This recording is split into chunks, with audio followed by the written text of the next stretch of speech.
from all-round top student to chief scientist. This video is purely for entertainment and does not infringe on copyrights or laws. The rights to the novel and image belong to the original author. We do not claim ownership. Don't like waiting and want to listen to this fanfic in full now? Subscribe to our Patreon, where you'll find the best fanfics. Chapter 301 100% Chinese chip. I'm guessing Huawei is planning to invest in the X-ray project. Who knows? Huawei is the company in the world that needs chips the most right now, right? And Lin Xiao is the chief designer of the X-ray project. Their secret conversation must have been about something important. I find this secret conversation suspicious. If it were truly a secret, how could the news have leaked so easily? That does make sense. The Dingguang Research Institute is one of the most prestigious research institutes in our country, and their research is so advanced, they're basically classified. How could they leak secrets so easily? But then again, the X-ray project hasn't announced their progress in 6 months, has it? Could this conversation with Huawei be about something related to their progress? Let's stop speculating. No matter how we guess, it's better to wait for the announcement. I believe Lin Xiao won't let us down. This incident attracted a lot of attention. After all, the X-ray project had been dormant for a long time, especially since the Xianbo incident. There had been virtually no news about it. This led netizens to believe that Xianbo's departure had effectively halted the X-ray project's progress. Lin Xiao's subsequent attempt to prove a Hodge conjecture further fueled the notion that he had given up and was returning his focus to mathematics. Now, with this sudden news, many who had already been disappointed were now filled with renewed hope. Lin Xiao's Weibo account was flooded with inquiries. However, to their dismay, Lin Xiao remained elusive, with no response on Weibo. Consequently, netizens gave up hope, hoping for good news someday. However, Lin Xiao didn't respond. While disappointed, his supporters remained silent. Meanwhile, many discordant voices took advantage of the situation and began spreading harsh words. Haha, don't hold out hope. There's been no news for months, so what does that mean? They were bragging about the X-ray project and that RDX sci-fi stuff before, and then they fell silent after someone left? They're still dreaming about building an X-ray lithography machine? They're just dreaming all day long. Only Chinese people like to brag. They start bragging before things are even successful, and then go silent when problems arise. Isn't Huawei's approach to Lin Xiao just birds of a feather? They boasted about 5G after developing it, saying they were the leader, but then they faltered as soon as sanctions were imposed. And now this shitty X-ray project is the same thing. They were so awesome before, but now they're completely silent. Can't they learn from the foreign countries? Only brag about it after it succeeds. Okay, a barrage of malicious comments suddenly emerged, the viciousness of the words making everyone who read them feel extremely disgusted. Fuck, reading these idiotic comments has given me a spike in blood pressure. I almost had a stroke. What kind of people are they? They're constantly disparaging things that benefit the country. Now the country's been rigged by foreigners, and they're still mocking it. 250 yuan is too much to just renounce your citizenship, right? What's the difference between someone like that and someone who costs 500,000? What's there to say to someone who's still kneeling? There are always strange people, but this year there are even more. Do you know the significance of Project X-ray's success? Let me tell you a story. Back when domestic memory sticks didn't exist, foreign manufacturers like Samsung were either flooded or burned. The price of a single stick shot up to 600 or 700 yuan, and a few of them could cost as much as a graphics card. But after domestic memory sticks came out, have those foreign manufacturers ever done anything like that again? If Project X-ray succeeds, everyone will have access to cheaper chips. Every phone could potentially drop in price by hundreds of yuan. Most importantly, we won't be controlled by foreign countries anymore. People like this who are still spitting doom and gloom, I have every reason to believe they're traitors or foreign spies. Only people like them don't want our country to be better. I completely agree with the above. People like this only dare to complain online. If I knew the way to his house in real life, he'd be beaten up and hospitalized tonight. A war of words erupted online, but this was obviously normal for the internet. Of course, the fact that such a war of words could occur is actually due to the Chinese people's growing discernment and self-confidence. Otherwise, if the society were still dominated by public intellectuals a decade ago, most of the people involved in this war of words would probably be those who believe that Project X-ray was not feasible. Of course, It is precisely this gradual increase in public confidence that has led foreign forces to shift from their previous method of infiltration using public intellectuals to the various methods they use today to stir up social conflict. They have clearly also adopted the tactic of using Project X-ray's lack of follow-up to stir up conflict. As for who these foreign forces are, it is unknown. The White House. The Oval Office. Have the intelligence agencies uncovered anything about this matter? The President asked the Secretary of State. He was asking about Warwick's involvement with the X-ray project. The Secretary of State sighed helplessly and said, "Not yet. Warwick maintains strong confidentiality, and we haven't detected any activity from the X-ray project. The only thing we know right now is that the Dingguang Research Institute, where the X-ray project is being conducted, has built a class I cleanroom specifically for integrated circuits at the micron level and below." The President frowned. China's X-ray project built a class I cleanroom specifically for this? Were they about to start manufacturing chips? What does this mean? The Secretary of State replied, "This isn't something we should worry about too much, because our intelligence indicates that their level 1 cleanroom has been under construction since the inception of Project Light, so just because they've built it doesn't mean they've succeeded. The only thing that puzzles me is that after they built it, we've observed an increase in freight vehicles entering the Dingguang Research Institute. In particular, many of these freight vehicles are special vehicles transporting critical components. Also, recently, we've observed a number of special freight vehicles entering the Dingguang Research Institute. We've confirmed that some of these vehicles are carrying etchers produced by their China Microelectronics Corporation." The President looked puzzled. Etchers are the second most critical equipment in semiconductor production. In recent years, chip foundries have even spent more on etchers than on photolithography machines. The etchers produced by their Huawei Semiconductor Corporation are also world-class in terms of technology. We can't restrict them in this regard, and they also possess key patented technologies, the Secretary of State said. However, this also puzzles me. If their X-ray lithography machines haven't been built yet, why would they buy them? The Secretary of State also frowned deeply. Could it be that Lin Xiao was deliberately using this to deceive them? To make them overthink things? The President was silent for a moment, then asked, "Do you think it's possible that they've already built the X-ray machine they're talking about?" The Secretary of State immediately shook his head. "That's impossible. They can't do it so quickly. Just like they haven't announced their successful dual-table technology yet. What if they were hiding this news?" the President asked. The Secretary of State continued, "The probability is very small. Every time they make a major breakthrough in their X-ray program, they'll definitely announce the news promptly, especially with the dual workbench technology. If they succeed, they'll definitely announce it immediately, and use it to respond to external doubts. After all, they've faced a lot of external doubts due to the departure of their important scientist, Shan Xianbo, but the more the President listened to the Secretary of State's words, the more uneasy he felt. He said, "Are you sure? This matter is related to our global strategy." The Secretary of State patted his chest and smiled. "Don't worry, my Mr. President. I can guarantee that they won't be able to build a complete lithography machine in a short time." Seeing the Secretary of State's assurance, the President said no more and nodded. "Then I hope you are correct. Until our Plan C is successfully implemented." The Secretary of State nodded and said with ease, "Of course, please rest assured. Even if they do build it, they won't have the corresponding production process to utilize their lithography machine. This matter is not that easy." "Yes, that's true," the President nodded. Indeed, as the Secretary of State had said, there was still the crucial production process. If they hadn't solved that, what good would it do even if they built a lithography machine? Once their Plan C succeeded, all of this would be a non-issue. Besides the White House, many foreign powers were watching closely, including ASML. Of course, like the Secretary of State, there were also many who doubted the X-ray project could succeed so quickly. No one had imagined that after the loss of a key figure, the X-ray project could proceed normally. But no one had imagined that the X-ray project would proceed, and that it had reached its final stage. October 1st, National Day of 2022. As the holiday approached, people began their own recreational pursuits, traveling, partying, and bar hopping. Without the worries of the pandemic, society continued to thrive.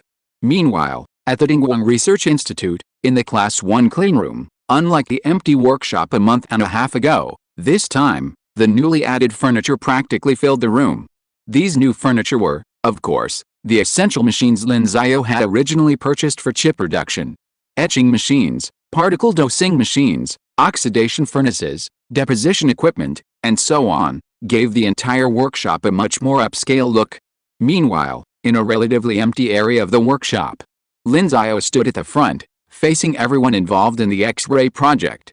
He raised a megaphone to the assembled crowd and announced, "Today is our first official TPET. This will also be the first day our lithography machines are officially turned on, and from today on, we will present our nation with our first chip, manufactured in our own right. I won't waste any more time.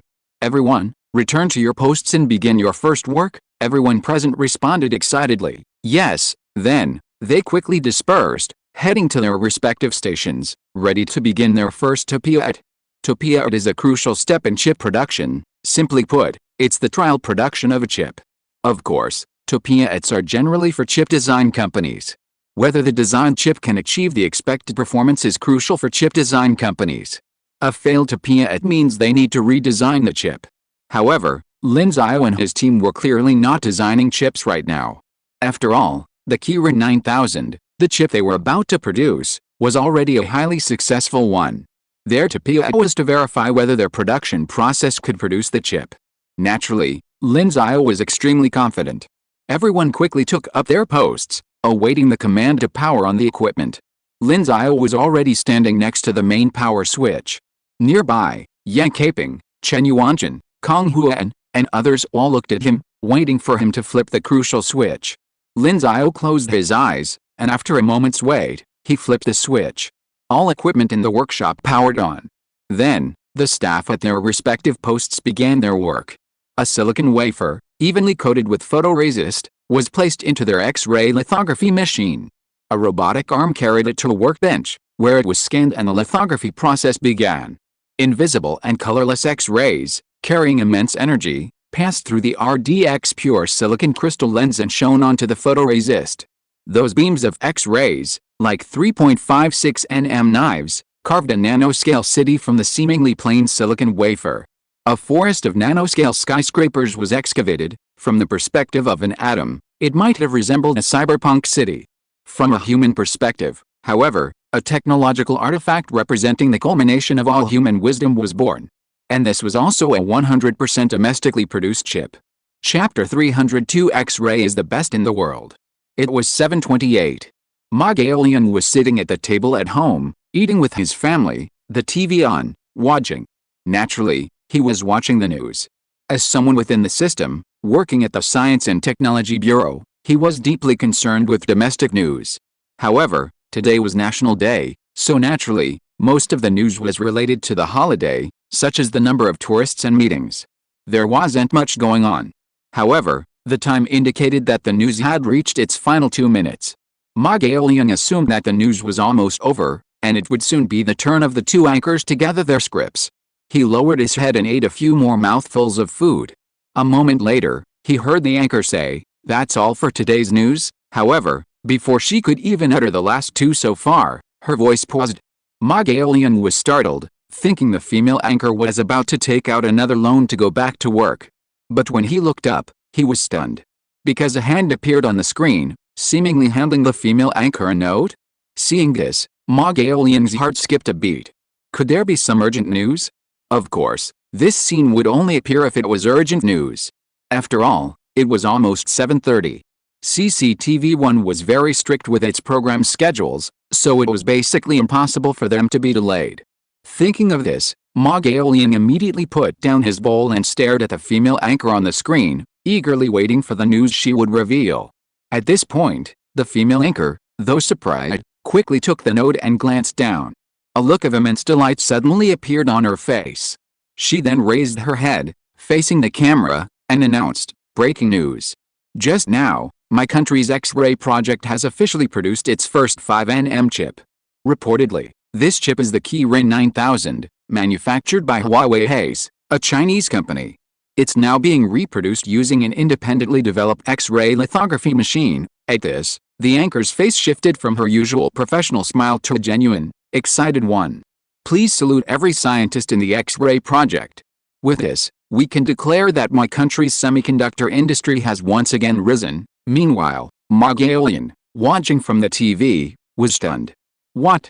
They'd already created a chip? And Lin Xiao hadn't even given him any information before?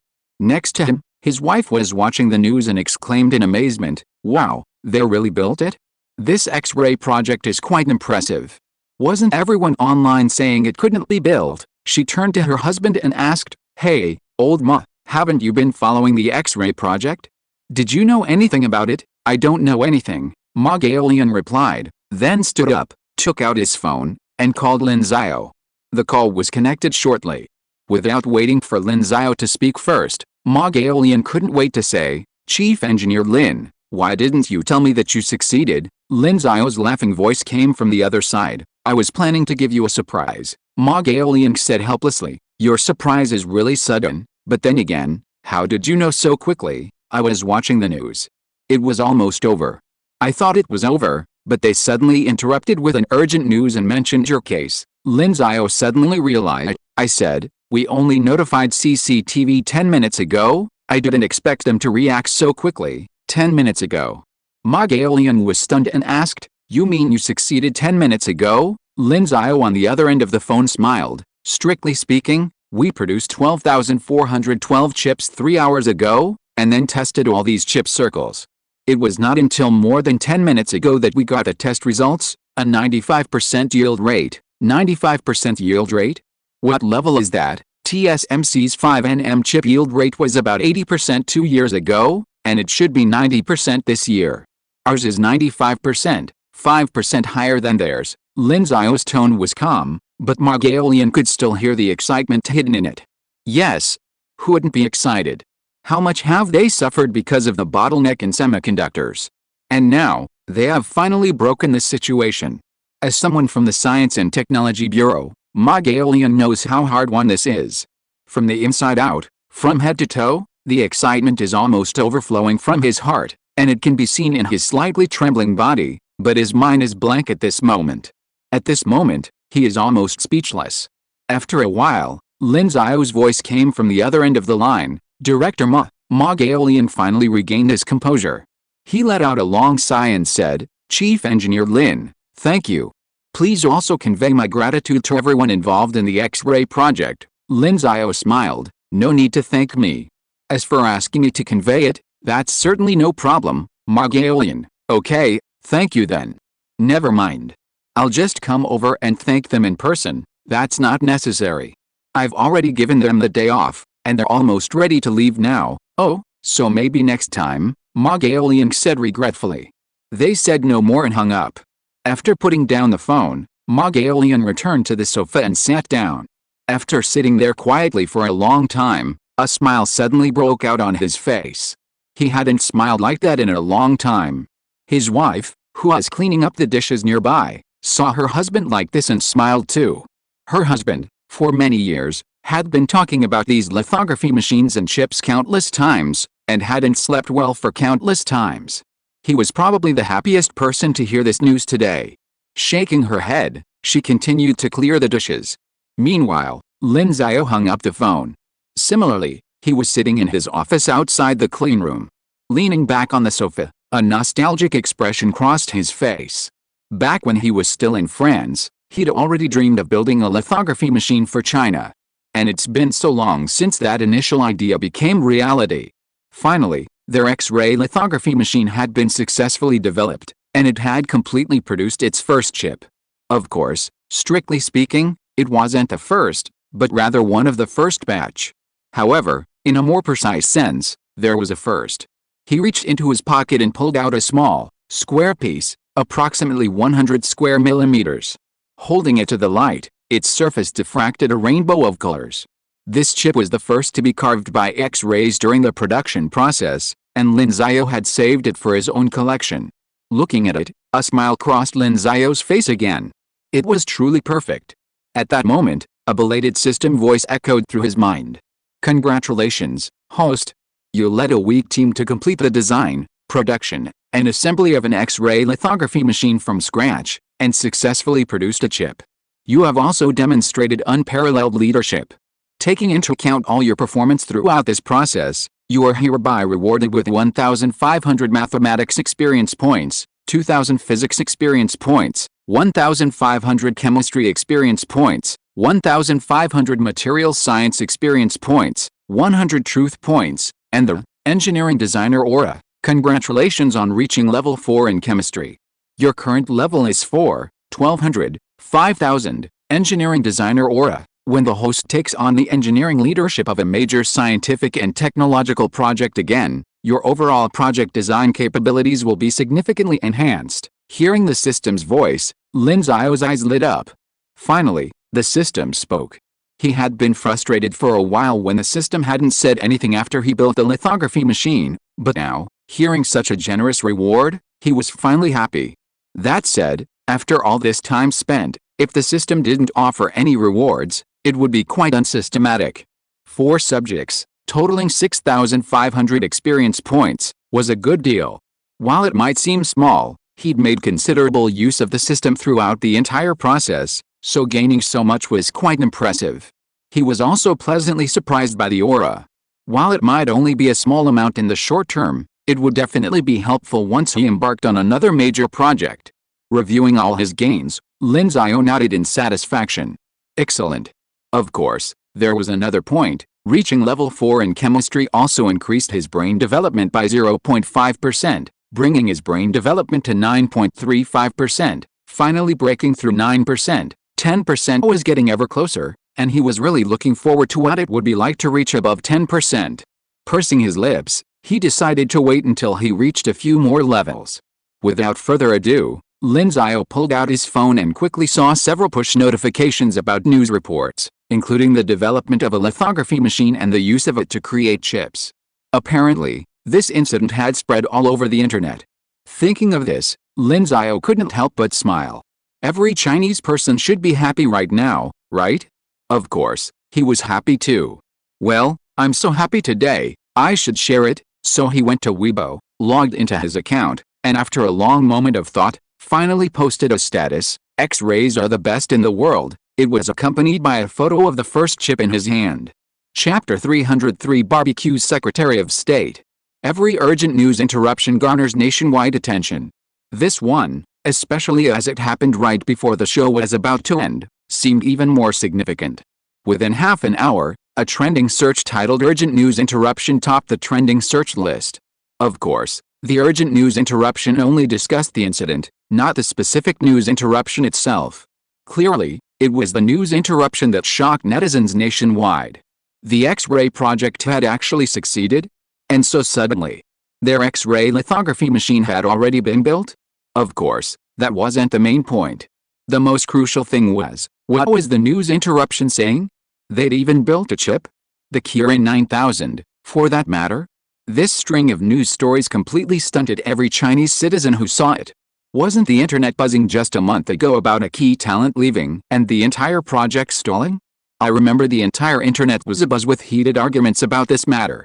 It seemed like the X-ray project was hopeless, and China's semiconductor industry would never rise again. So what's going on now? They've actually developed an X-ray lithography machine?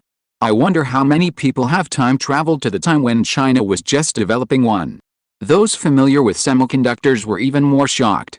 Besides the lithography machine, the news even claimed they developed a chip, the Kirin 9000.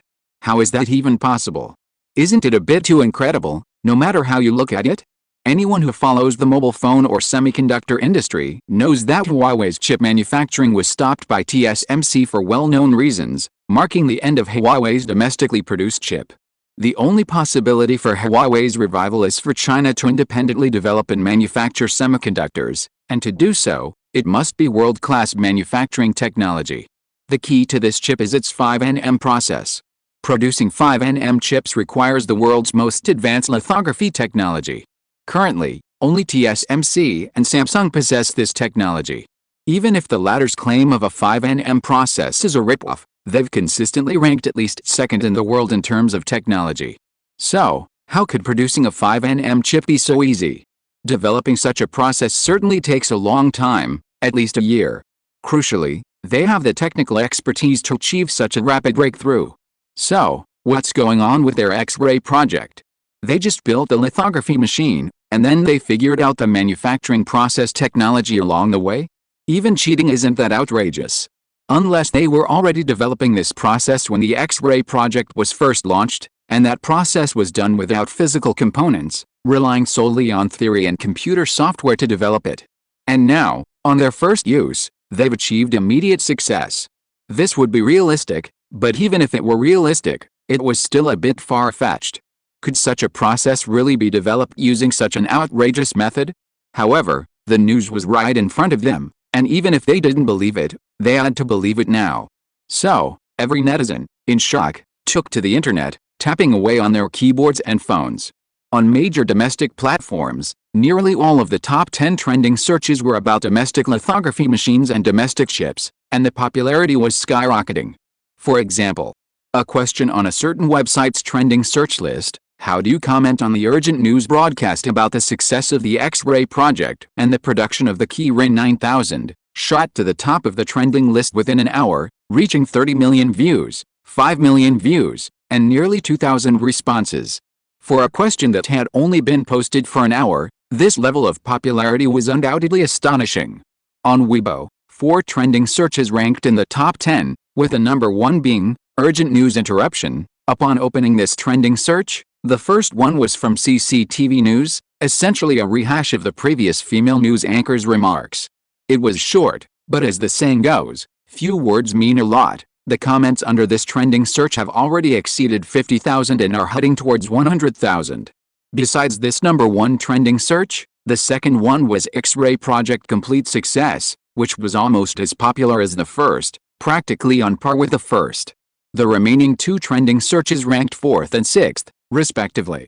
So, strictly speaking, 4 of the top 6 searches were related to this incident. Discussions on other platforms like Mop, Xianaya, and Tiba were also overwhelming. The comments sections on each platform were largely the same. Amidst expressions of surprise and disbelief, there was also a surge of joy that seemed to overflow from the screen. Every Chinese person has waited far too long for this day. I'm a civil servant. I was watching the news today, and just as Li Zimin was about to say that she was done for the day, her voice suddenly stopped. I thought she was going to be fined again, but then I was surprised to see someone next to her handing her a note. I immediately realized something big was about to happen, and sure enough, it was such a big deal. All I can say now is, thank you Project X-Ray, thank you Master Lin. I didn't expect to hear such news in my lifetime. Fuck. I woke up and saw this news. This is so sudden, isn't it? It's like being in a cool novel. I really hope to see news like this every day. Thank you to every scientist in Project X-Ray. Haha, what about those haters who said that we couldn't produce lithography machines? Why are they silent now? Don't they have anything to say? A bunch of consumables, maybe the owner won't even pay you now. Hey, stop it. Isn't there someone downstairs who is still stubborn? When netizens saw this comment, they all looked at this person's comment. It's just said in the news, no one will take it seriously, right? There's not even a picture of the chip yet, and you are just talking nonsense?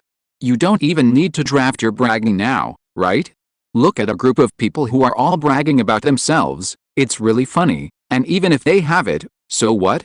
They are talking as if it has anything to do with you. Have you paid off your mortgage and car loan? Such comments naturally caused immediate resistance from many people. Shabby. The official media dared to publish this news. It must be true. Do you still need to question it here? What the hell? People like you will probably just end up living in the dark corners of society. Now that we have lithography machines, do you realize how much this will help us? It means we'll save a ton of money on importing chips from abroad each year. This savings will translate into increased profits, which is good for society overall. Plus, there's the labor required for lithography machines. Of course, you might think this doesn't matter to you, but in the future, your phones, computers, and other items will be much cheaper. If you think this doesn't matter to you, then next time you buy a phone and save a few hundred yuan, please donate the extra few hundred yuan. What consumables? Despite facing numerous accusations and criticisms, this 1,450 remained steadfast. This is hilarious. Are you all brainwashed? The official media says it exists? Even if we assume it exists, what's the yield rate? 30% or 20%? 2 years ago, TSMC's 5nm process reached 80%.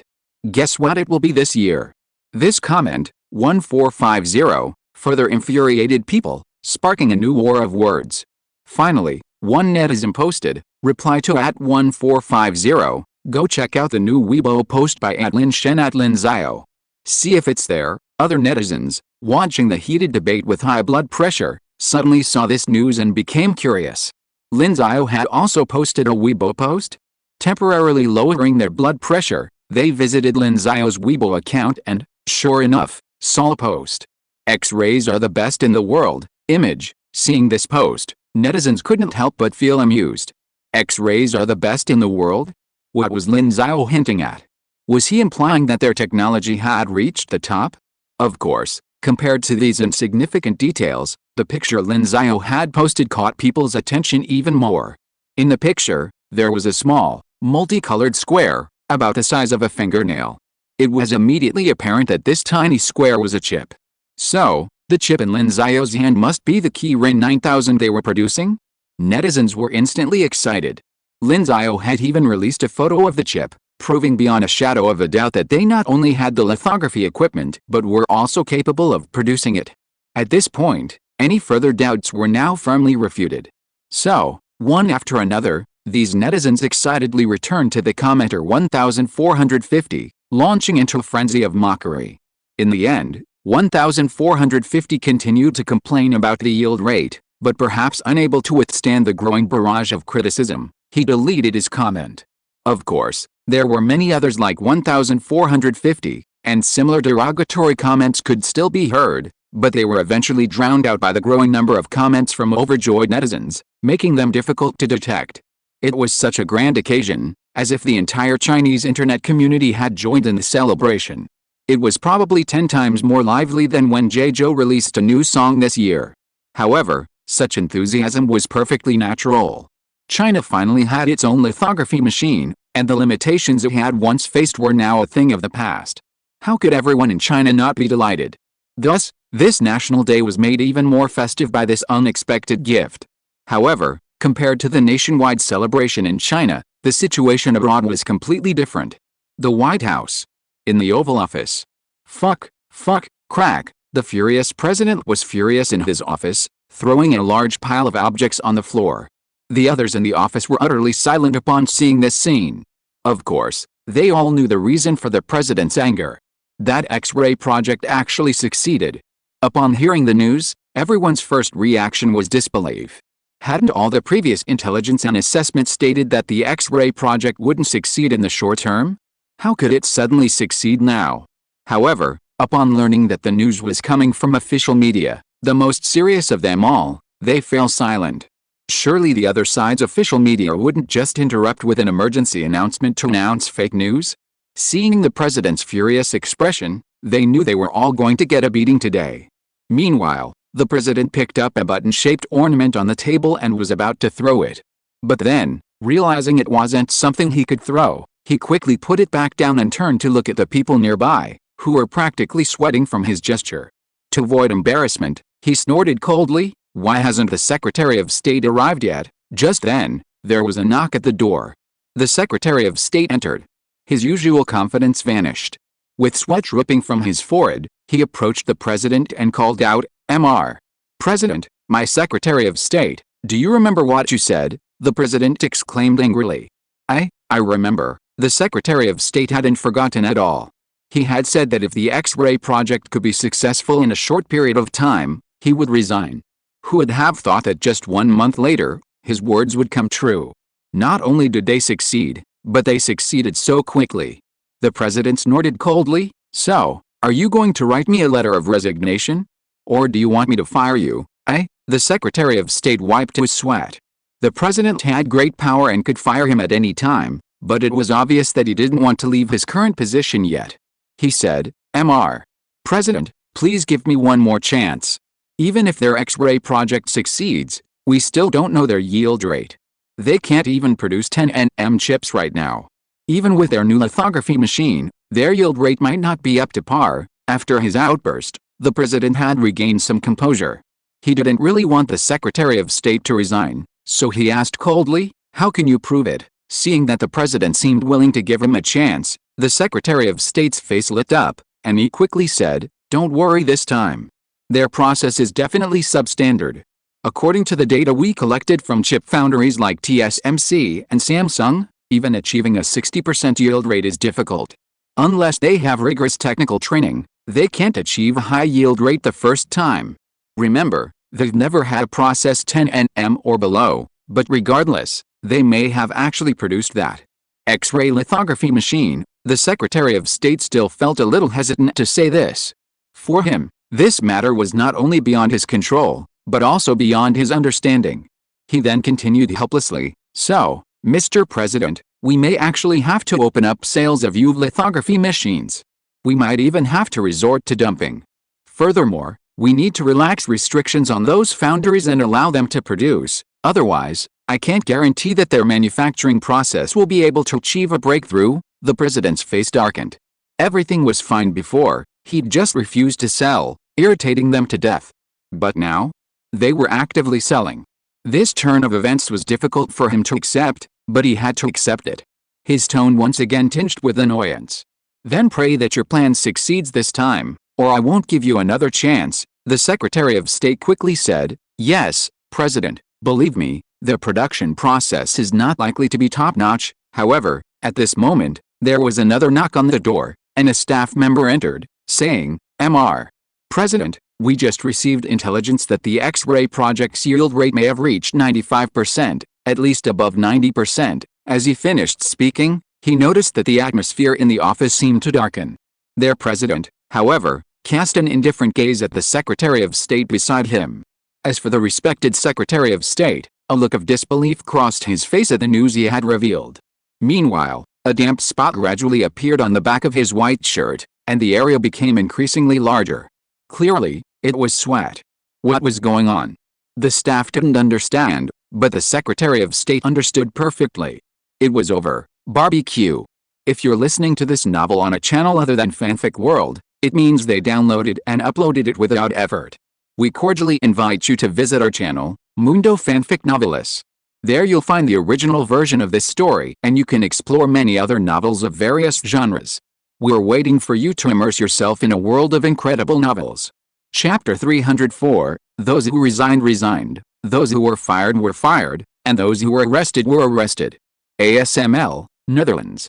When it was 8 o'clock in the evening in China, it was 2 o'clock in the afternoon in the Netherlands. This was ASML's working hours, but while other employees were busy with their afternoon work, a moment of silence fell in the president's office. Dawson Edinson put down his phone in disbelief, a look of shock on his face. How is it possible that Lin Xiao had really built an X-ray lithography machine? Impossible. Absolutely impossible. He had already deduced that without Dan Xianbo, the X-ray project would be incredibly difficult just to develop the dual workbench.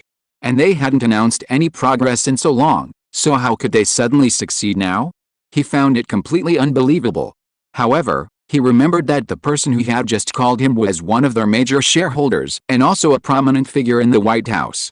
The news they had brought him couldn't be false.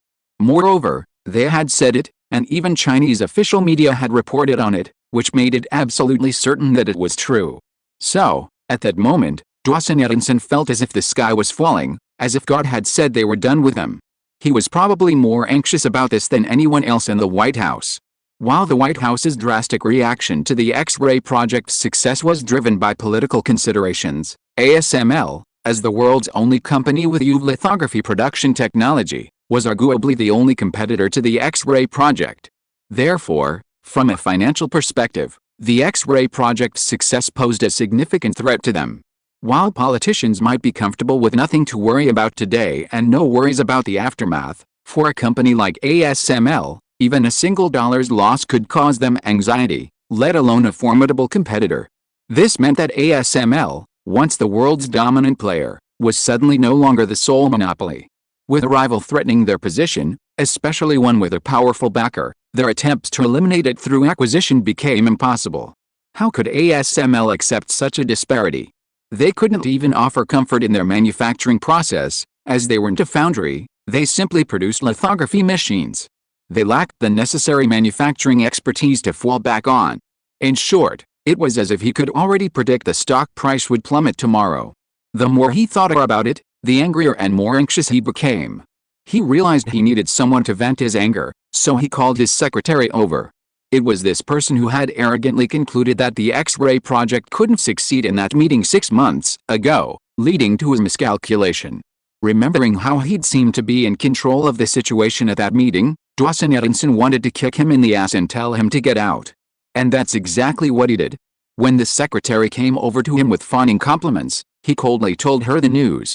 Then, to the secretary's stunned and bewildered expression, he kicked her in the ass and told her to get out of the company and never come back. Facing such an enraged CEO, how could the secretary dare to say anything? Naturally, she quickly ran off, ready to find another job. Seeing the face he'd hated finally leave the office, Dawson Edinson finally felt a bit better. He settled back into his seat, his mind calmed, and he recalled the entire incident. China's development of photolithography machines from scratch was all thanks to that one man, Lin Xiao. China's X-ray project began in the fourth quarter of last year, but in reality, they'd been experimenting with photolithography production since March. Lin Xiao had only returned from studying in France in January of last year and had since devoted his entire attention to the research and development of photolithography machines, from CMP polishing materials to the crucial servo motors.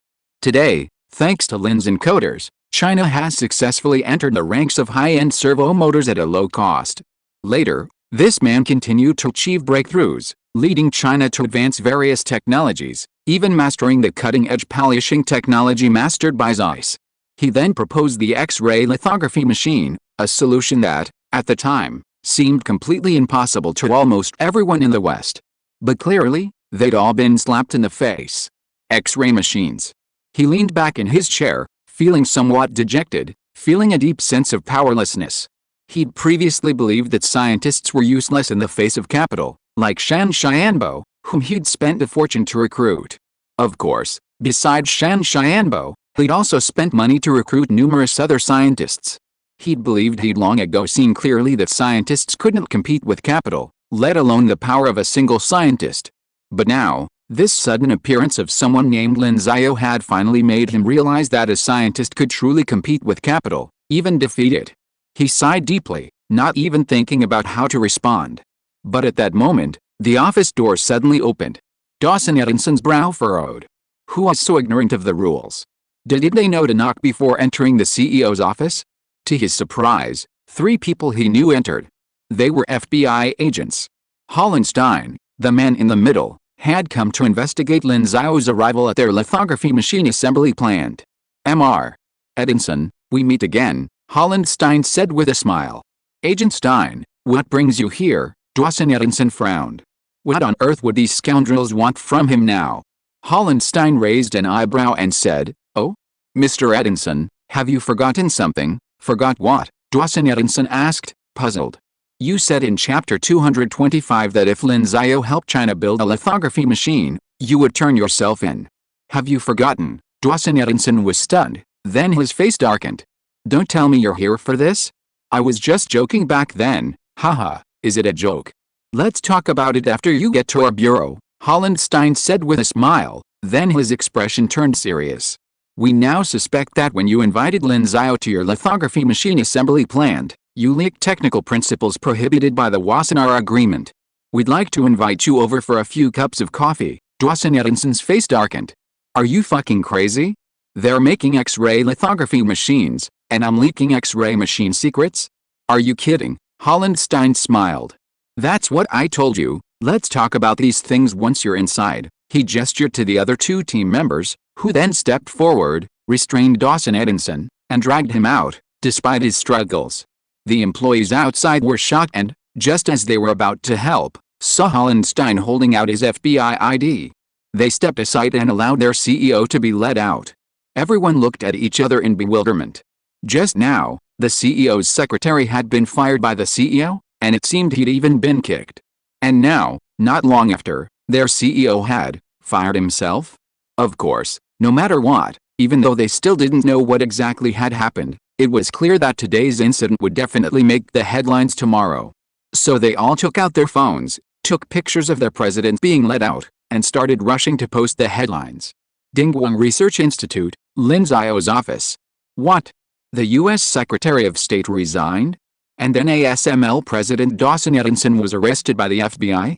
And according to rumor, before Dawson Edinson was arrested, he fired his secretary first. Lin Xiao looked at the news in amazement.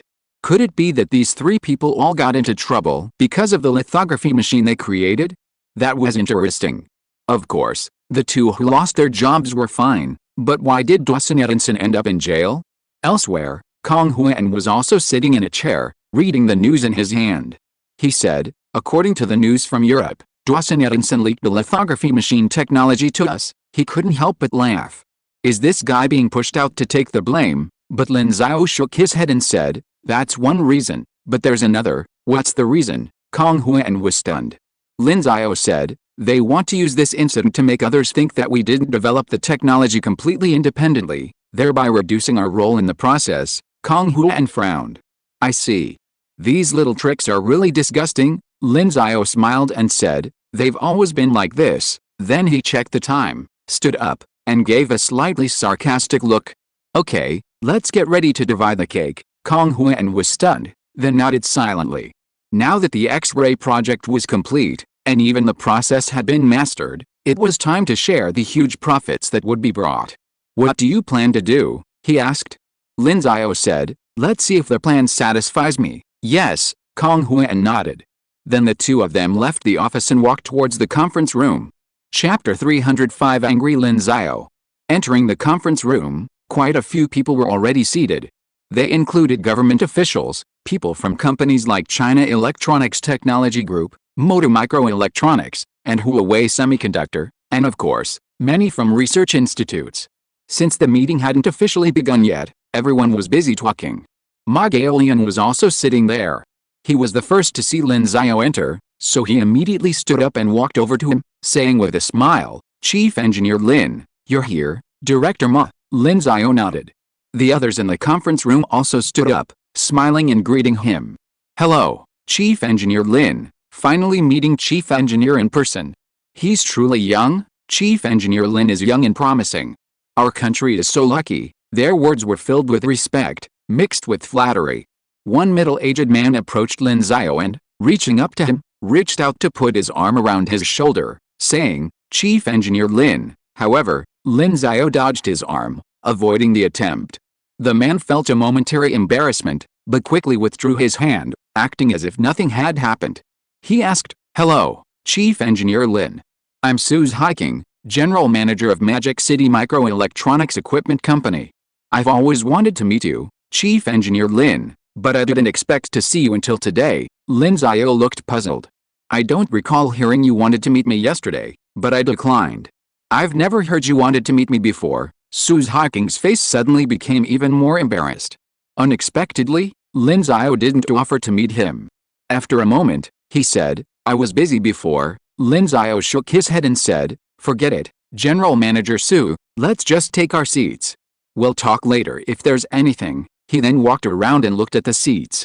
There were 2 seats at the front, one for government officials, the other presumably reserved for him. However, he didn't take his own seat. Instead, he walked around and took the seat at the back with Kong Huan. Seeing this, everyone looked at each other, realizing that something was amiss. Did the chief engineer seem a little unhappy with today's meeting? But considering the situation today, it's not surprising that someone like Lin Xiao, a scientist primarily involved in scientific research, would be dissatisfied. After all, there are many scientists like Lin Xiao. Ma Gaolian, upon seeing this, was clearly the most anxious of the group. He didn't want to see Lin Xiao unhappy, both personally and professionally. So, he quickly walked over to Lin Xiao and said, Chief Engineer Lin, what's going on? Tell me if you have any opinions, and I'll make some adjustments. Everyone present, upon hearing Ma Gaolian's question, turned their gazes back to Lin Xiao, wondering what he would say. Lin Xiao glanced at Ma Gaolian, and finally gave him face and said directly, I originally thought that after the success of the X-ray project, the first meeting should be to make preparations for the subsequent technical research and development, to continue to improve the technical level in the future, to ensure that it can always maintain a world-class level. Proposals, and then discuss how to arrange the future whereabouts of every researcher who has worked hard in the X-ray project, and improve their treatment. As a result, The first meeting I held was to argue with you about who has made the greater contribution and then divide the cake. It's really disappointing. Although the X-ray project is successful now, it still needs to continue to invest in research if it wants to continue to succeed in the future. If you only think about your own benefits, then I think it's better not to hold this meeting." His voice was neither loud nor soft, but the words he said made everyone in the conference room look ashamed. But at this moment, Suze Hiking, the general manager of Magic City Microelectronics, was the first to speak out in rebuttal. "Chief Engineer Lin, we understand your point, but only after we've made the allocations can we better discuss this matter. Whoever gets the most will then invest more in it." Clearly, Lin Xiao's lack of respect had irritated him. Lin Xiao glanced at him and said calmly, "So you're saying you're not going to release the eagle until you see the rabbit, right? If you continue to pursue scientific research with this kind of naive attitude, I'm afraid we won't even be able to launch the Shenzhou V." Suze Hiking froze, opening his mouth, unsure how to continue his rebuttal. For them, further investment in research and development was easy to discuss, but it all depended on the potential benefits. They all knew this was bad. It was like Lin Xiao had unearthed a gold mine, but there was more beneath it. Further digging required investment, and Lin Xiao was looking for others to invest in the mine, so they could all share the gold. But now, they were planning to divide up the gold they had already dug up first, making the money first and then discussing investment. Clearly, this was a rather greedy idea. However, this was also a tacit understanding among these companies, one that everyone adhered to, keeping quiet, and each person divided a pie based on their own abilities. So, he had sought Lin Xiao's help yesterday, hoping he'd have some say. As the chief designer, he undoubtedly had a say in the matter. After all, the final distribution had to be reported to the highest levels, and Lin Xiao's suggestions were crucial. Unfortunately, Lin Xiao hadn't agreed yesterday. Unexpectedly, during today's meeting, Lin Xiao directly laid out all their secret plans. Suddenly, most people present were embarrassed, but they had no reason to refute Lin Xiao, so they lowered their heads and said nothing. Seeing their silence, Lin Xiao shook his head and said, "I'll sit here. You guys can discuss it. In the end, I won't sign." He then leaned back and took out his phone to play. The atmosphere in the room suddenly darkened again. If Lin Xiao didn't sign, no matter how much they discussed, there was no guarantee that the higher-ups would approve. Ma Gaolian glared at Suze Hiking, then patted Lin Xiao on the shoulder and said with a smile, "Chief Engineer Lin, Professor Lin, calm down. If you're not satisfied, let's postpone today's meeting and then share your thoughts. After all, today's meeting isn't just about reaching a conclusion. There will definitely be many more meetings to come." Ma Gaolian was the most senior person in the room, so delaying the meeting was perfectly acceptable. Hearing him say this, Lin Xiao simply stood up and said, "I don't have any other ideas. My current idea is to concentrate our efforts on major tasks. We have now developed a lithography machine and solved the problem of the lithography machine. But what about the process? We have only developed a 5nm process, but the common chip processes on the market now include 7nm, 10nm, and 12nm. Huaxin International has a 14nm process. These previous processes are also very important. According to the formula for lithography machine resolution, CD equals K1 Greek letter lambda Na. Our X-ray lithography machine has a shorter wavelength of X-rays, so our process research is actually simpler than the process research using UV and DOV. Just like the 14nm chip made by DOV, it actually undergoes quite a lot of exposures, which makes their actual process quite complicated, but our X-ray lithography machine can completely avoid this. To use the analogy of fighting a boss in a game, their lithography machine is an ordinary weapon. If they want to defeat the boss, they have to use more skills, but our X-ray lithography machine is a more powerful weapon. We don't need to research particularly complex techniques, everything can be simplified. However, we can't just stop researching techniques, otherwise we still won't be able to defeat the boss.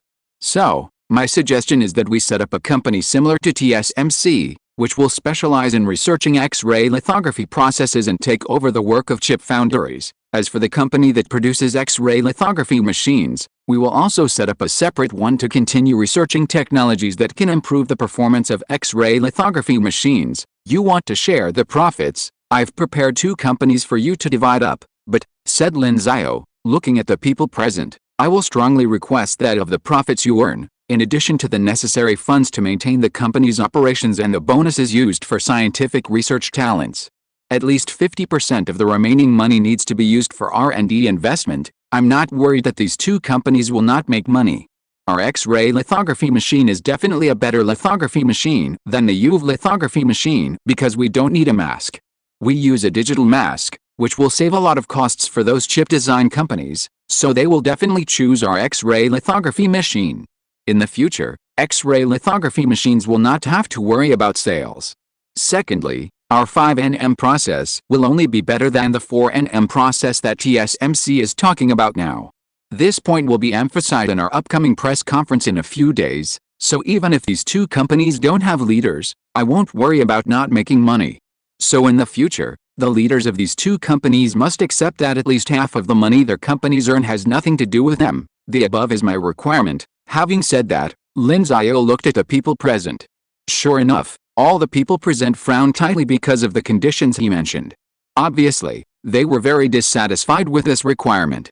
Lin Xiao couldn't help but shake his head again, then said, "Everyone, how many of our companies are currently among the top 100 in the world in terms of R&D spending? Now, I think we should add 2 more, that's it." With that, he sat down again. Silence fell once again in the conference room. However, Ma Gaolian, who was standing next to Lin Xiao, opened his mouth and asked after a moment, "So, Chief Engineer Lin, aren't you planning to continue developing semiconductors?" Lin Xiao had built China's lithography equipment and even the manufacturing process from scratch, but now it looked like he wasn't going to continue. Lin Xiao smiled and said, "From now on, I will only provide assistance and will not invest too much energy in this." Ma Gaolian was helpless and asked, "Then what do you plan to research next?" "I'll go back to school and take some classes, and also take a look at theoretical research." Ma Gaolian couldn't help but say, "How about you reconsider it? There's still a lot of semiconductor research and development that needs you." Lin Xiao smiled. "I said I will provide assistance in the future, but I can't do everything in semiconductor research and development by myself. Semiconductor production is a labor-intensive job, and technological research and development is also R&D intensive. It requires more talents to join in, so I will provide guidance to these talents, but I won't come here again unless the necessary technical needs. In fact, even the 7nm and 10nm process technologies I just mentioned can be developed according to my 5nm process. I believe that domestic talents can do this. As for me, I feel that my mission is to make our country stronger in more aspects, not just semiconductors. Now that semiconductors have become stronger, it's time for me to change direction." Lin Xiao's words silenced Ma Gaolian, who then nodded emphatically, "I understand. I'll report your words to the higher-ups." "Yes," Lin Xiao nodded. The following meeting didn't seem particularly interesting. The original pie-sharing meeting, because of Lin Xiao's words, had become a moment of reflection. However, Lin Xiao believed that if these people listened even a little, he wouldn't have to worry about the decline of China's semiconductor industry again. Of course, even if they didn't listen, he still had ways to make them listen. Chapter 306 Press Conference, We Control X-ray. The meeting, which had begun with Lin Xiao's anger, concluded. The impact it would have on China's semiconductor industry remained uncertain, especially since those present were all experts in the field. Although Lin Xiao seemed relatively young compared to the others, he was the chief architect of the recently successful X-ray project, and everyone knew his significant role in it. With such a huge reputation, no one directly challenged him, and certainly no reason to. Ma Gaolian, a witness, quickly reported the incident to his superiors. The response was, "Do as Lin Xiao says, and fully support him." Ma Gaolian immediately understood the message. He understood why the higher-ups agreed. They were well aware of the problems with China's scientific research environment. Too few companies were willing to invest in R&D. Companies were either assembly plants or closed down. Some even felt that collaborating with others would be soul-destroying, and they couldn't develop anything themselves. These factors led to low research output, low investment, and other issues. However, with so many interests involved, addressing this issue proved difficult. The situation could only be alleviated if someone with sufficient prestige, someone who would not go along with this prevailing environment, and someone who possessed the ability to resist it, stepped forward. And now that Lin Xiao had taken the initiative, the higher-ups were overjoyed, so why wouldn't they agree? But this also meant Lin Xiao would offend many people. Of course, saying offend made it seem like Lin Xiao was deliberately looking for trouble. It would be more accurate to say that many people, less noble than Lin Xiao, had, after their interests were violated, become resentful of him. Ma Gaolian had little to say about such people, but he knew full well that he had to do a better job of protecting Lin Xiao, lest he incur the resentment of those who were unscrupulous. Furthermore, Ma Gaolian couldn't forget Lin Xiao's final words: he wanted to strengthen the country in many ways. Previously, Ma Gaolian had believed that there were no saints, but now he saw a glimmer of brilliance in Lin Xiao. Elsewhere, after the meeting, Lin Xiao and Kong Huan returned to their office. During the meeting just now, Kong Huan hadn't said a word, remaining as taciturn as ever. But upon returning to the office, he gave Lin Xiao a thumbs up. "You were so awesome just now. You left everyone speechless." Lin Xiao smiled and said, "I actually wish they'd said something, refuted me more, so I could scold them even more." Kong Huan was instantly amused. "If they knew you were thinking that, they'd probably be glad they didn't say anything." Lin Xiao smiled. "They didn't say anything then because they didn't know how to refute me." Kong Huan nodded, then thought back to what Lin Xiao had just said. His thoughts drifted back to the time a few years ago when Lin Xiao had shared his ideals with him, the big, medium, and small ones. It seemed now that Lin Xiao had been striving for those very ideals. Kong Huan felt fortunate to have such a friend, his only friend. Just as he was pondering this, Lin Xiao suddenly asked, "By the way, what are you planning to do next? If you're planning to stay, I'll try to get you a job at a company that manufactures photolithography machines. At least a position as director of the software department is possible, given your qualifications." Kong Huan, as deputy team leader of the X-ray project software group, had performed exceptionally well throughout the entire R&D process. His contributions to the development of the entire photolithography software system were widely recognized by the entire software team. For example, the digital masks used in their X-ray lithography machines, a key advantage, but one that proved challenging to develop, were instrumental. Kong Huan played a significant role in this effort, proposing a light source model called modular dot matrix spectroscopy, which ultimately enabled the successful implementation of digital mask functionality. Compared to physical masks, which can cost hundreds of thousands or even tens of millions of yuan, digital masks are virtually free, making them virtually obsolete. Therefore, for this achievement, Kong Huan would undoubtedly be ranked highly in the list of recognized individuals. So, Lin Xiao's decision to assign him the new company's software director position was practically a no-brainer. However, Lin Xiao quickly added with a smile, "Of course, you still have the family business to inherit, so the director role is a bit unfair to you." Kong Huan shook his head and said, "I don't plan on doing that. I plan to return to Anho Company." Anho Company? Lin Xiao was stunned. Anho Company was Kong Huan's original company, and he still had shares in it. However, it seemed that China's semiconductor industry was poised for rapid growth. With Kong Huan's contributions to the X-ray project and his help, he would initially become a leader in lithography software. Anho Company would no longer need to be concerned, except for occasional oversight.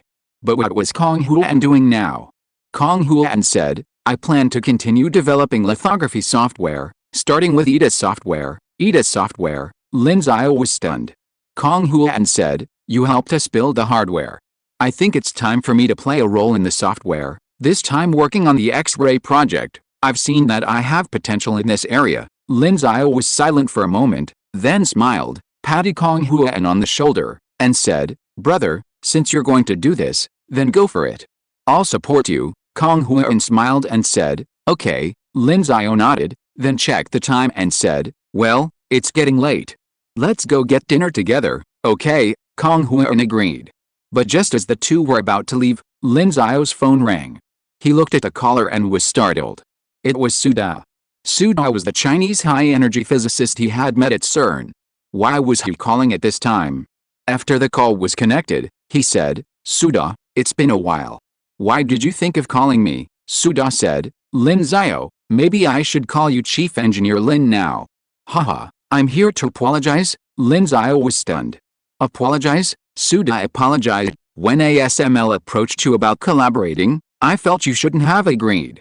At the time, I thought you, well, I won't go into details. Anyway, I came here specifically to apologize. Lin Xiao then remembered the incident. It seemed that Suda hadn't contacted him much since that incident. He was about to leave at the time, so he didn't think much about it. But now it seems there might be another reason. He then smiled and said, so that's what happened. I didn't think so much back then. What's there to apologize for? Suda said, no matter what, I still have to say sorry. I wronged you back then. Now, thank you for building lithography machines for China. Okay, let's not talk about this anymore. Lin Xiao smiled. Although he felt a little emotional, he didn't mind it at all. After a few more pleasantries, they hung up. He then said to Kong Huan, let's go now. Yes, Kong Huan nodded. Then the two of them left. Several more meetings took place over the next few days, but perhaps because of Lin Xiao's initial anger, these were no longer about dividing the pie. As Lin Xiao had said, once the two companies were established, there would be no need to worry about not making money. Just look at how profitable ASML and TSMC were, and even Huaxin International was quite profitable. Almost everyone was drooling over these two huge pieces of pie. Therefore, these meetings became the rules-setting sessions before the pie was divided. These discussions covered, but were not limited to, future R&D funding, as well as plans for incentive models and leadership rights. Lin Xiao listened, and if he pleased, he would ignore it. But if he displeased, he would criticize, forcing those who criticized him to look at him every time they spoke, fearing he would stand up and curse again. Lin Xiao, however, didn't seem to mind. Ma Gaolian had already conveyed the message to him, and he was happy to be the butcher, so he was particularly blunt with the group. Time passed quickly. Because of his propensity for cursing, the negotiations ultimately went smoothly. Of course, there was still much to discuss, so it would take quite a while. Meanwhile, the first press conference following the success of the X-ray project officially began. The previous news was merely a pre-launch promotion. This press conference would truly showcase the sheer power of their lithography machine. This official launch event captivated the world. The mystery of the X-ray lithography machine was about to be unveiled. On October 7th, at 2 p.m., at the tail end of National Day, the X-ray lithography machine press conference took place at the Shangjing Conference Center. In attendance were reporters from around the world, as well as numerous industry professionals. As the host officially opened the press conference, Chief Designer Lin Xiao took the podium. Facing the reporters and cameras present, he said with a smile, "Hello everyone, welcome to the launch of our X-ray lithography machine. This is a memorable moment for China, and I believe it is also a memorable moment for the world. Let me say here, we have mastered X-rays." Chapter 307, ASML and TSMC, the friendly competitors being comparisoned. As Lin Xiao declared, "We've mastered X-rays," dots of light suddenly began to appear on the previously black screen behind him. Gradually, these dots grew clearer, until they formed the outline of an X. The animation was incredibly cool, giving everyone in attendance a truly captivating experience. Furthermore, the press conference was live-streamed online, allowing anyone to watch. The X-ray engraving machine had already attracted considerable online attention, so even those unfamiliar with this specialized machinery still tuned in, and quite a few did. Over 200,000 people were already watching the live stream, and the comments were a constant stream. "Ah, here we go. This opening animation is so cool. Master Lin. Show way. Don't get so excited just seeing Lin Xiao. If you want to learn, learn from me. Master Lin, I'll give birth to your babies. Master Lin, so handsome. Forget Lin Shen, call me Chief Engineer Lin." Over 200,000 netizens were buzzing with comments. After all, this press conference was a testament to China's renewed rise. Every single netizen wanted to see firsthand how exceptional their lithography machine was. Of course, amidst the excitement of the live streamers, the press conference continued. The X on the big screen became increasingly clear. Clearly, this represented their lithography machine, which used X-rays as its light source. Of course, this was also their apt name for the machine, X, or Xi, representing the first generation of X-ray lithography. Also in the audience were fellow lithography machine manufacturers, such as ASML, Nikon, and Canon. As the three largest lithography machine manufacturers, they couldn't miss the press conference. In fact, before the event even began, the X-ray project had proactively invited them to attend. Though their faces remained expressionless upon witnessing the scene, they were actually filled with envy. The reason for their envy was simple: they had invested countless millions of dollars in UV and DOV light source research, especially in increasing the light source's output power. ASML, the sole monopoly on UV light source research, had much to say. The time and money they had invested in UV light sources nearly led to their default. Meanwhile, the X-ray project's choice of X-rays was practically a ready-made technology. X-ray light sources had been developed nearly half a century before UV sources. Ever since Röntgen's discovery of X-rays in 1895, people quickly realized their potential for medical applications, and research on X-ray sources has continued unabated. Therefore, it's fair to say that the X-ray project was a ready-made technology. This sense of disparity made the ASML personnel in the audience increasingly sour, finally snorting, "Just a lucky guy." Of course, Lin Xiao on the stage didn't hear what this person said. If he had, he would have only laughed a few times and then laughed it off. Meanwhile, the X and the animation on the large screen behind him became clearer. However, now everyone could see that the lines of the X were filled with various patterns, like carvings. Of course, for the many industry professionals present, these patterns were clearly the circuitry of the chip. Then, the animation began to move, and the original X began to enlarge, eventually appearing as if through the X. At this point, a gray-black object appeared in the video. Everyone in the audience immediately recognized it as the RDX lens, a material previously considered impossible, but which, upon its creation, immediately caused a global sensation as a sci-fi artifact. Those who saw this thing and didn't know the technical complexity would only exclaim in amazement. However, those who knew the sheer difficulty of the material technology involved displayed a variety of expressions. Some expressed awe, mostly from China. Others, naturally, showed mixed feelings, mixed admiration, and even jealousy. These, naturally, came from ASML and other payers. If the light source for an X-ray lithography machine was simply a ready-made source, then this RDX lens was, to them, an absolute miracle. Chinese scientists had actually managed to create such an incredible material, almost like the KBBF laser crystals of the past. While KBBF laser crystals could at least be understood scientifically, they still didn't know how the RDX lens was actually created. It was simply incredible. Therefore, they couldn't help but feel a certain amount of admiration and even jealousy. How could they not have mastered this technology first?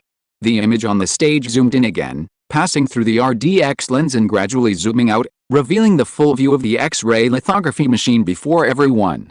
A square machine, its entire body seemingly mirror clear, was engraved with a silver-white X, adding a mysterious aura to this machine, which represented the world's most advanced technology.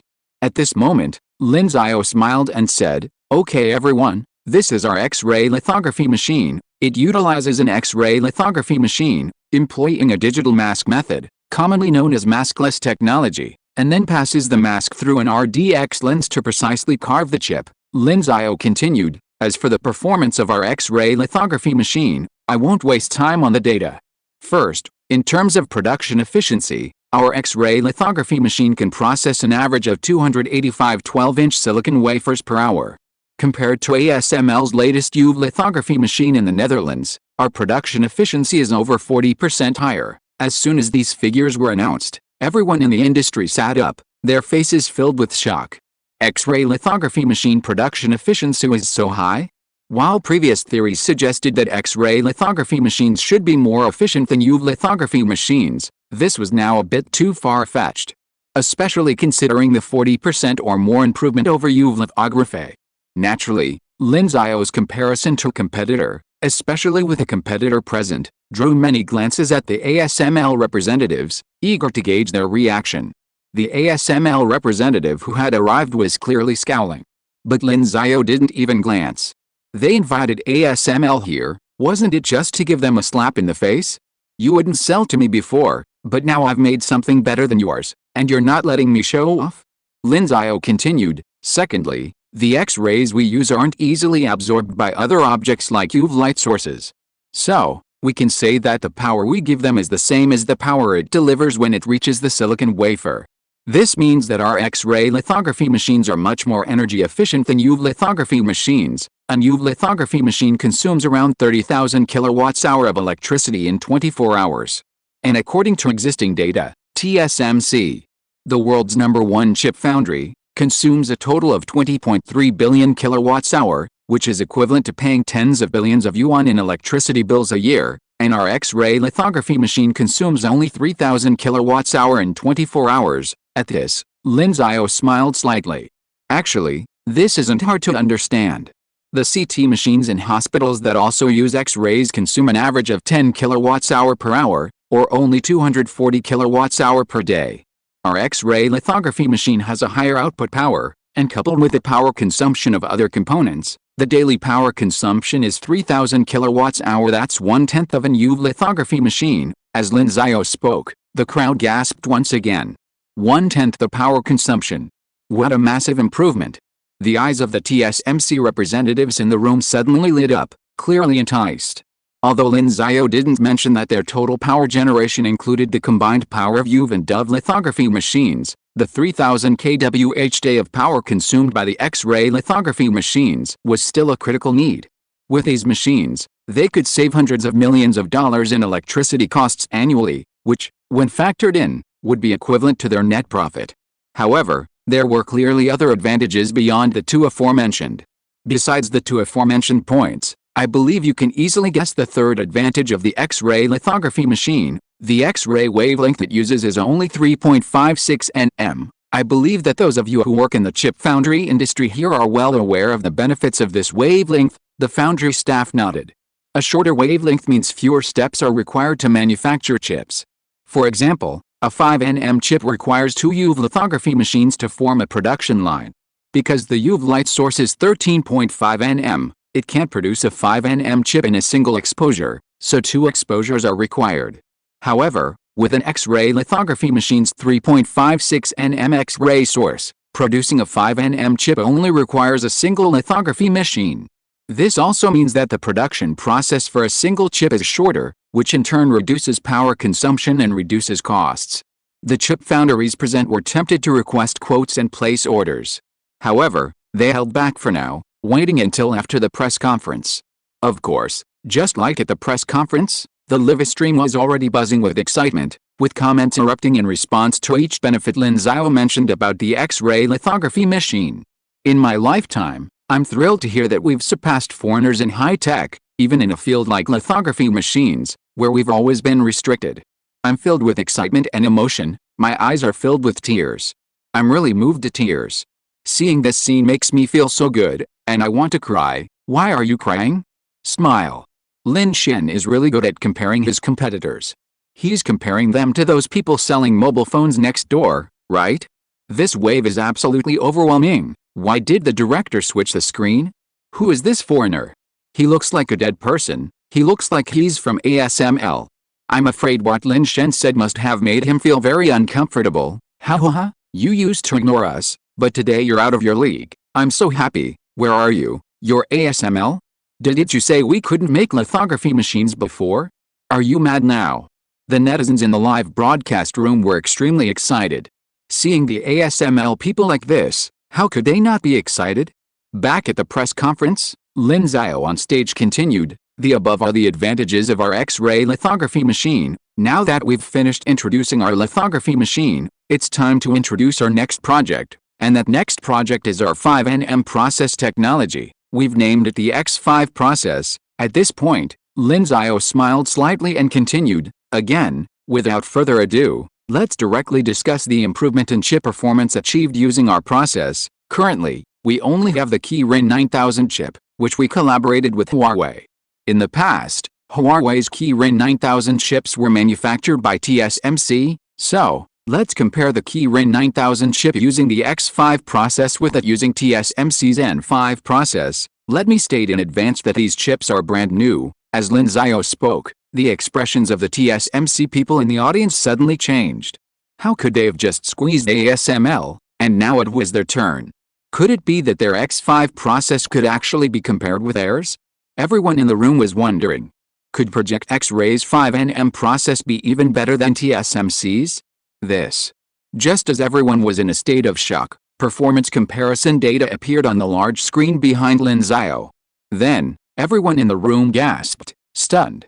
Lin Xiao's smile was as usual, and his tone was very calm, comparing the three aspects of CPU, GPU, An NPU, the Kirin 9000 chip based on the X5 process has an average performance improvement of more than 18% compared to TSMC's N5 process. At the same time, we also used Geekbench 5 for running points. According to actual measurements, under our process, its single-core running score reached 1200, which is a 20% increase over the old version of TSMC's N5 process. The multi-core running score also increased by 20%. In addition, everyone here should know that the process parameters of the chip foundry need to be taken into account when designing chips. In other words, the design of Kirin 9000 is more in line with TSMC's N5 process, but not with our X5 process. Therefore, I believe that if the Kirin 9000 is designed based on our process, the improvement will be far more than this.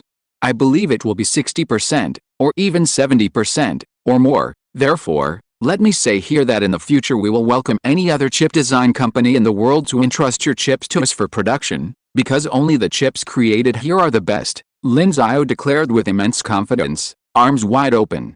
Almost all the Chinese audience members were thrilled, rising to their feet and bursting into enthusiastic applause. This was the first day that the Chinese semiconductor industry truly roared to the world. Chapter 308 The Real 5nm. The entire venue erupted in thunderous applause. China's dual breakthroughs in both lithography equipment and manufacturing processes were truly inspiring for every Chinese present.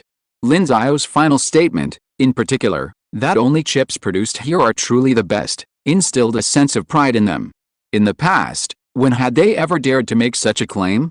If they had, not to mention the ridicule abroad, some netizens in China would have seized upon it to their own derision. But now, the data comparison Lin Xiao presented was completely factual. Even if there were any doubts, they would likely cite other aspects, not the performance comparison itself. As for why they didn't suspect Lin Xiao's data was a false comparison, highlighting only strengths and ignoring weaknesses, it was because Lin Xiao directly cited Geekbench 5 scores. Geekbench 5 is a professional benchmark for mobile chips, often used to compare the performance differences between different mobile processors. The scores presented here essentially represent professional benchmarks, making it impossible to manipulate them. Because of this, mobile phone manufacturers previously hesitated to directly mention Geekbench 5 benchmark scores when discussing their mobile chip launches. Lin Xiao's direct mention of it, however, undoubtedly demonstrated his confidence. This confidence also infected the other Chinese people present, leading to prolonged applause. Representatives from ASML, Nikon, Canon, TSMC, Samsung, and other companies all had dark faces. TSMC and Samsung were particularly affected. At this moment, the pressure from ASML, the lithography equipment manufacturers, was shifting to them. They all felt unprecedented pressure. Before arriving, they had already overestimated their rival, but unexpectedly, they had underestimated even more. Their X5 process was capable of achieving this level of performance. Was it truly a 5nm process, not a 2 or 3nm one? Lin Xiao specifically mentioned that the Kirin 9000 was more compatible with TSMC's N5 process, not the new X5. They were all aware of this. Before chip design, a partner foundry must be selected. The foundry then compiles relevant process parameters into a model file and sends it to the chip design company. The chip design company can then import these model files into ADA software. Therefore, the Kirin 9000 chip was designed based on TSMC's N5 process. But now, Lin Xiao and his team have used the incompatible X5 process to create a more powerful Kirin 9000. Just how advanced must their process be to achieve such a performance improvement? A TSMC CTO and a chip process engineer both looked grave. That's impossible, isn't it? The process engineer couldn't help but ask, did he make that data up? He fabricated it. The CTO shook his head and said, the probability of fabrication is very low. How could he fabricate it at a press conference like this? The process engineer frowned. The probability of fabrication was indeed very low. With Lin Xiao's fame, why would he fabricate? They couldn't possibly repeat the Hangxin incident in China 20 years ago. If that were the case, wouldn't it mean it was true? But then the CTO added, however, there are two key points they didn't mention, which two? Just as the CTO was about to speak, Lin Xiao on the stage, looking as if he had just remembered something, smiled and said, oh, there are two important points I forgot to mention. The applause that had been continuing subsided, and everyone waited to hear what the two key points were. Lin Xiao smiled faintly and said, "The first is energy efficiency." Everyone in the room was startled. Yes, energy efficiency. Qualcomm's Snapdragon 8 Gen 1 chip is so impressive, with a single core score of 1200, nearly 200 higher than the Kirin 9000's 1020. Its multi-core score is also higher than the Kirin 9000. But why is it so ridiculed in the mobile phone industry? It's because this chip's energy efficiency is so poor. With a significant increase in power consumption for the same performance, it and its sibling, the Snapdragon 888, are both called Fire Dragons. As for why this is so, it requires mentioning Samsung's process technology. It can be said that Samsung's process is the main reason for its poor energy efficiency. So when talking about process, energy efficiency must be mentioned. So when Lin Xiao mentioned this now, could it be that he is also very confident? At this time, a smile appeared on Lin Xiao's face. In addition, according to our tests, the Kirin 9000 chip based on the X5 process has an energy efficiency improvement of 15% compared to the Kirin 9000 chip based on the N5 process. Before the people below could be surprised, he continued, then the second point is the yield rate. As of the start of this press conference, we have produced 200,000 Kirin 9000 chips, and our yield rate has remained at around 95%. This is an absolutely excellent yield rate. These 2 points are the 2 important points I want to talk about, so I can declare that the best chips can only be born from our hands. The chips made with our 5nm process are also true 5nm processes. In the audience, the Chinese audience was once again excited and stood up and applauded again. Such energy consumption ratio and such yield rate made them excited again. This is the process that is truly worthy of being able to produce the best chips. The faces of TSMC's Chief Technology Officer and process engineers were even more dull at this time. CTO, are the 2 important points you mentioned these 2 important points? The process engineer looked at the Chief Technology Officer and couldn't help asking. The Chief Technology Officer's eyes were still a little dull, and finally, he nodded. What he wanted to say just now were these 2 points. Performance, energy efficiency, and yield rate are the key to determining whether a chip process is excellent or not. The first 2 determine whether the chip will be sought after and can be regarded as word of mouth, while the yield rate determines the direct profit of the foundry. Now, all the data that Lin Xiao gave about the X5 process has already completely surpassed their N5 process. From a comparative point of view, it may even be stronger than their N5P and N4 processes. N5P is their enhanced version of the 5nm process, and N4 is the so-called 4nm process. They even feel a little unconfident about the N3 process, that they are still in the process of research and development. The X5 process that Lin Xiao mentioned, is this really a 5nm process? Suddenly, they thought of what Lin Xiao said, real 5nm process, could this mean? Are they really doing it in full accordance with the 5nm gate length standard? A true 5nm process means a transistor with a 5nm gate length? If this is true, TSMC CTO was momentarily filled with a sense of profound disbelief. If this were truly the case, they would likely have to reach the N1 process, or what they call the 1nm process using their speculative nomenclature, to compete with their X5 process. However, the N1 process was still many years away from development. Their planned 3nm process had a gate length of only 14nm, a full 9nm short of 5nm. Initially, he'd considered it impossible, but then he remembered that the X-ray lithography machine had a wavelength of 3.56 nm, making it significantly easier than their UV lithography machines. This meant his suspicions were very likely true. At this moment, the CTO was in a state of doubt. In contrast to his days, the applause continued. The excitement was coming from the mainlanders, and he had nothing. Meanwhile, the live stream of the press conference was abuzz with excitement. As Lin Xiao began to explain their process and compare data, the netizens watching the live stream expressed excitement, even greater than when a Chinese League of Legends team won the championship. The number of online viewers had already surged from an initial 200,000 to over 1 million. Seeing Lin Xiao's data demonstrating a clear victory over TSMC's process, these over 1 million netizens were already seething with excitement. Anyone in the computer industry is interested in chips, and anyone interested in chips often mocks Samsung's mediocre process and laments TSMC's superiority. And now, They've actually developed an even more advanced process. Suddenly, they feel as if spring is coming. Get ready, too strong, another crushing blow. ASML, Canon, Nikon, TSMC, Samsung, they've all taken them all.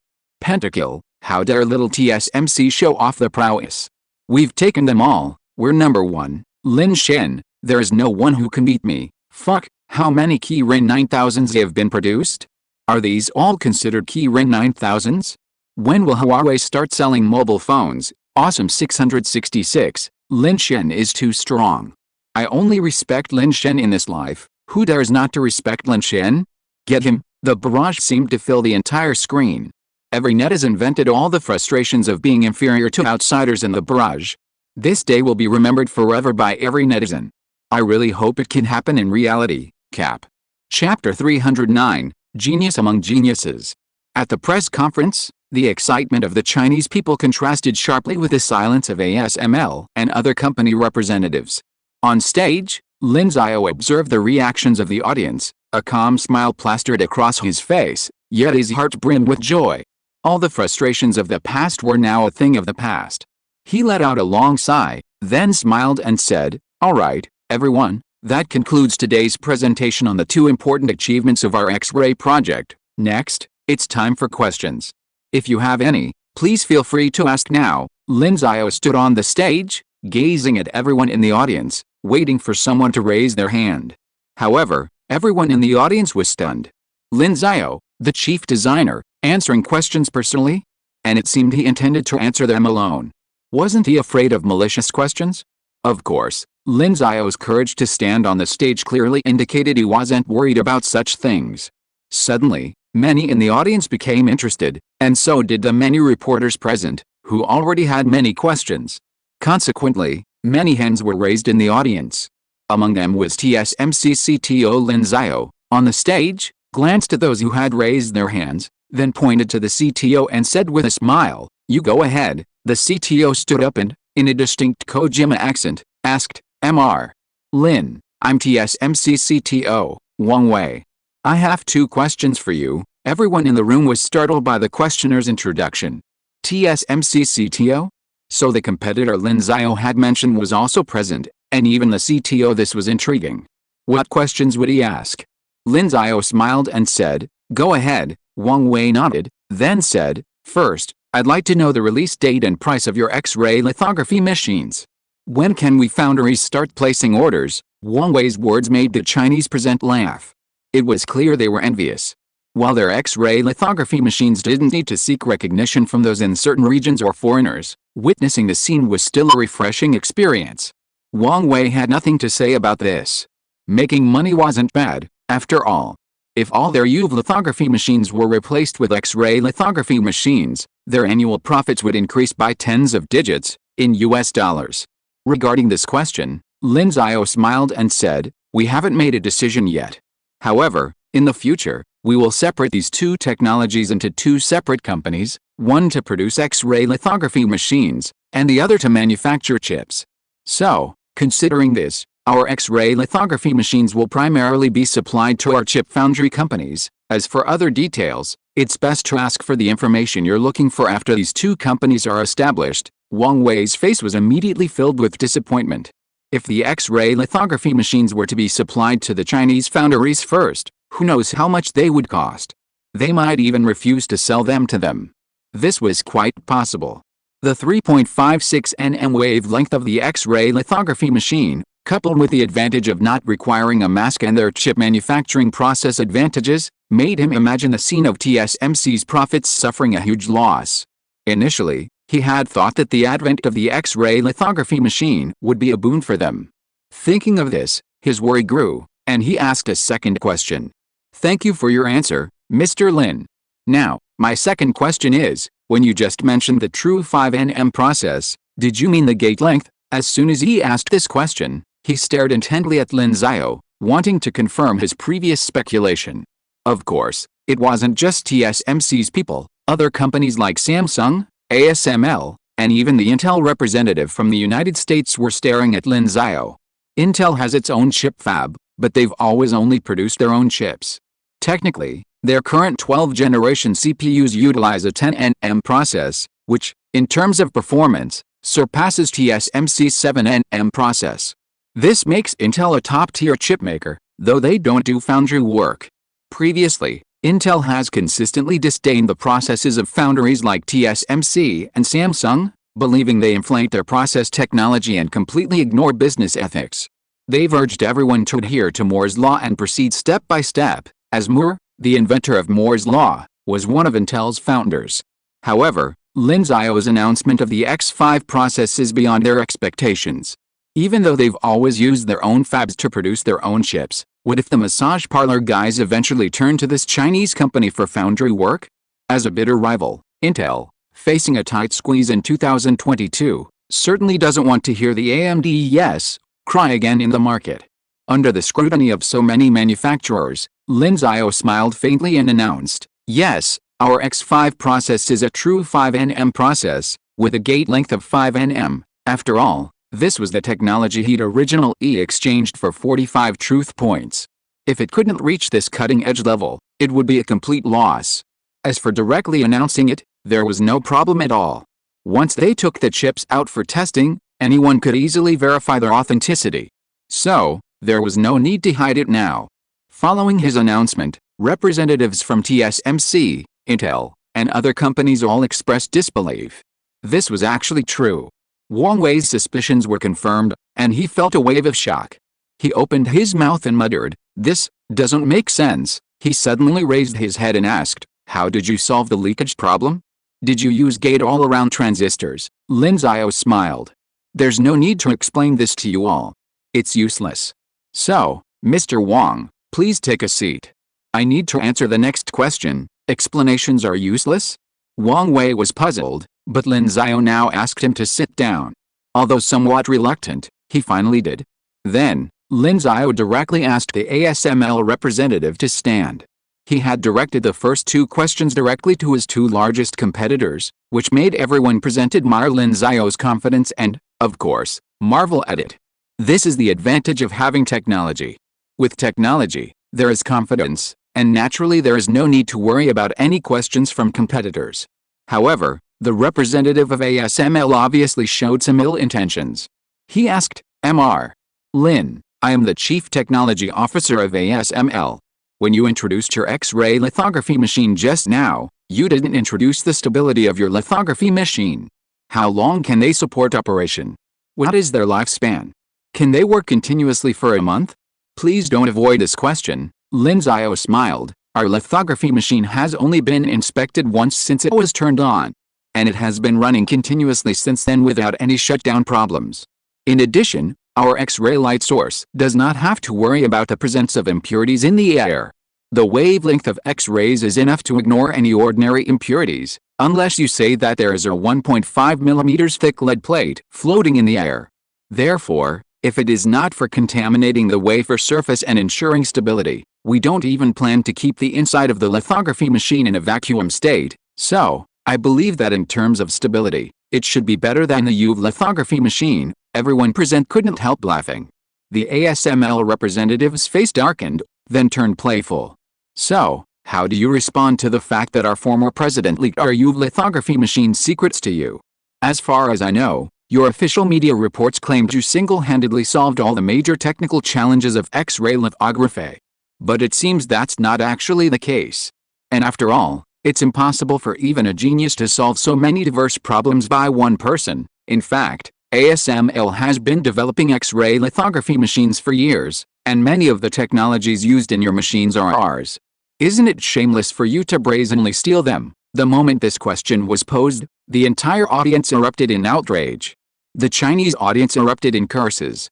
"Get out, foreigners, you staged this yourself, and you have the nerve to come and try to extort money from us. Shameless." Someone in the live stream translated these comments in the comments, and the room erupted in a brawl, each comment filled with curses.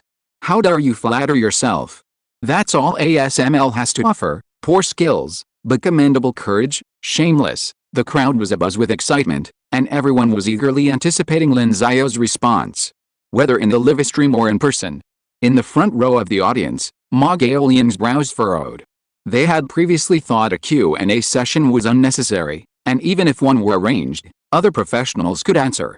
But in the end, Lin Xiao insisted he would answer the questions himself. Unable to dissuade them, they had no choice but to let him take the stage. Since Lin Xiao was determined to answer the questions himself, he would inevitably face these deliberately challenging questions. They could only hope that Lin Xiao would give a good answer. At that moment, Lin Xiao's smile remained undimmed by the question from the man before him. Then, he said calmly, "First of all, about your former president leaking the secrets of the X-ray lithography machine to me." Lin Xiao showed a puzzled expression on his face. "The technology I solved includes an ultra-precision polishing technology. However, isn't your ultra-precision polishing technology handed over to Zeiss to solve? Could it be that your president stole the secrets of Zeiss? In addition, I also solved the problem of the RDX lens. If you can make it, do you still need to stand here and ask me? You probably would have built the X-ray lithography machine a long time ago. As for the dual workbench technology, oh, it seems like a secret that you can leak. However, your former president poached the expert in our X-ray program who is responsible for conquering this technology, and at the same time leaked this secret to us. Is there something wrong with him or you?" Lin Xiao shook his head, showing a look of "this person is hopeless," and then continued, "In addition, I also agree with what you said. Geniuses really can't solve so many problems by one person, but you may have overlooked the special value of genius among geniuses, and unfortunately, I am one of them. So what you think is impossible, I can do. Thank you." Next. Chapter 310. Let them prepare to lose the market.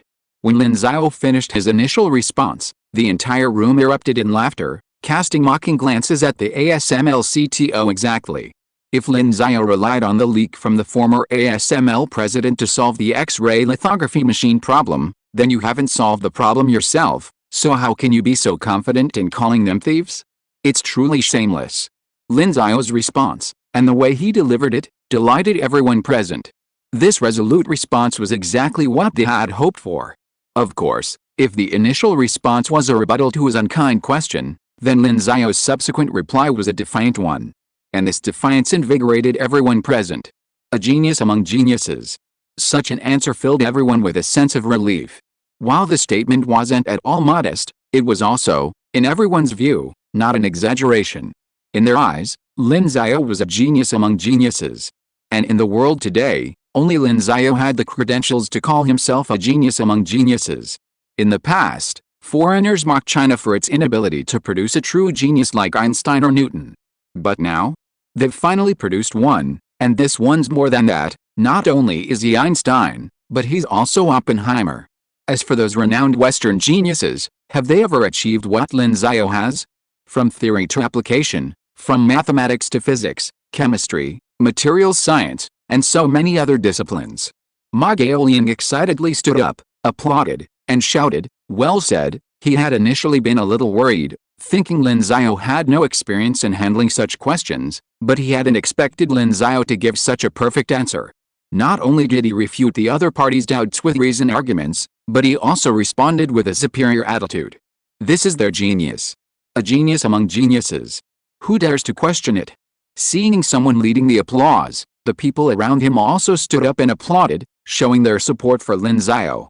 This is their home turf. How could these foreigners be so arrogant?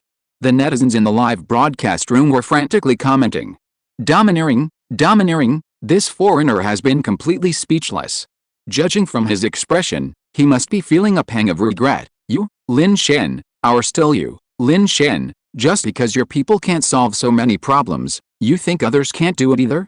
Is it so hard to acknowledge others' excellence? Yes, is it so hard to acknowledge our Lin Shen's genius? Beyond these comments, even more comments echoed in unison. Genius among geniuses. This unified voice filled the entire live stream, and by this point, the number of viewers had already reached over 3 million, everyone excited by Lin Xiao's domineering response. As for ASML CTO, his face was gloomy, feeling the mocking glances around him. Even competitors Nikon and Canon cast strange glances at him, probably wondering how shameless he was to ask such a question in such a situation. If ASML had the ability to research X-ray lithography machines, how could these two competitors not know about it? Seeing this, ASML CTO's face darkened, and he ultimately sat down. However, The constant glances from everyone around him made him consider leaving. Lin Xiao ignored the man and continued answering questions. Aside from the first two competitors, the subsequent questioners were mostly from China. Domestic questions were standard, asking about the significance of the technology, its importance to China, and how long it would take to enter production. These were much simpler questions, and Lin Xiao answered them one by one. Having answered all the questions, Lin Xiao officially declared the X-ray project conference over. With this, China's semiconductor industry, and indeed its industry, had officially entered a new era. While China once boasted a complete industrial system, in reality, it still lacks certain aspects of the semiconductor supply chain. Now, however, China has addressed these significant shortcomings in the semiconductor industry, producing cutting-edge lithography equipment. Now, its industrial system is truly complete. Every Chinese person at the scene and in the livestream room felt immense excitement and elation. They had initially thought they had merely built a lithography machine capable of producing chips, but unexpectedly, they had built the ultimate lithography machine, and the resulting chips would be the best. China's semiconductor boom had arrived, just as everyone had hoped. America, White House. Look at what you've been doing. Our last advantage in semiconductors has been completely lost. Now, what are we going to do? The president's roar made everyone in the office bow their heads. They had been reprimanded numerous times over the past few days, especially the intelligence organizations. The X-ray project's strict secrecy had made it difficult for them to detect any useful information. This, coupled with some subsequent neglect, had led to the project's quiet production of such important results. Clearly, these intelligence organizations bore a significant responsibility. Therefore, they could only accept the scolding. Now, their X-ray lithography machines are superior to our UV lithography machines, and their chip production processes are also superior to ours. In a few years, when we ask TSMC and Samsung to submit core data again, we'll find that most of their orders have been snatched away by them. How can we maintain our advantage in semiconductors? This is a complete failure for us. This is the decline of our country. After a long scolding, the president, perhaps a little tired, took a breath and looked at the Secretary of State again. It was a brand new Secretary of State. The president said, "Secretary of State, now, tell me what we should do." The newly appointed Secretary of State was shocked. His predecessor was fired because of this incident. If he didn't handle it well, he might not be fired, but he would definitely feel bad afterwards. He thought carefully for a moment, then said, "As things stand, we have basically lost the opportunity to restrict them from making lithography machines. However, there is still a way to restrict their chip foundries." The president frowned and asked, "Which method?" "Restrict their semiconductor production materials," said the Secretary of State. "Although they have a very powerful X5 process, if they don't have the materials, how can they produce?" As he said that, he took out a briefcase from the side, took out several documents from it, and handed them to the president. They currently have silicon wafers, CMP polishing materials, photoresist. However, some key materials are still monopolized by Japan. We can impose some restrictions on this. This way, without the raw materials, they naturally can't produce chips. Even if they have X-ray lithography machines, they won't be able to produce them. At that time, their X-ray lithography machines will only be sold to the foundries we control.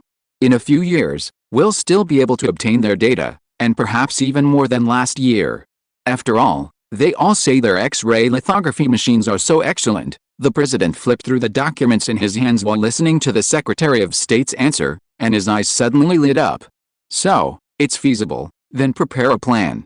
Also, get the information out there to prevent those lazy people who only care about causing trouble for me from holding protests and criticizing us again." "Yes," the Secretary of State nodded immediately, breathing a sigh of relief. This hurdle had finally been overcome. Also, Plan C is urgent. God knows what Lin Xiao will come up with in a few months. Now that you've taken over, you must execute it as soon as possible. Yes. A few days later. It's settled then. The company producing X-ray lithography equipment will be called the X-ray Lithography Equipment Manufacturing Company, and the chip foundry will be called the Huaxia Chip Manufacturing Company. Everything else will be as you agree, Lin Xiao announced in the Dingguang Research Institute's conference room. Everyone else breathed a sigh of relief. Finally, Lin Xiao was no longer obsessed with this matter. "Then, Chief Engineer Lin, please sign." Then, A pile of documents was handed to Lin Xiao. After Lin Xiao signed, the documents would be submitted to the higher-ups. With their signatures and approval, the two state-owned enterprises would be approved. Lin Xiao would serve as the chief scientific advisor for both companies. He was also the only individual to personally own shares in either company. While his holdings were modest, at only 1% each, these 1% stakes carried both dividend rights and voting rights. Whenever Lin Xiao deemed it necessary, he could directly participate in shareholder meetings and influence company policy. His voting rights, however, amounted to 51%. Clearly, this amount of voting power was completely out of line for a state-owned enterprise. Yet, the decision was approved, a testament to Lin Xiao's trust in the company. Of course, if Lin Xiao had nothing to do, he wouldn't have attended the meeting to vote. However, his attendance would have signaled his disapproval of the company. Despite their displeasure, the others had no choice but to accept Lin Xiao's decision, leaving this sort of Damocles hanging over the heads of their shareholder representatives. Lin Xiao quickly signed the agreement and affixed it with his own personal seal, and that was it. Everyone present expressed relief. But just when they were about to go out for a meal and have some fun, there was a sudden knock on the door of the conference room, and then Deputy Chief Designer Yang Caping came in. He looked at everyone present, with an embarrassed look on his face. Everyone, the White House has released news that we will be banned from purchasing raw materials for semiconductor production. What? Everyone present suddenly showed a look of shock. Although they have mastered a lot of semiconductor raw materials in the past 2 years, it is still far from reaching all raw materials. Once this is banned, how can they produce chips? Everyone subconsciously looked at Lin Xiao. For this kind of technical problem, Lin Xiao is their savior. But Lin Xiao showed an expression that he had expected, shook his head slightly, and then said calmly, "Issue a message in my name to warn them that once it is banned, be prepared to completely lose our semiconductor market, because I will solve all these material technologies, one by one. Please vote for me." If you're listening to this novel on a channel other than Fanfic World, it means they downloaded and uploaded it without effort. We cordially invite you to visit our channel, Mundo Fanfic Novelis. There you'll find the original version of this story, and you can explore many other novels of various genres. We're waiting for you to immerse yourself in a world of incredible novels. Chapter 311 Compromise. In the conference room, those who had been panicking over the sudden sanctions were stunned by Lin Xiao's words. If they dared to impose sanctions, they should be prepared to lose all market share, as he would develop all these technologies. They were the ones being threatened, and yet Lin Xiao was threatening them in return? How outrageous. Yet, no one present expressed any doubt about Lin Xiao. Instead, they couldn't help but tremble with excitement at his words. It was a thrill of passion. Just as Lin Xiao had claimed at the press conference that he was a genius among geniuses, responding to those who doubted he could have single-handedly mastered so many major technologies, he displayed that same demeanor once again. He had even developed a lithography machine, so how could he not develop these simple materials? In particular, they had already solved the crucial problems of silicon wafers, CMP polishing materials, and photoresist. They had also switched to maskless lithography machines for the equally crucial masks. Furthermore, Lin Xiao had already patented the packaging materials he had exchanged for and licensed them to domestic companies for production. The remaining raw materials were not as challenging to develop as these, and they already had the technical foundation. By then, they would only be unable to purchase the raw materials for a short period. Once they had developed the technology, China would essentially have dominated the entire semiconductor industry chain. By then, it would be the foreign companies that would lose market share, and the only ones who would regret it. Therefore, Lin Xiao's announcement now was meant to urge foreigners to carefully consider whether to insist on their own way and ultimately lose the Chinese semiconductor market, or to simply refrain from any further trouble and accept the current situation. Thinking of this, Lin Xiao's calm demeanor seemed to bring a sense of security to those in their mid-30s and nearly 70s.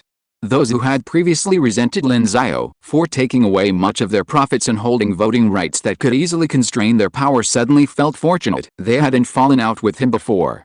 With a scientist like this, whom they viewed as a stabilizing force, they wouldn't be afraid if faced with future technical sanctions, would they? This was truly worth it. Thus, these people looked at Lin Xiao with a look of complete admiration. Yang Caping, who had come to deliver the news, was now excited.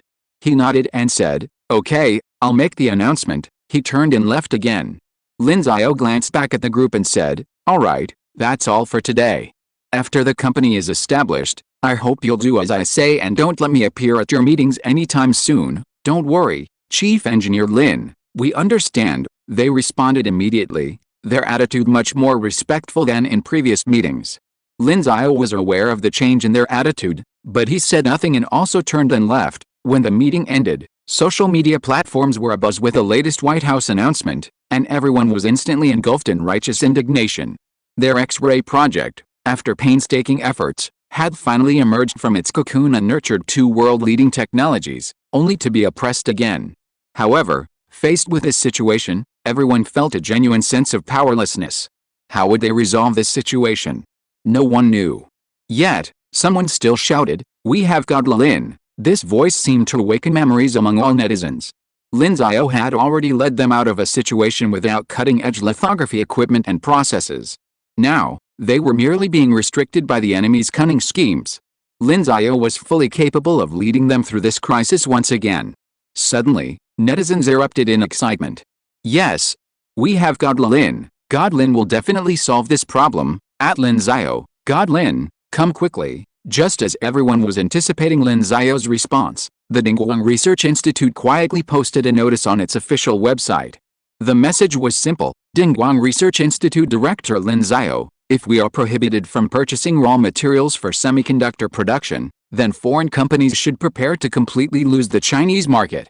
I will resolve these material issues one by one. A research institute's official website typically receives relatively few visitors, as few people would bother to visit it unless they were interested in joining. Even then, the daily traffic is minimal. However, the Dingguang Research Institute was different. Having been established for just over a year, it had already become one of the most renowned research institutes in China.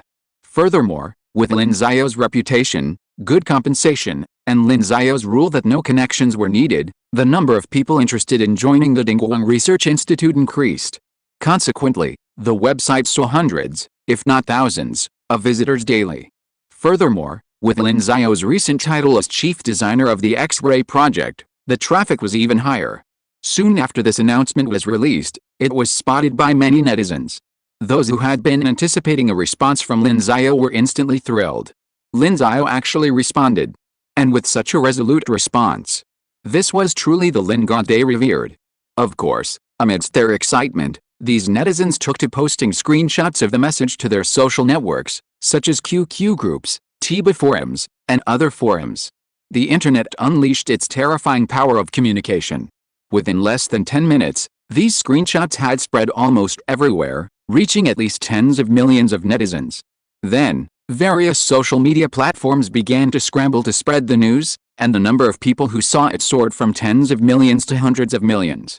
The headline Lin Xiao's response instantly and easily became a trending search topic.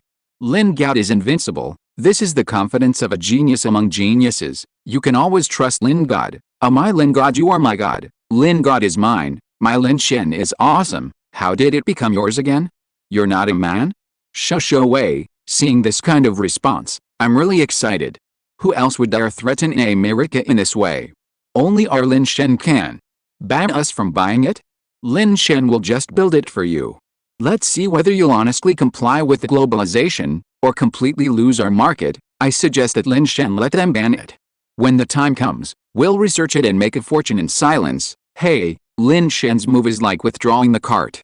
For us, it's definitely best to first ensure we can buy the material so we can continue chip production.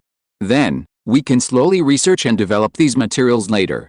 Once we've developed them, we can gradually replace them. You're right. It's definitely best to meet chip production requirements first, and then deal with R&D later, but it depends on whether the foreign countries intend to hurt us 800 and hurt themselves 1,000, or whether they intend to cooperate. The netizens' discussion was either emotional or rational. Of course, at this moment, they were all excited. Meanwhile, Lin Xiao's announcement, which had sparked heated discussion online in China, had naturally spread abroad. Rather, it was discovered by people abroad almost as soon as the Dingguang Research Institute's official website posted the announcement. As a prominent research institute, any movement by the Dingguang Research Institute warranted the attention of foreign intelligence agencies, and so the announcement quickly reached the White House. Inside, in a White House conference room, sat a number of White House advisors. They were originally discussing the ban on China purchasing semiconductor raw materials, but now, on the large screen in front of them, they looked at a screenshot of the Dingguang Research Institute announcement, with a translation of the announcement below. Silence fell in the conference room. After a while, a low laugh, though tinged with derision, was heard. Everyone in the room turned their gaze to the speaker, James A. Barron, an economist. As James A. Barron stopped laughing, he began to speak. Who does this Lin Xiao think he is? He turns around and threatens us, saying that we will lose the market? If they can do it, wouldn't they have done it long ago? Why do they have to wait until today? I think they are just trying to scare us. James A. Barron snorted coldly. So there is no need for us to worry about this matter, but at this moment, the person next to him pulled him and motioned him to stop talking. When James A. Barron was puzzled, the person next to him said, James, Lin Xiao studies natural sciences, so there may be some situations that you may not know. In short, you should be responsible for economic assessments later. James A. Barron was immediately dissatisfied, and said with a frown, what does this have to do with natural sciences and social sciences? I know that any of your materials takes a long time to develop before they can succeed. No matter how powerful Lin Xiao is, can he solve it so quickly? It will take at least a dozen years, right? By then, we will have developed our own X-ray lithography machines, so why should we worry about them? The person next to him looked puzzled. Who told you we're going to develop an X-ray lithography machine? Didn't the news say that ASML's former president leaked key X-ray lithography technology to that Lin Xiao? If that's the case, our X-ray lithography machine will definitely be available within 10 years, right? Will we still need to worry about this then? The natural science experts present all expressed frustration. This man had been fooled by the media. Every natural science expert present knew the news was fake. The RDX pure silicon crystal material alone would take them countless years to research. And if Lin Xiao could develop it so quickly, maybe he could even tackle other semiconductor materials? After all, this guy is a genius who's even developed CMP polishing materials. Who knows if he can easily solve these problems? So, when these natural science advisors saw this announcement, they had only one thought in their minds. Lin Xiao's announcement could be truly threatening. James A. Barron was immediately puzzled when he saw the group of people in front of him fall silent after he brought up the news story. Are you guys talking? Okay, A. Barron, let me tell you this. Lin Xiao might actually be able to do what's described here. James A. Barron's face was suddenly filled with shock. How is that even possible? In fact, it's possible. The people around him shook their heads. Just then, the conference room door opened, and the Secretary of State walked in. He glanced at everyone present and said, Everyone, your discussion is now suspended indefinitely. Everyone present was stunned. In the Oval Office, the president angrily put down his phone and slammed the table. Fuck. How dare that Lin Xiao do that? Meanwhile, the Secretary of State, who had just announced the news in the conference room, returned. Seeing the president's expression, he said, Mr. President, I've already told them to stop. So, should we withdraw the plan we announced earlier? The president glared at him. That was your original proposal. The Secretary of State lowered his head, a look of resignation on his face. Although it was his proposal, how could he have known Lin Xiao was so bold? To even say such a thing? Most importantly, they were all worried that Lin Xiao could actually pull it off. The president said, Alan Rockefeller just called me and said we can temporarily halt our plan. The Secretary of State's face was filled with disbelief. Rockefeller, the president nodded and said bitterly, these tycoons only care about their own profits. They imposed sanctions because they thought they could make money, but now that they can't, they're surrendering. How short-sighted. The Secretary of State didn't dare to say anything. That was Rockefeller. After a few grumbles, the president shook his head helplessly. Withdraw. The Secretary of State felt relieved upon hearing this order, but he still said, if we withdraw, this Lin Xiao will become famous. The president snorted coldly. Famous? So what? If he's gone, everything's gone.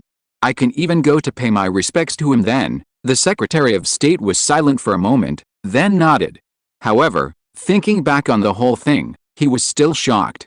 Lin Xiao alone could actually make them compromise.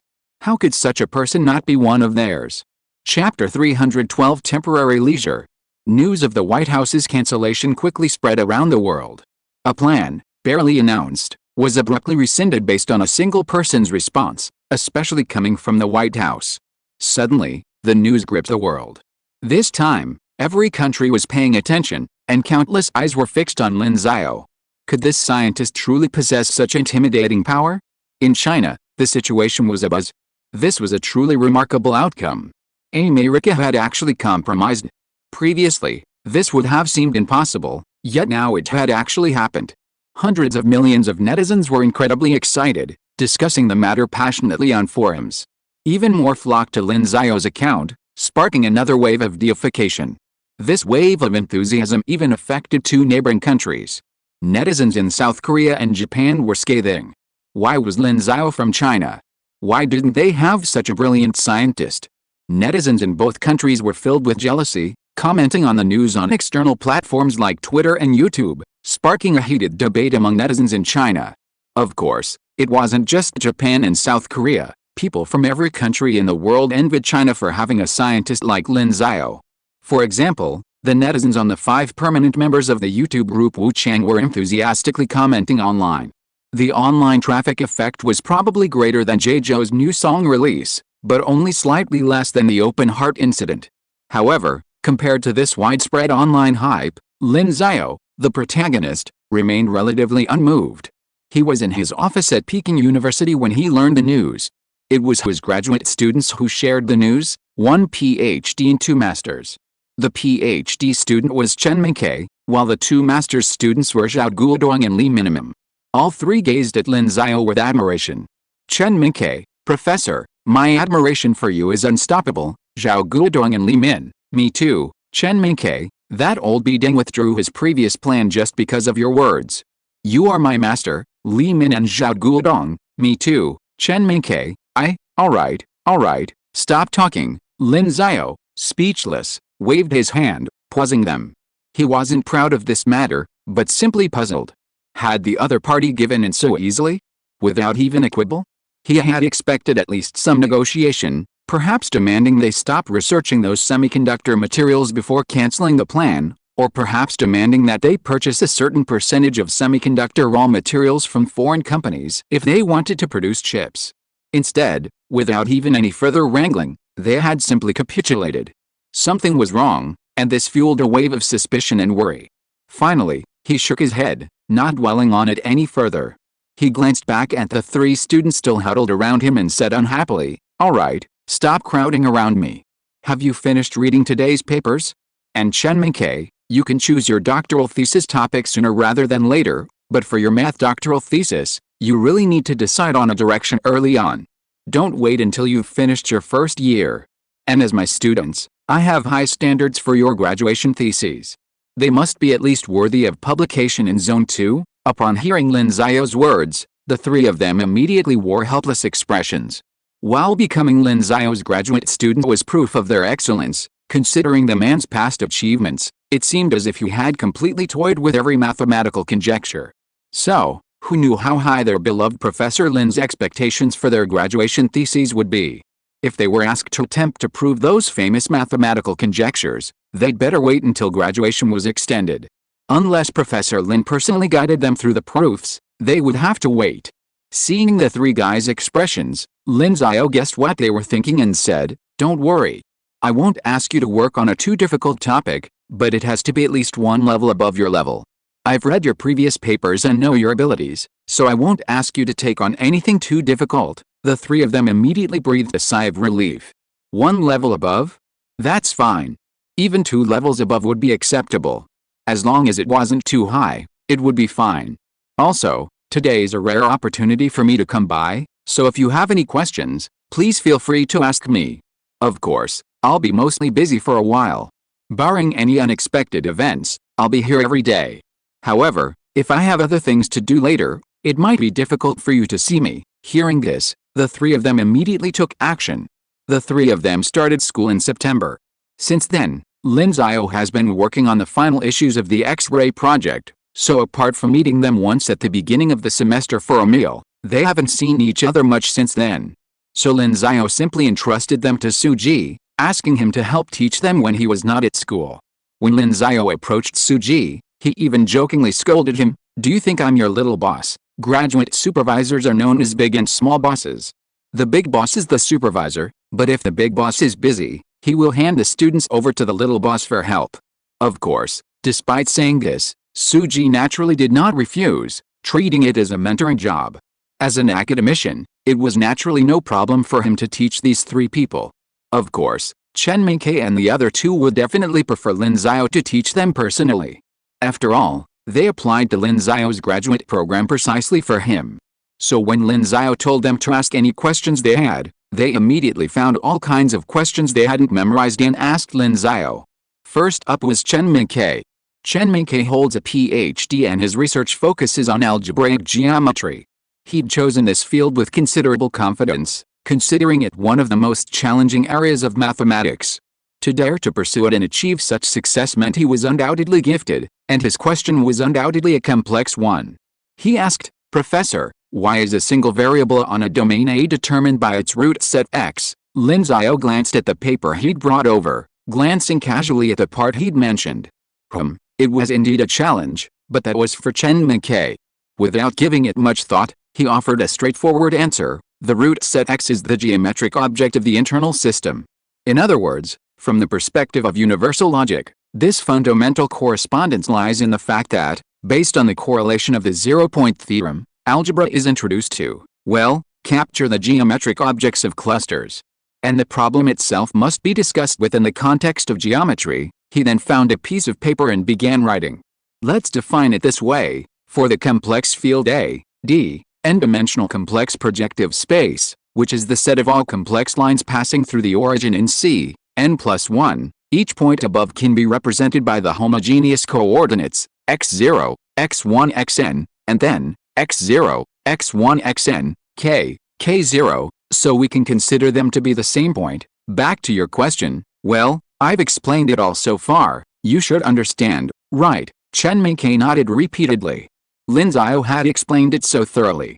If he still didn't understand, he would be unworthy of his position as the first eldest disciple of a master Lin.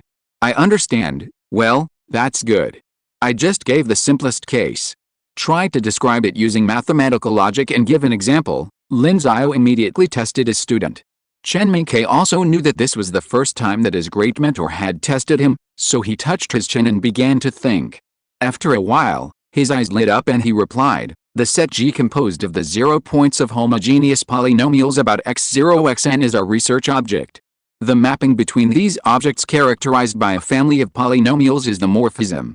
Well, for example, if there are two objects E and H, saying that x and y are isomorphic is actually equivalent to having morphisms f, x, y, g, y, x, so we can know that fg equals id, gf equals id. Lin Xiao nodded with satisfaction and praised, not bad, the answer is very good, you are still very talented. Do you have any other questions? Thank you, Professor, I don't have any for the time being, I'll leave it to my junior brothers. After receiving the professor's praise, Chen Mingke also smiled, said respectfully, turned around and made way for his two junior brothers.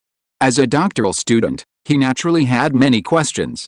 Of course, independent research was essential, so he would only consult his advisor for questions he'd been puzzling over for a long time and couldn't figure out.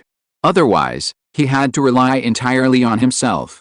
Next, Li Min, who studies algebraic number theory, asked, why is it that the multiplication structure of the Z-ring is such that every non-zero integer can be expressed as a unique number of prime powers multiplied by plus or minus 1? This question, which was related to number theory, was naturally Lin Xiao's forte. Upon hearing this question, he said directly, if you're interested in this field, I recommend a book, Algebraic Number Theory, by Jurgen Newkirk, published in 1999. Read the second volume for a deeper understanding.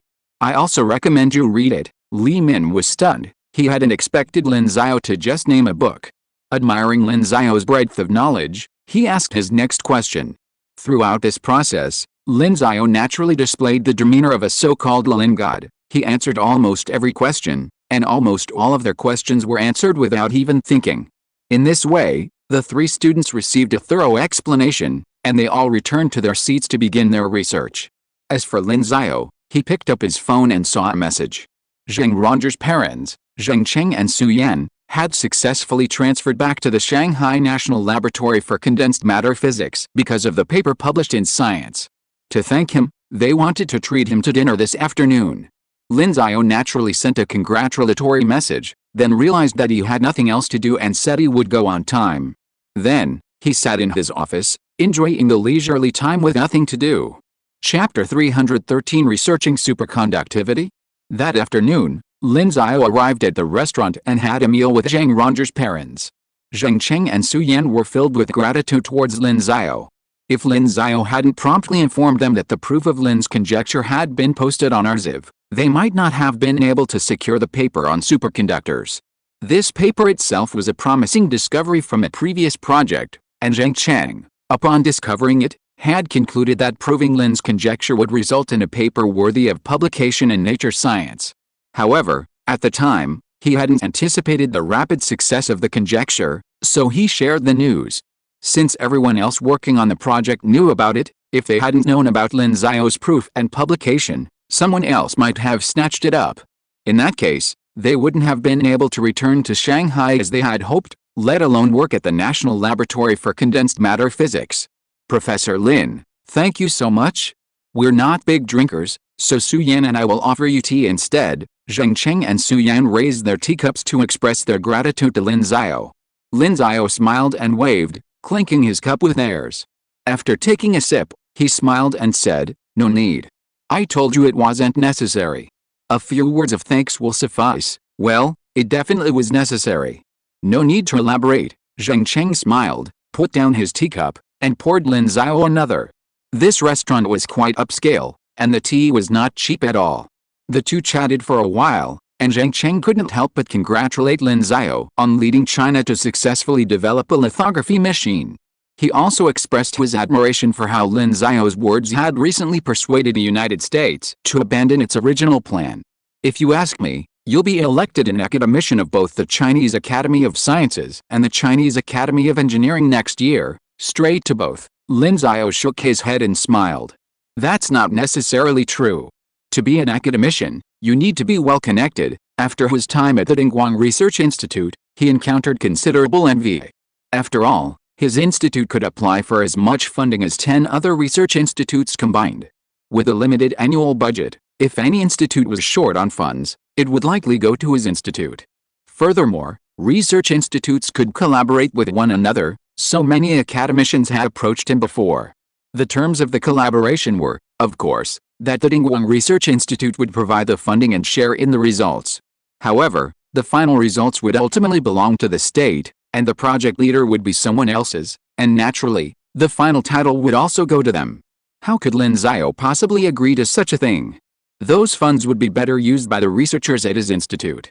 At least, the people in his institute were top-notch researchers, and perhaps they would even produce even better results. So, in this respect, Lin Xiao had effectively offended these academicians.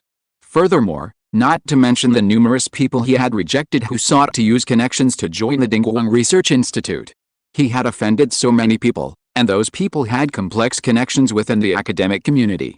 Becoming an academician required a vote, and those who disagreed with him could legitimately deny him a vote by saying he was too young. So, for now, Lin Xiao hadn't considered becoming an academician at all, let alone a member of both academies. Of all the academicians in China, there were only about 30 who held the title of both. Hearing Lin Xiao's answer, Zheng Cheng was stunned. He shook his head, sighed, and turned to other matters. "Let's not talk about that. Anyway, you weren't awarded the Nobel Prize this year." "How abhorrent." Lin Xiao shook his head, unconcerned. "Look, I've already developed a lithography machine. Do you still dare to attend the Nobel Prize ceremony?" Su Yan, standing by, couldn't help but ask, "I've never heard of anyone being arrested for attending an awards ceremony." Lin Xiao smiled but didn't answer. Zheng Cheng spoke for Lin Xiao. "Professor Lin is not your average winner." Just a few words from Professor Lin caused the Americans to withdraw their plan. "That's a strategic move." Lin Xiao laughed again, then said, all right, let's not talk about awards. Let's eat first." The others then continued to enjoy the food from this upscale restaurant. When they were almost done eating, Lin Xiao suddenly asked, "By the way, how is your research on superconductors going?" "The research on superconductors," Zheng Cheng spread his hands, "it's still half dead. We haven't figured out the mechanism of high-temperature superconductivity yet. There are even fewer people studying superconductors now than before. As for condensed matter physics, although superconductors are the biggest project, no one can see the hope of success, so a lot of people have switched to studying other materials. Hearing this, Lin Xiao couldn't help but smile. That's true, haha. Suyan and I also feel that there is really nothing to research, and we are thinking about changing direction. For example, there are quite a lot of people studying Bose-Einstein condensates. This thing is quite interesting. There was a paper in Science in June this year that used Bose-Einstein condensates to create a continuous time crystal. I've heard of that paper too, Lin Xiao nodded. The term time crystal is not unique to fantasy novels.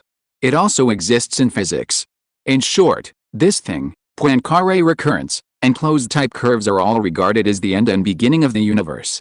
Suyan said at this time, however, after your electron topological bonding theory came out, Professor Lin, many people are now studying superconductors, especially topological superconductors. In the past, there were relatively few people studying topological superconductors. A lot of people were studying superconductivity under high pressure and magic angle graphene. After your electron topological bonding theory came out, it provided a certain theoretical basis for topological superconductivity. Lin Xiao nodded. I understand this too, and that's why I asked you about this. Zheng Cheng couldn't help but show surprise. Professor Lin, you are interested in superconductors again now? Lin Xiao shrugged. Anyway, it's okay for the time being. It's okay to study it. Zheng Cheng immediately laughed. It seems that we should change direction as soon as possible. If this problem falls into Professor Lin's hands, it may be solved in a while. Lin Xiao couldn't help laughing. This is a superconductor, and success is not something that can be achieved just by saying it, Zheng Cheng said confidently. Oh. You've already made RDX pure silicon crystals, so maybe you can make superconductors too. You know, the whole world wants to know how RDX pure silicon crystals are made. Suyan, looking at her husband, looked like a devoted fan of Lin Xiao, and shook her head helplessly.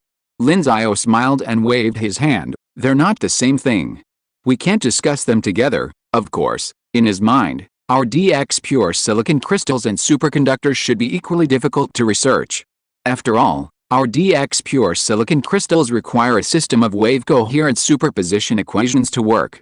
However, despite this, superconductors, especially high-temperature and room-temperature superconductors, are still quite difficult to research. If room-temperature superconductors were ever created and produced at a sufficiently low cost, the world's energy landscape would undergo a dramatic transformation. After all, energy is a hallmark of a civilization's level. Of course, superconductors are merely a technology for transporting energy. However, since electricity is the most important form of energy in modern society, and superconductors enable lossless transport of electricity, their importance is self-evident.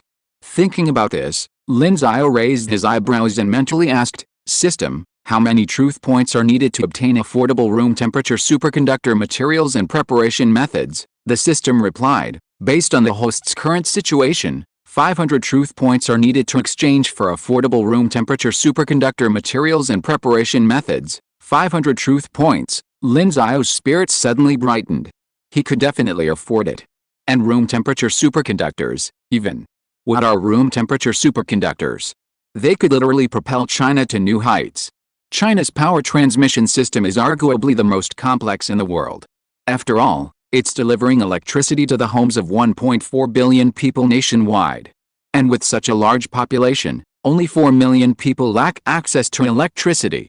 Compared to neighboring India, where nearly 100 million people lack access, China's ability to achieve this is evident in the fact that its total transmission line length accounts for approximately a quarter of the world's total.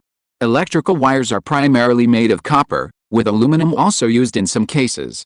Obviously, both materials have a certain resistivity at room temperature. Recall the resistance formula. Resistance equals resistivity conductor length cross-sectional area. China's vast transmission lines, even if calculated in sections, still cause over 100 billion kilowatts-hour of electricity loss annually due to resistance, more than the annual power generation of the Three Gorges Dam. Replacing the lines with room-temperature superconductors would render these losses a thing of the past. Substations could be eliminated, and electricity generated at the power station would be directly delivered to every household. Furthermore, significant power generation costs could be saved, as would the annual purchase of imported coal. As for the other applications of room temperature superconductors, it goes without saying, superconducting energy storage devices, particle colliders, and even the development of quantum computers could all be used. Thinking of this, Lin Xiao almost cashed in. However, he quickly calmed down. 500 truth points were too expensive to exchange directly. He'd better research it first. He also saved the truth point, thinking he'd use it in the event of an emergency. Since there wasn't one now, he might as well do some research on his own. Zheng Cheng, who was standing by, noticed his expression change and said, "Professor Lin, if you're truly interested in superconductors, why not come to our lab sometime?" Hearing Zheng Cheng's suggestion, Lin Xiao thought for a moment, then smiled and said, "Okay, I'd be happy to come." Compared to the National Condensed Matter Physics Laboratory, his institute was still somewhat lacking in relevant experimental equipment. After all, it was a national laboratory. While it was still under construction and not fully established, a national laboratory was different from a national key laboratory, and the former held a higher status. Seeing Lin Xiao's agreement, Zheng Cheng smiled and said, "Then I'm looking forward to your visit. I'm sure our lab would be very happy to see you here too.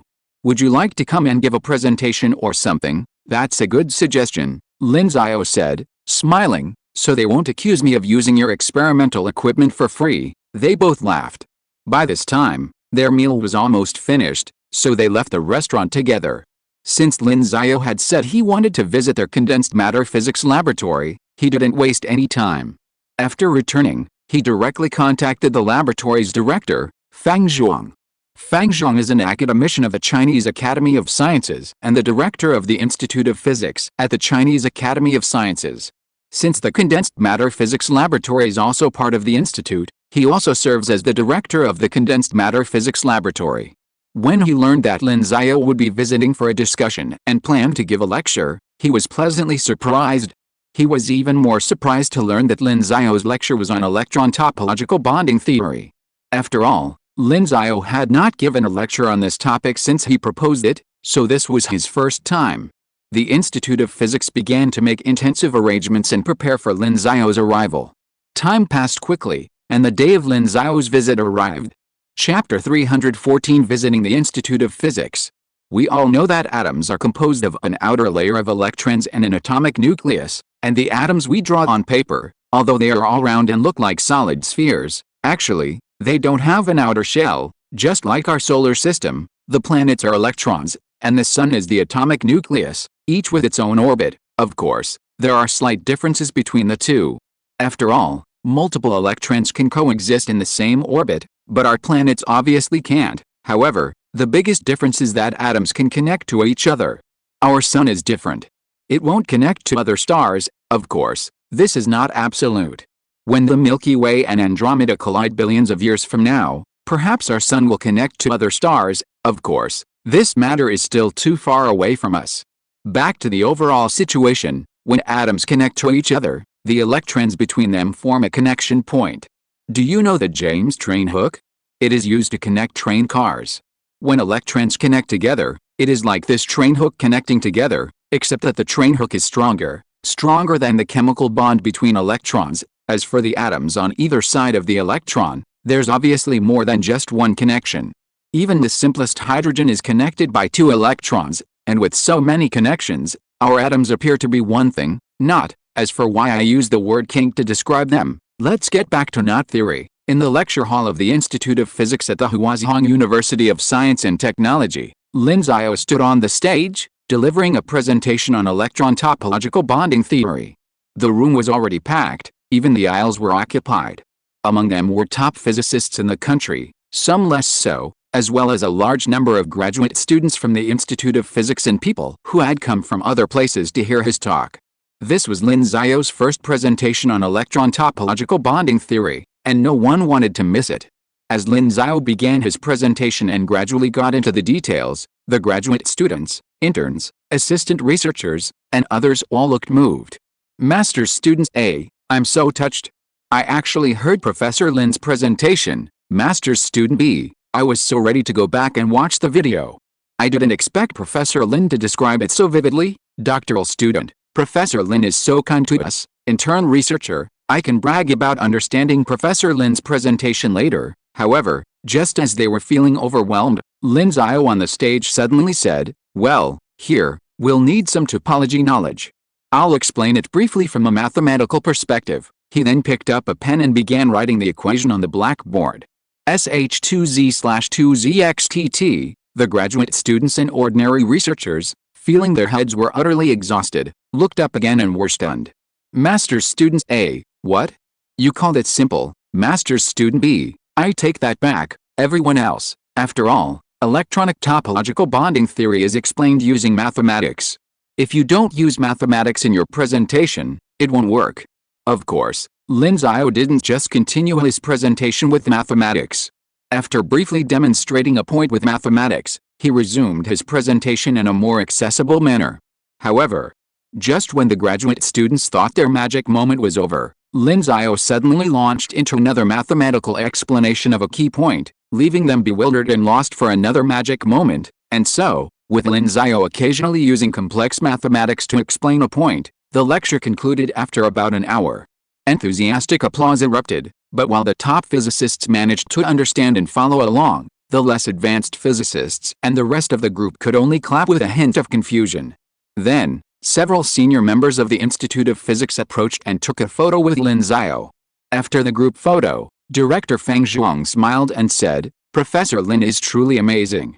This electron topological bonding theory is of immense significance to our condensed matter physics." Lin Xiao smiled and said, "There are many theories in condensed matter physics, and my theory can only play a small role." Feng Zhuang shook his head with a chuckle. "If yours were only a small role, then we probably wouldn't have any important theories in condensed matter physics. I myself study topological electron state theory. When I first read your paper on electron topological bonding theory, I was stunned by its brilliance, and I've been studying your theory ever since." "Haha, it's such an honor to have an academician specifically studying my theory," Lin Xiao said with a smile. "Well, what's so honorable about that? I'm lucky to be able to study this theory. Without it, how could I possibly study the truths of condensed matter physics?" Feng Zhuang waved his hand and smiled. "By the way, you came here to see our superconducting laboratory? Let's go now." "Okay," Lin Xiao said, eager to wait. Afterward, Feng Zhuang led Lin Xiao to their superconductivity laboratory. Superconductors are one of the most important research areas in condensed matter physics, and virtually every condensed matter physics institute has one. The Institute of Physics Superconductivity Laboratory is a national key laboratory, home to 13 academicians. Zheng Cheng and Su Yan, among them, were transferred there as researchers.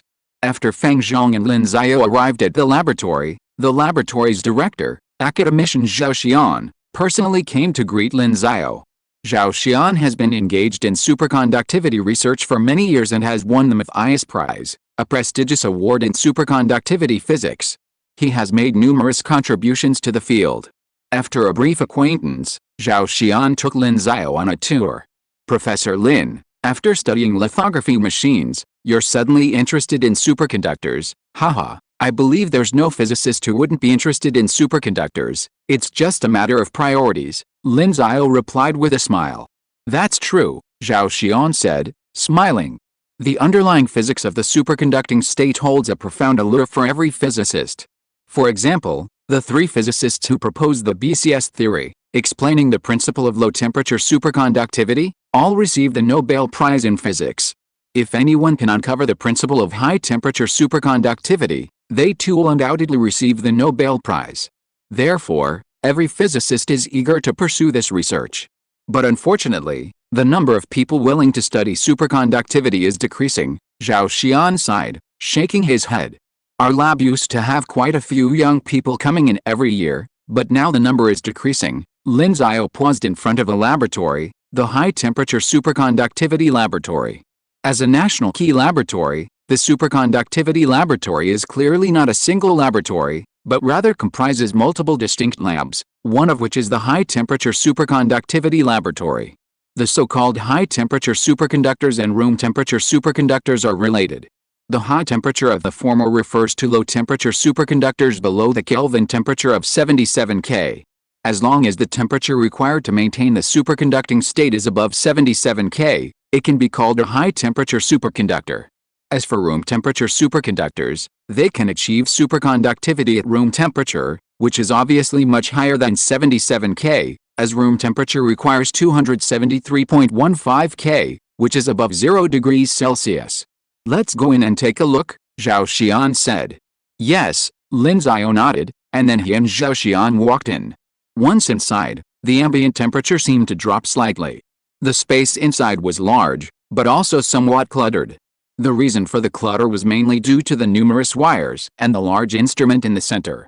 Looking at it, Lin Xiao raised his eyebrows and said, "Is this an angle-resolved photoemission spectrometer?" "Yes," Zhao Xian smiled. "ARPS, it's used for solid-state physics research and can be used to analyze electronic structure," Lin Xiao nodded. "I'll have to build one for my institute later, Zhao Xian. I know your institute has money, but don't show off, okay?" Without further ado, Zhao Xian led Lin Xiao to a nearby computer and began explaining how to use the ARPS. Lin Xiao naturally mastered it quickly. It wasn't a problem for him, especially with his current level of brain development, which made it a breeze. Seeing that Lin Xiao seemed to understand, Zhao Xian didn't doubt whether he truly understood. He immediately activated the ARPS. First, deep ultraviolet light was emitted from the light source system, ultimately hitting the material. Using the photoelectric effect, the ARPS probed the material's electronic structure. Because of this effect, the ARPS is also known as a microscope that can see electronic structure. Soon, data after data appeared before them. We're currently testing yttrium barium copper oxide, which is already in a superconducting state. From this data, we can analyze its electronic structure, Zhao Xian said, looking at Lin Xiao beside him. Lin Xiao stroked his chin, a look of deep thought on his face. "Isn't this critical current density a bit low?" "You figured it out," Zhao Xian was stunned. "Could you tell from these data?" "Well, according to the theory of electronic topological bonding, the structure reflected by this data must have a very low critical current density." Lin Xiao's answer made Zhao Xian give him a thumbs up. "Amazing." Lin Xiao said nothing, but continued to look at the data, frowning. "But, if we change the structure, it seems a little different." "What?" Chapter 315, An Important Achievement. Zhao Xian couldn't help but feel puzzled after hearing Lin Xiao's words. "Change the structure? What structure?" Lin Xiao continued to look at the data above and did not directly answer his question. Instead, he said, "Yttrium barium copper oxide only needs to use cheap liquid nitrogen to directly reach the superconducting state, but in fact, the application range of yttrium barium copper oxide is not wide. Now more people use niobium titanium alloy as a superconductor. That's because the critical current density of yttrium barium copper oxide polycrystals is too low, unless we can prepare it in single crystal form, but unfortunately, the preparation cost of single crystal form is a bit too high, so we can only give up on this." "Yeah." Listening to Lin Xiao's narration, Zhao Xian nodded. He understood all of this, and then said, "However, there is another reason. Yttrium barium copper oxide is too brittle and cannot have the good toughness like copper or niobium titanium alloy. In this way, we can't process it into wires, which is very inconvenient." Lin Xiao nodded slightly. "Yes, so its application range is relatively short." Zhao Xian nodded, but then asked doubtfully, "But what does this have to do with changing the structure you mentioned?" "Do you want to change the structure of YBCO?" Lin Xiao nodded, then, without further ado, went straight to work on his computer. "You should have software on your computer that can simulate superconductivity in materials." "I found it, QE." He then opened the QE software, entered the interface, and began to use it. Zhao Xian couldn't help but be amazed at Lin Xiao's deft operation. Generally speaking, those who study superconductors also use computational materials analysis to assist in their research, and there are software programs that can simulate this. Of course, Zhao Xian wasn't particularly adept at this area. After all, he was already old, and he hadn't systematically studied the new field of computational materials science. He was just relatively familiar with it. Of course, by relatively familiar, he meant that he could easily write a few doctoral dissertations on the subject. After all, for an academician like him, learning ability was naturally very strong. However, watching Lin Xiao's operation, he suddenly remembered that before Lin Xiao proposed the theory of electronic topological bonding, he had also proposed a theory called the Lin bonding mechanism, which was closely related to computational materials science. Thinking of this, Zhao Xian couldn't help but sigh. No wonder everyone outside called Lin Xiao an all-around scientist, It was true. He returned his gaze to Lin Xiao's operation, and this time he was stunned. Huh? What are you doing here? Yttrium barium copper oxide doesn't have these parameters, right? He was shocked to see Lin Xiao entering various data for the simulated test material, but these data were slightly different from the original yttrium barium copper oxide, especially with some differences in the crystal structure. Lin Xiao smiled and said, I want to do an experiment. Experiment? Well, this experiment will be conducted on the software for the time being. If it can achieve the results I expected, Dingguang Research Institute will probably have to set up a superconducting laboratory in the future. Oh? Don't come to poach our people then. Zhao Xian raised his eyebrows and said, there are very few people in our laboratory. Lin Xiao smiled and said, as for this question, I can't guarantee you for the time being. Good guy, you are telling me nakedly that you are planning to poach people from our laboratory. Zhao Xian laughed and scolded, but then he shook his head and said, forget it, it's up to you. Anyway, I guess I'm about to retire, and there are fewer and fewer people studying superconductors. If you can rekindle young people's interest in superconductors, then it's up to you. Lin Xiao was silent for a moment, turned his head to continue entering other parameters, and asked, you said, if room temperature superconductors are really developed, will all the people who studied superconductors before be unemployed? This, Zhao Xian was stunned. He didn't expect Lin Xiao to ask this. Well, I'm not sure about that. I've never thought about it before. After all, I never thought I'd see room temperature superconductors appear in my lifetime. Oh, and you have to add the normal pressure requirement. But regardless, even if room temperature superconductors do appear, the initial production cost will surely be very high. Then people can research ways to reduce the production cost, which will probably take decades. Wasn't it the decades between the advent of computers and the advent of personal computers? Also, taking a step further, even if room temperature superconductors do suddenly appear and the production cost is affordable for civilian use, then compared to their significance to human society, even if many people lose their jobs, the benefits will be felt for generations to come. Lin Xiao nodded after hearing Zhao Xian's answer. He had once told Kong Huan that his greatest ideal was to achieve communism, and achieving communism required extremely advanced science and technology, and room temperature superconductors were absolutely essential for such a society. The near lossless transfer of energy is of immense significance to society, signifying a significant increase in productivity and a significant improvement in production levels. This is why Lin Xiao suddenly became interested in this subject. However, discussing this now was pointless. It would be better to solve the problem beforehand. He stopped dwelling on it and returned his attention to the computer, continuing to work. Zhao Xian, upon seeing this, asked, you haven't told me what experiment you're conducting yet. Oh, this, Lin Xiao replied, it's an experiment on Cooper pairs. Cooper pairs, Zhao Xian was puzzled. Cooper pairs are a concept in the BCS theory that explains the behavior of electrons in low-temperature superconductors. Specifically, in superconductors, electrons form pairs, which is the basis for superconductivity, the unimpeded flow of electrons through the conductor. However, in high-temperature superconductors, physicists are still unsure whether Cooper pairs are the cause of superconductivity, but the mainstream view is that they are the primary cause of superconductivity. And now Lin Xiao is planning to conduct an experiment on Cooper pairs. Mo Fei asked, do you think Cooper pairs are also the main reason for superconductivity in high-temperature superconductors? Lin Xiao replied, why not think so? Of course, I didn't say that Cooper pairs are the ultimate explanation for the superconducting mechanism. However, I believe that all physicists believe, as I do, that the final completely unified superconducting mechanism must be able to explain why we can no longer easily observe the existence of Cooper pairs in high-temperature superconductors, and my experiment is actually to try to find out whether there are Cooper pairs in yttrium barium copper oxide. This new structure of yttrium barium copper oxide is an equivalent topological change I made to it based on the electronic topological bonding theory. Then we will see what the simulation results of the software are. If my guess is correct, the yttrium barium copper oxide under this new structure, although other properties have not changed much, should have a large change in the critical current density. Oh, Zhao Xian immediately became interested when he heard Lin Xiao say this.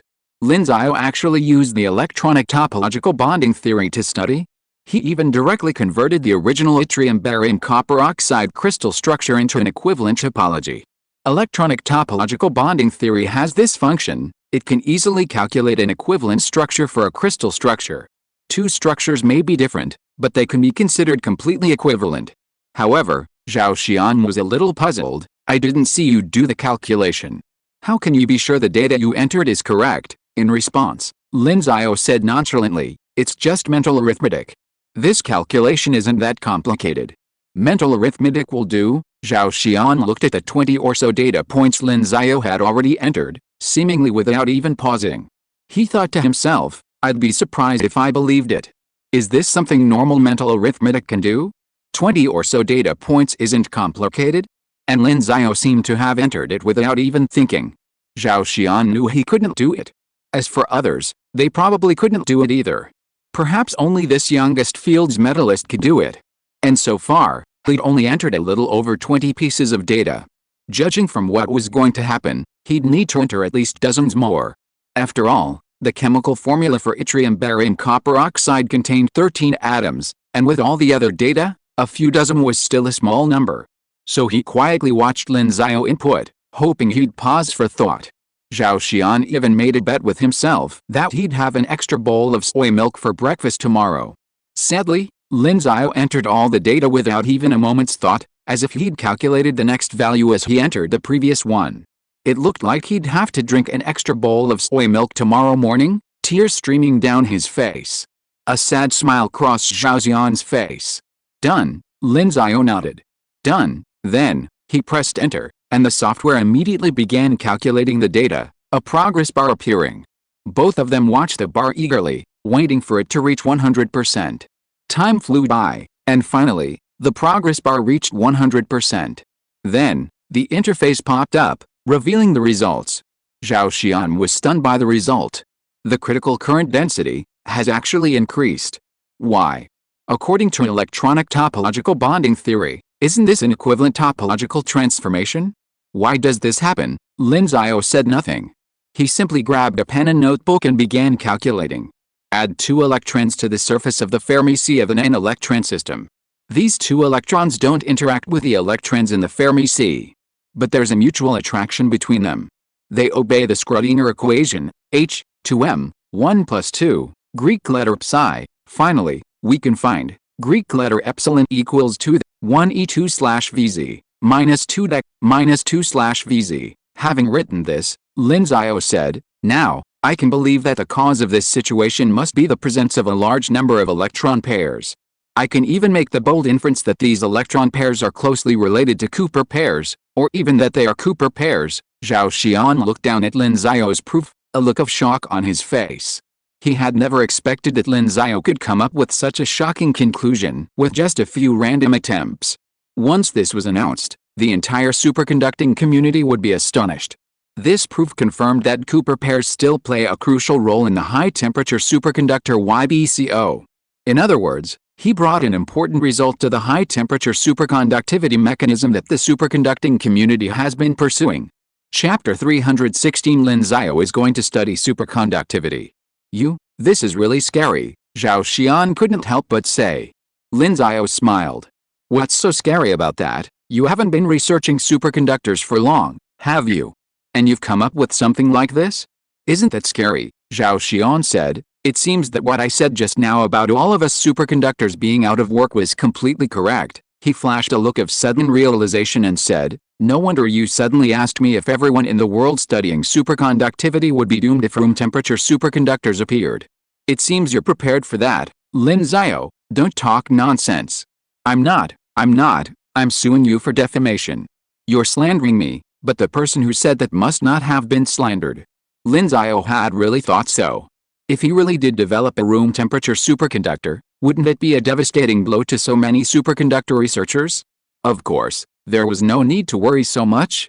He wouldn't give up just because the livelihood of a millionaire was at stake. Not to mention the importance of room temperature superconductors to human society, even the question of whether they would publicly announce their development remains. If they were truly developed, they would undoubtedly have to keep it secret, allowing those researchers to continue their research for a while. However, considering the changes that room temperature superconductors bring, it's unlikely they could conceal their work for long. After all, Any application of electricity could be exploited by room temperature superconductors, and by then, many areas of China would be undergoing transformation. It's impossible to master room temperature superconductors and then not use them simply to maintain secrecy. That would be a bit of a waste of time. Without further thought, he stood up and said, "Well, academician Xiao, that's all for today. I'm getting ready to go." "Yes," Zhao Xian nodded. "Get the paper out soon. Our superconducting community needs your help." Lin Xiao smiled and said, "Let me synthesize this topological structure of yttrium barium copper oxide first, then conduct experiments to confirm the actual results. Simulating it with software now is still a bit inadequate." "That's right." "Yes," Lin Xiao nodded, and without lingering, he said goodbye to Zhao Xian, then to Fang Zhang, and left the Institute of Physics. As for synthesizing this new structure of yttrium barium copper oxide, he would of course conduct it at the Dingguang Research Institute. After all, research like this costs money, and the cost could easily reach millions. The Institute of Physics couldn't possibly be so generous as to give him millions of dollars. Moreover, if this thing were to be completed, it would at least be published in Science or Nature.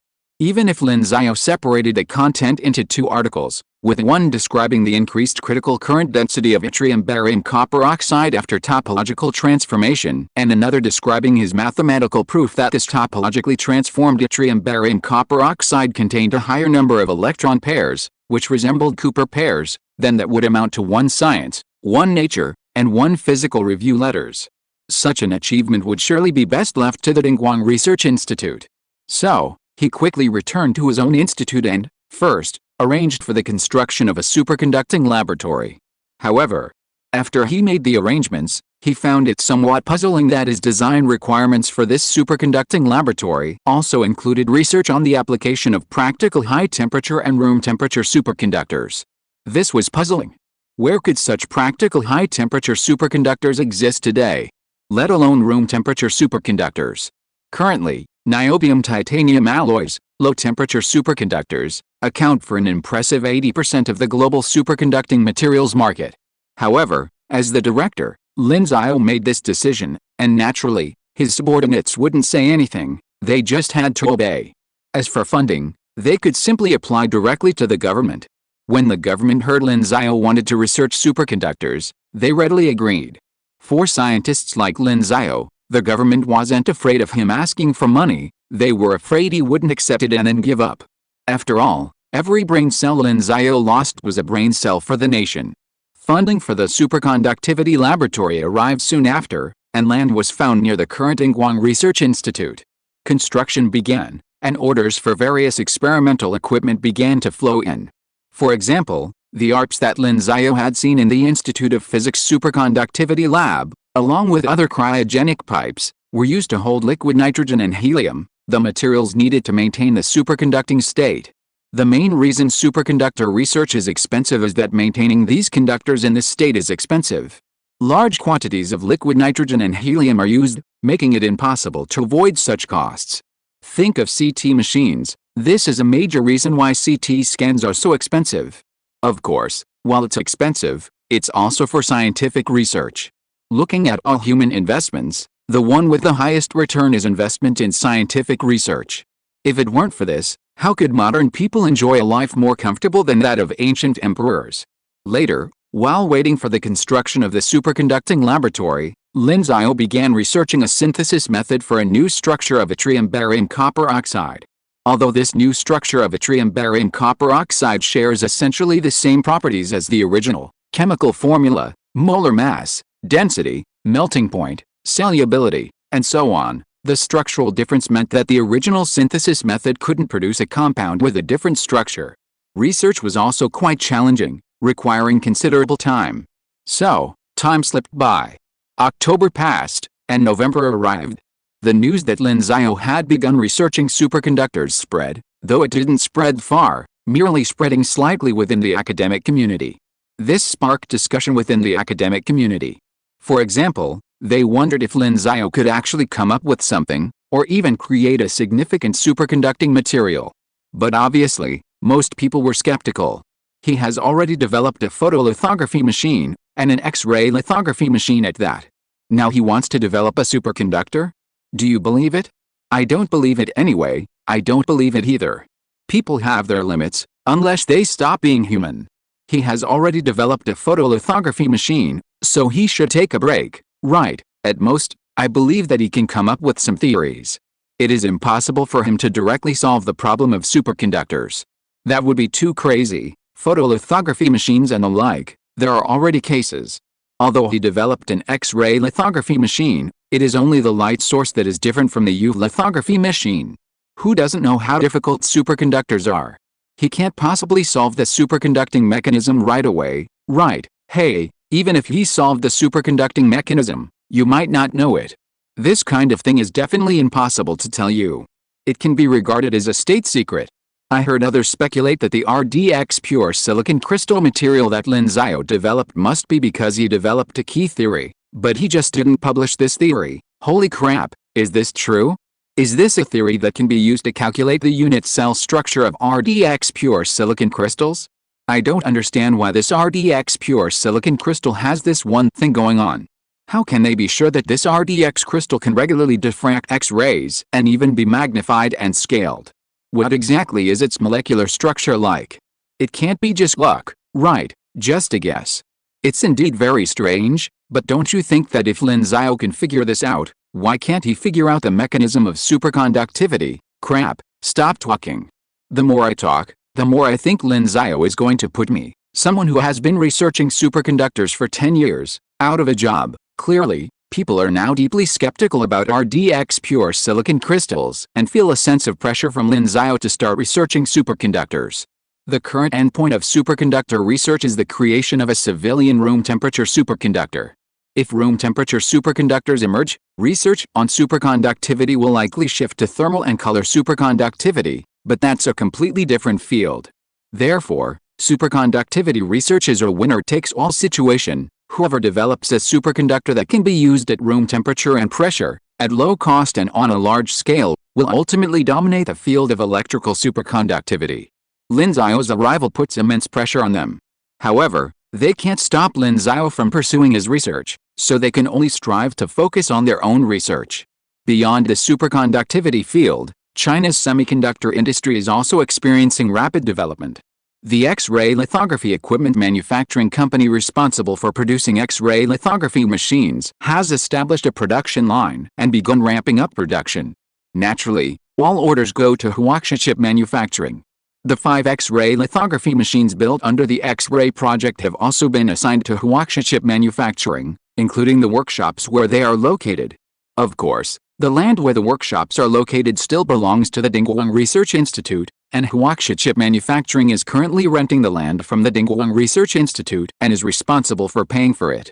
These 5 X-ray lithography machines, along with the production line they form, are now primarily responsible for producing Huawei's Kirin 9000 chips and developing new processes.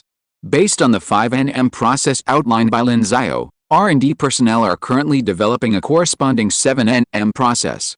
This type of backward development is somewhat challenging, much like reverse engineering, though not too difficult. As for the new Kirin 9000 chip they developed, Huawei naturally paid for and placed an order, naming it the Kirin 9000S and preparing it for the release of its next model. Today, Huawei has been unexpectedly saved and is beginning its rebirth. Huawei's fans have waited far too long for this moment.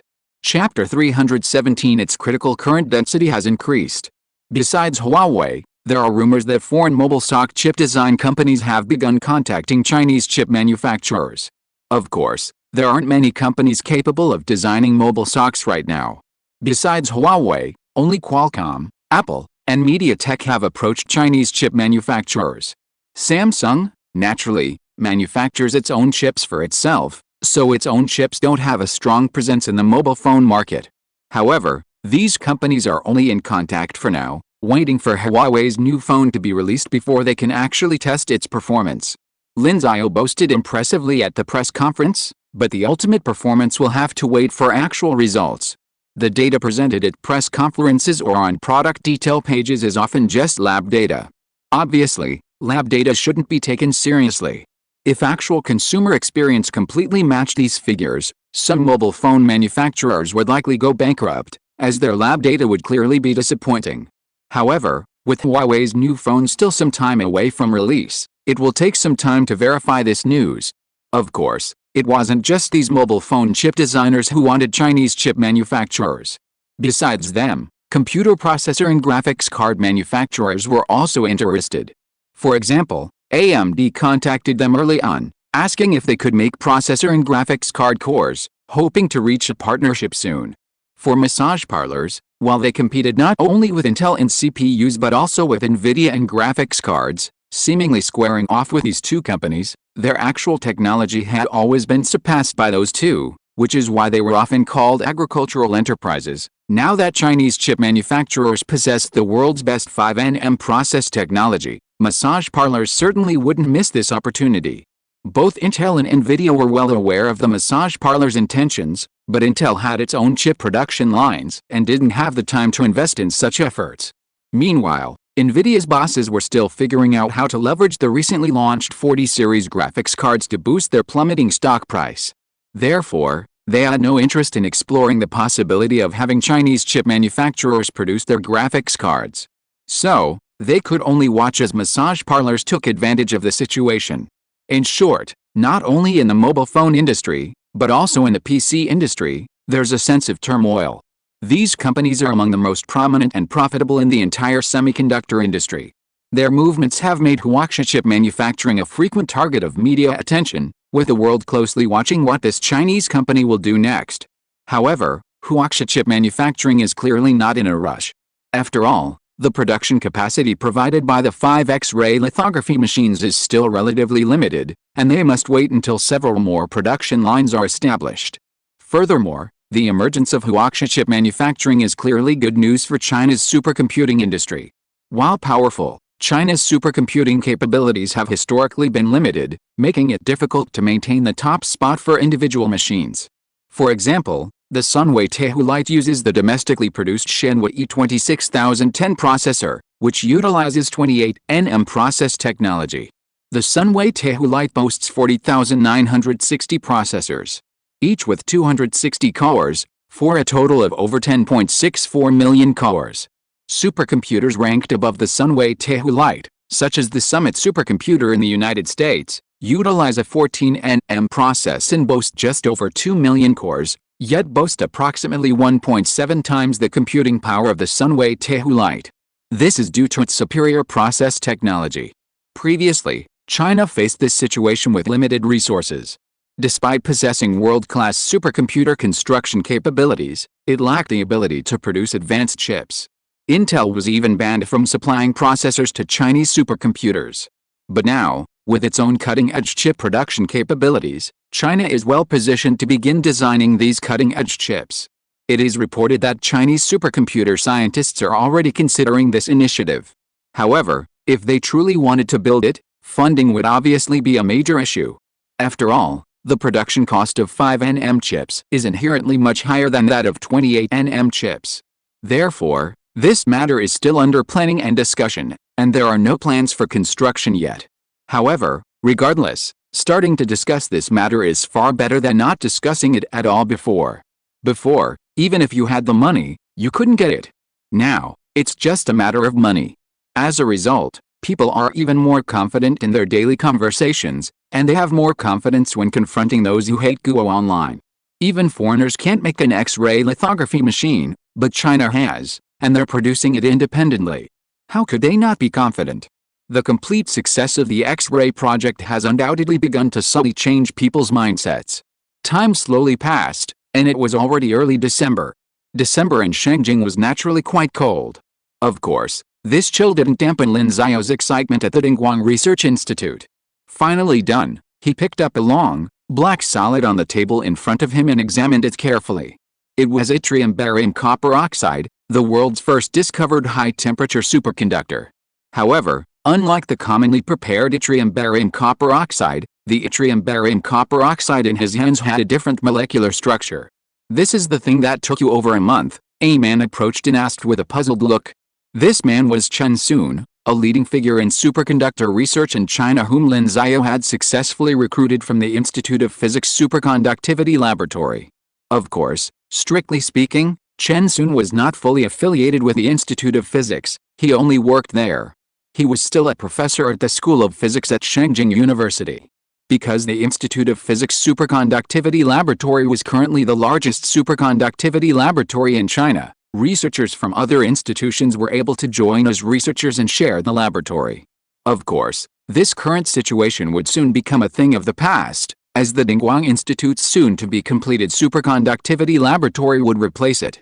This is why Lin Xiao easily recruited Chen Sun. Besides the reputation of the Dingguang Research Institute, a larger superconducting laboratory was extremely attractive to a superconducting physicist like him. Hearing Chen Sun's words, Lin Xiao smiled and nodded. Yes, that's it. An equivalent topological structure found based on electronic topological bonding theory? If so, didn't you show in electronic topological bonding theory that their properties are the same? Lin Xiao shook his head. The properties are the same, but the internal structure has changed, so under certain circumstances, they produce different effects. What effect? Superconductivity. Lin Xiao smiled. Let's try it first. He then stepped aside, retrieved a cylinder filled with liquid nitrogen, and opened the top. A puff of white vapor emerged from the top of the bottle. This vapor was naturally mist. The low temperature of the liquid nitrogen caused water molecules in the air to condense into small droplets, resulting in this phenomenon. Of course, this wasn't surprising. Lin Xiao simply placed his new structure of yttrium barium copper oxide in the bottle, holding it with tweezers, completely submerged it, and began to cool it. When the time was almost up, he took it out and quickly wrapped it in an insulator.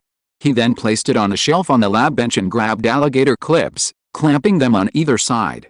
He then began to apply electricity to the clips. Although the current was invisible to the naked eye, it was clear that the YBCO before him was already flowing with electricity. Then, Lin Xiao randomly placed a small magnet on top of it. Suddenly, the magnet magically began to float. This was clearly the Meissner effect of superconductors. As the current flowed through the YBCO, the already superconducting state became completely diamagnetic, causing the magnet to float. However, this was all perfectly normal. Chen Sun, standing next to him, had done this experiment countless times. So far, Lin Xiao hadn't achieved anything surprising. But as soon as he thought this, Lin Xiao began to move. He began to increase the current. Seeing this, Chen Sun was stunned. Director Lin, what are you doing? If the current were increased further, YBCO's critical current density of 510 cap 8 am would cause it to immediately exit its superconducting state and return to normal. At that point, the internal temperature would instantly rise sharply due to the thermal effect of the current, requiring a refreeze. Lin Xiao's YBCO, however, had an estimated cross-sectional area of only 0.5 square centimeters, meaning its maximum current capacity was only 25,000 amperes. And yet, Lin Xiao was already pumping in a whopping 22,000 amperes. And it wasn't just that, it was still increasing. It was even exceeding 25,000 amperes. What Chen Sun couldn't believe was that even with a current exceeding 25,000 amperes, the YBCO remained in its superconducting state. The current was actually approaching 3 watts. This, Chen Sun was incredulous. Could he have seen it wrong? The cross-sectional area of this object was more than 0.5 square centimeters. But he couldn't believe it at all, because he could tell at a glance that the cross-sectional area of this object was definitely no more than 0.6 square centimeters. Director Lin, why is that? He finally couldn't help but ask. Lin Xiao calmly replied, because its critical current density has increased. Chen Sun was startled, recalling what Lin Xiao had just said. This YBCO had a different internal structure, so in certain situations, it would exhibit different effects. At this point, he understood Lin Xiao's meaning. If you're listening to this novel on a channel other than Fanfic World, it means they downloaded and uploaded it without effort. We cordially invite you to visit our channel, Mundo Fanfic Novelis. There you'll find the original version of this story and you can explore many other novels of various genres. We're waiting for you to immerse yourself in a world of incredible novels. Chapter 318 Landau-Fermi Liquid Theory. Critical current density is a key parameter in evaluating the quality of superconducting materials. Superconductors have 3 critical conditions: critical temperature, critical current density, and critical magnetic field strength. Only within these 3 critical conditions can they maintain a superconducting state. Of these, critical current density is arguably the most important, as it determines the current it can carry. For example, The most commonly used niobium titanium alloy boasts a critical current density exceeding 10 cap 9 am, at least twice that of YbCO. This, coupled with its excellent plasticity and low cost, has led to its widespread use in practical applications. Even though yttrium barium copper oxide, YbCO, requires only liquid nitrogen for cooling, this cost difference offsets the expense of liquid nitrogen and helium, making it a poor substitute for niobium titanium alloy. However, Lin Xiao's experiment demonstrates that the critical current of this new niobium titanium alloy is significantly higher than that of the older niobium titanium alloy. This performance is truly incredible.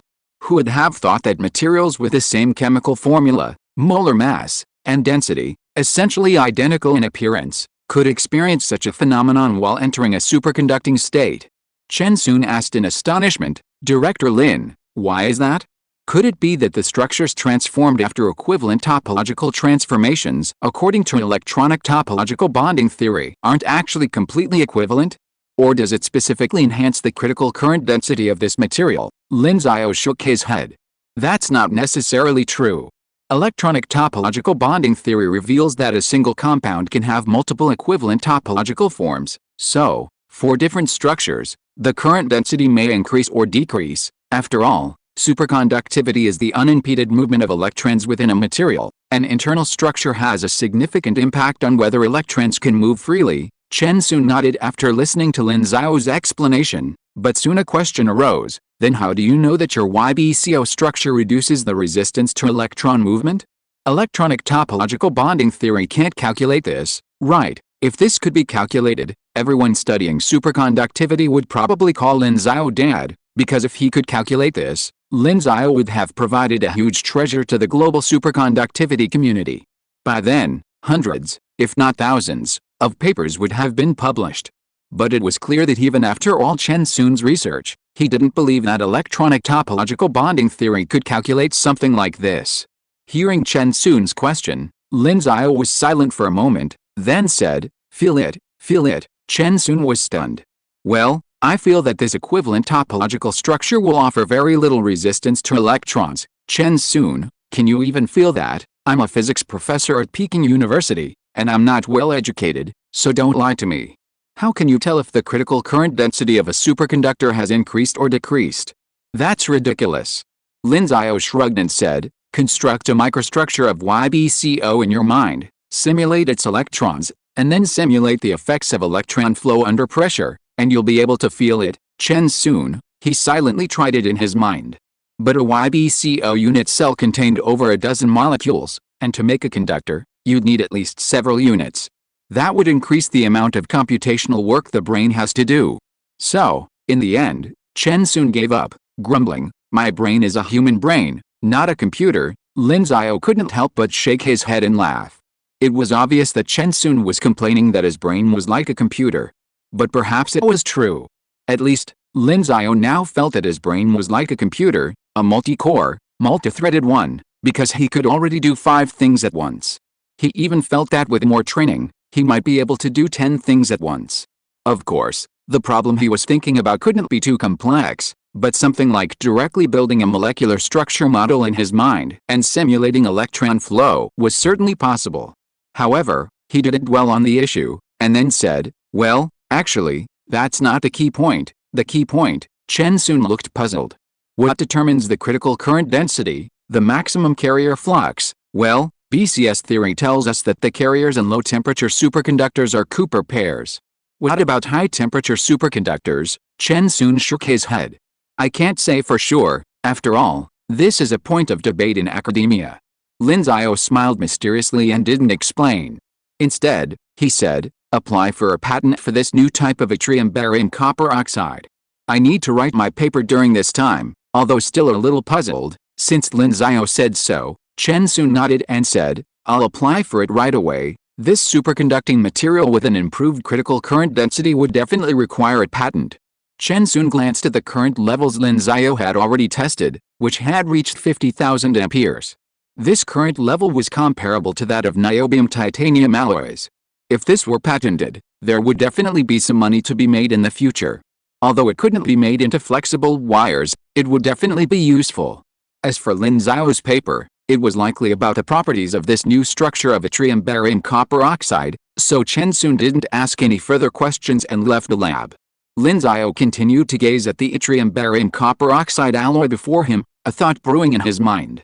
Over a month ago, he had calculated at the Institute of Physics that the increased critical current density of this modified yttrium barium copper oxide was due to the appearance of more electron pairs that resembled Cooper pairs. However, he still wasn't certain these electron pairs were genuine Cooper pairs. This led him to explore his own ideas. First, why is superconductivity possible under high pressure? On October 15, 2020, several American scientists, using extremely sophisticated experimental equipment, achieved superconductivity at 15 degrees Celsius at 267 GPa. The superconducting material they used was carbon-containing hydrogen sulfide. However, hydrogen sulfide is a gas at room temperature. How could superconductivity be tested in a gas? This is because a pressure of 267 GPa is equivalent to applying 26.7 tons of gravity to 1 square millimeter, directly compressing the gas into a solid. Becoming a solid is obviously no different from solidifying at low temperatures, so there's essentially no difference between high-pressure superconductivity and low-temperature superconductivity. So Lin Xiao quickly dismissed the idea. But then, his eyes suddenly flickered. That's right. Landau-Fermi liquid theory. Currently, the academic community's understanding of the strongly correlated physics beyond the Landau-Fermi liquid framework is still at a rudimentary stage, and the mechanism of high-temperature superconductivity must be the strong correlations between fermions like electrons. According to the Landau framework, as long as perturbation theory converges, the behavior of an interacting fermion system will be qualitatively consistent with that of a non-interacting system. If we substitute the case of yttrium barium copper oxide, countless ideas exploded in Lin Xiao's mind. However, all of them ultimately converged on a single question. Perturbation divergence isn't accompanied by spontaneous symmetry breaking, but rather forms a highly correlated quantum liquid state, a non-Fermi liquid state. So, what is a non-Fermi liquid? Lin Xiao frowned, recalling all the literature and theories he had read. Currently, the academic community has only clarified what a Fermi liquid is. As for what a non-Fermi liquid is, they've only stated that any fermion model that isn't a Fermi liquid is a non-Fermi liquid. The specifics remain shrouded in mystery. Lin Xiao suddenly had a feeling that the mechanism of high-temperature superconductivity lays somewhere between the similarities and differences between this non-Fermi liquid and a Fermi liquid. He scratched his head, the feeling returning. The more he pursued the why, the deeper the problem, which often meant more and more trouble. But he had to keep going. With a helpless sigh, he suddenly asked himself, "System, how many truth points do I need to exchange for that room temperature superconductor?" The system replied, "Another 485 truth points." This meant that in over a month's worth of effort, he'd only achieved 15 truth points. Well, at least 3% progress. Keep up the good work. Just another 33.33 times a month would give him 500 truth points for free. Well, thinking that way, he hadn't lost anything. After comforting himself, he returned to his office, deciding to finish his paper first. As for the Landau-Fermi liquid theory, he'd wait until he published it. And so, time slipped by again. It was the end of December, the end of the year in academia. Nothing much had changed, except that most Westerners had temporarily put their work aside and started celebrating Christmas. However, two top international journals, Nature and Physical Review Letters, published their final articles of the year, each of which shocked the superconducting community. Is the superconductivity of yttrium barium copper oxide still due to an electron pair resembling a Cooper pair? This theory, shocking superconducting physicists, appeared before them without a trace of anticipation or hesitation. Then, these superconducting physicists abandoned their year-end rest and rushed into their laboratories to begin their experiments. Chapter 319: The Unification of Linearity and Nonlinearity? For this problem, try this, and finally this. Isn't that the answer? In Lin Xiao's office at Shengjing University, he was explaining the problem to Li Min. After listening to Lin Xiao's explanation, Li Min nodded thoughtfully. I see. Well, if you're studying this field, the main thing is to continue expanding your knowledge. By the way, that book I told you about last time is Jurgen Newkirk's algebraic number theory.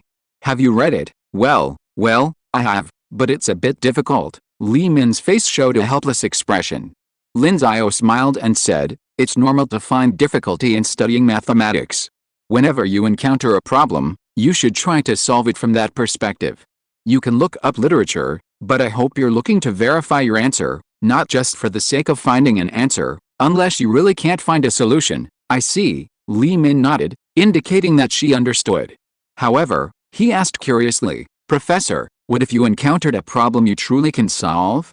What would you do? Hearing this, Lin Xiao's brow furrowed slightly, lost in thought. For a long moment, he didn't respond, leaving Li Min perplexed. But just as he was about to ask, Lin Xiao replied, I haven't encountered a truly unsolvable problem yet, so I probably can't give you an answer yet. That, Li Min was stunned.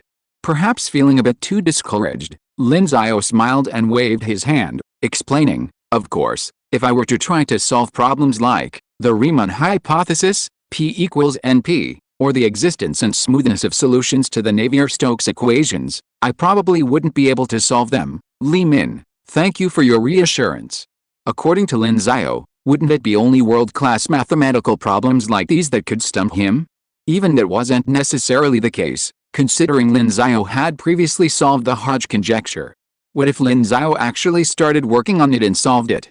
Thinking of this, Li Min turned around and said, Professor Lin, my admiration for you is like a surging river. With such an awesome advisor, what else could he do? Of course he would start licking his mentor. What's wrong with licking his own advisor? Absolutely no problem at all. However, just as he was about to start licking his mentor, there was a knock on the door. Come in, Lin Xiao said upon hearing the knock. The door opened and several people came in. 6 or 7 professors came running in, all from the School of Physics, including Chen Sun, whom Lin Xiao had recruited from the Dingguang Research Institute.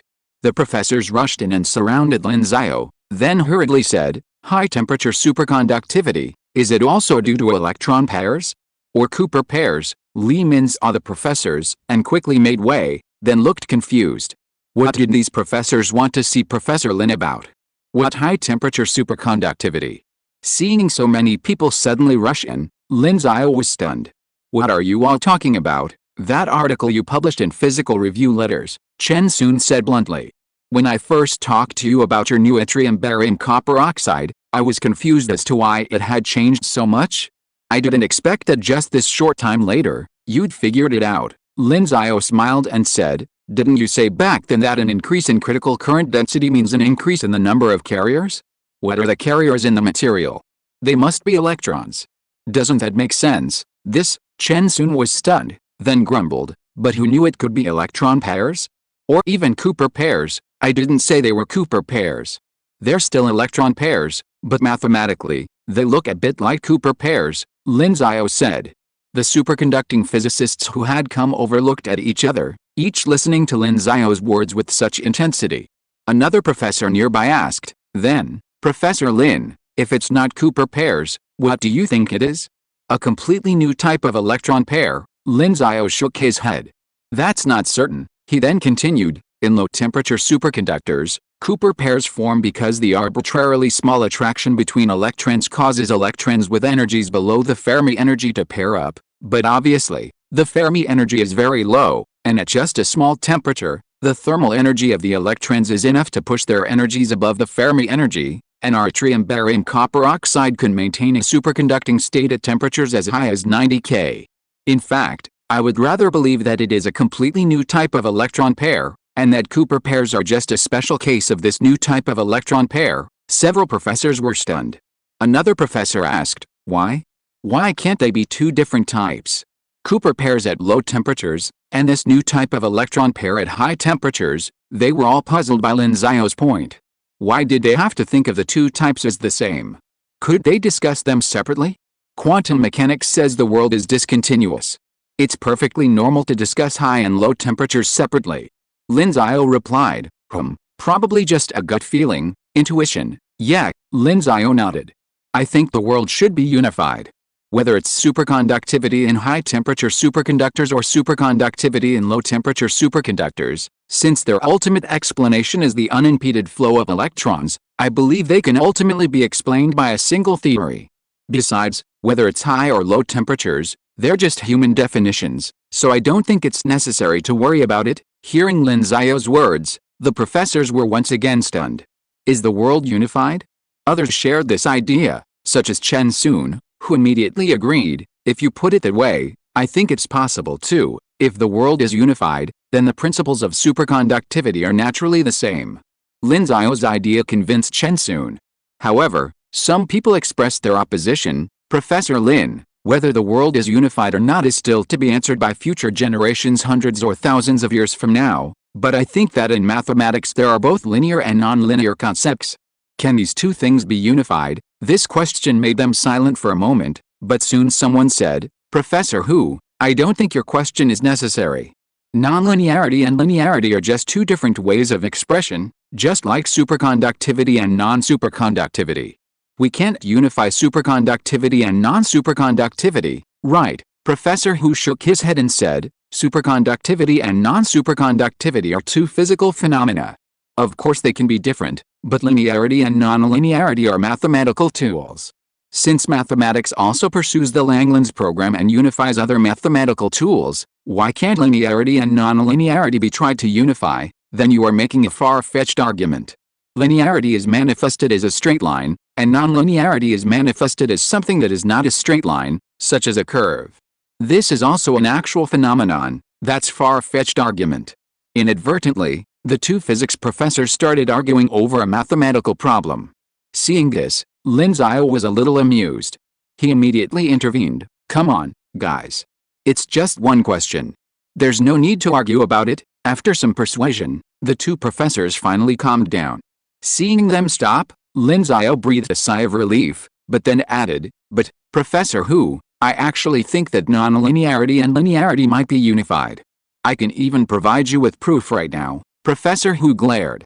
What proof? Lin Xiao replied, the Riemann Hypothesis. Upon hearing this, they were stunned. Then a look of sudden realization crossed their faces. The Riemann Hypothesis states that prime numbers, which previously seemed to have no pattern, can now be described by a straight line. Professor Hu, what do you mean by that? The person who had been arguing with Professor Hu said. Professor Hu snorted, it hasn't been proven yet, so it doesn't count. Seeing Professor Hu's continued stubbornness, everyone in the room laughed.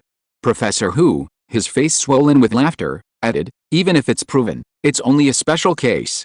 Unifying linear and nonlinearity requires unifying all cases. However, Lin Xiao then added, I can now unify all nonlinearities into linearities. Professor Hu was stunned, and the others were shocked, looking at Lin Xiao. Now? Professor Lin, are you sure Lin Xiao could unify all nonlinearities into linearities right now? How was that even possible? Li Min, who had been watching nearby, also had a look of disbelief. How could his great mentor unify linearity and nonlinearity right now? Lin Xiao said nothing. He simply took out a piece of paper and drew several zigzag curves on it.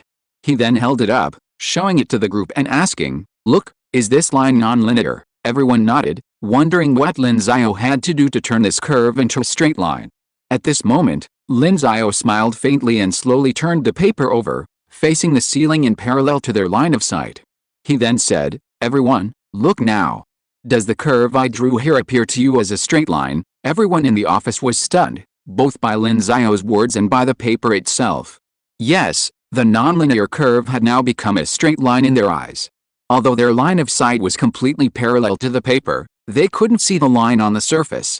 But as long as they ignored the physical form of the paper, the curve Lin Xiao had drawn appeared to them as a straight line. Chapter 320, look at it from a different angle. Although Lin Xiao's method of unifying all nonlinearities into linear ones was a bit of a trick, as it clearly wasn't described mathematically and lacked a rigorous proof, and once a curve became a straight line, all information about the original curve was lost, meaning we couldn't understand the underlying structure from the line itself. It still held significance, especially for the physics professors present. Even Li Min, a mere graduate student, understood that from a mathematical or physical perspective, it was indeed a unification of linear and nonlinearity. To put it bluntly, it was a transformation from 3 dimensions to 2 dimensions. A 2-dimensional foil compressed the original 3-dimensional curve into a 2-dimensional line. The only problem was that equivalence wasn't achieved. I admire you, Professor Lin. Professor Hu expressed his admiration. Although Lin Xiao hadn't convinced him, his way of thinking still amazed him. Lin Xiao smiled modestly, then put the paper away and said, "Okay, everyone, let's put this aside for now and get back to our previous question about superconductivity." Several professors nodded. Chen soon said, "Professor Lin, do you have any idea about the mechanism of high-temperature superconductivity now?" Lin Xiao nodded. "Yes, you should all know about the Landau-Fermi liquid theory, right?" Several professors nodded. Physicists who study superconductors are more or less familiar with this. I think the ultimate answer lies in the similarities and differences between Fermi liquids and non-Fermi liquids. Several professors frowned.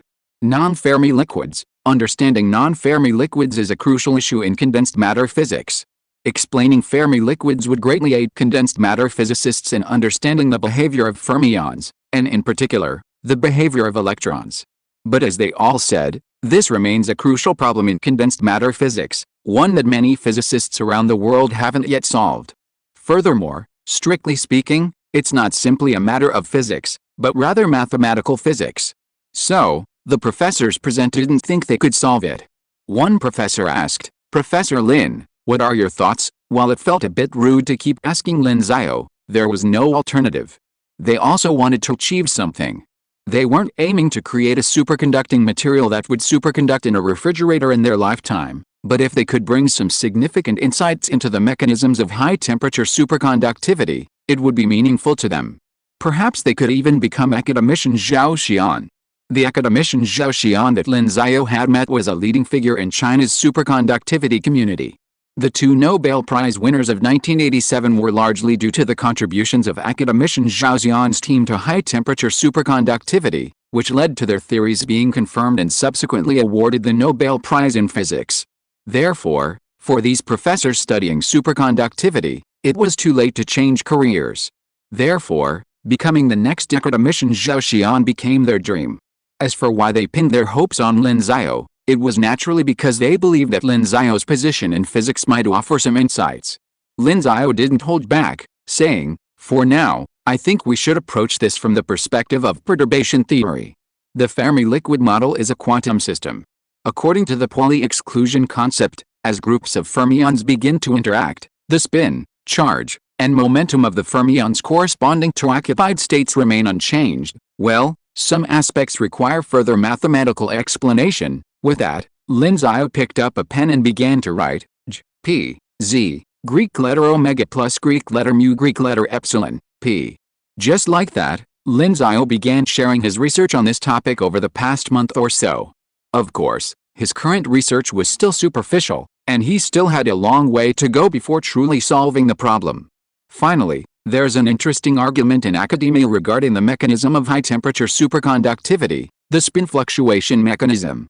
I think that once the problem of non-Fermi liquids is solved, it will be very organically connected to the spin fluctuation mechanism. Well, that's my basic idea. After listening to Lin Xiao's sharing, the professors felt deeply benefited.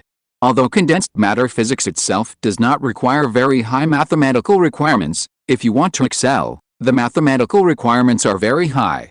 Lin Xiao's sharing included a lot of mathematical content, which was very helpful for these physics professors who were not particularly good at mathematics. "Professor Lin, thank you very much for sharing your experience," they all expressed their gratitude. Lin Xiao smiled and waved his hand, saying, "You're welcome. Knowledge can only develop better through communication, of course." Lin Xiao paused, then bared his claws. "If you'd like to exchange more ideas, why not join the superconductivity lab at the Dingguang Research Institute? Professor Chen soon has already joined." Everyone present was stunned by Lin Xiao's invitation, then smiled. "Since Professor Lin said so, we're certainly happy to do it." Lin Xiao immediately laughed. "Okay, then I look forward to seeing you at the Dingguang Research Institute someday." "That's a deal." The professors nodded in agreement. The opportunity to visit the Dingguang Research Institute was certainly a welcome one for them, and they left without further ado. Looking at the closed door, Lin Xiao suddenly pondered. If he had dragged so many professors there, wouldn't the dean of the School of Physics come after him? Besides, it seemed like he, a Peking University alumnus, had been reaping the benefits of their services. He had poached quite a few. Well, never mind. I'll see when they come knocking on my door. Lin Xiao smiled at the thought. The happiest thing was simply getting the best deal. At this moment, he glanced at Li Min, who hadn't left yet, and asked with a smile, What's wrong?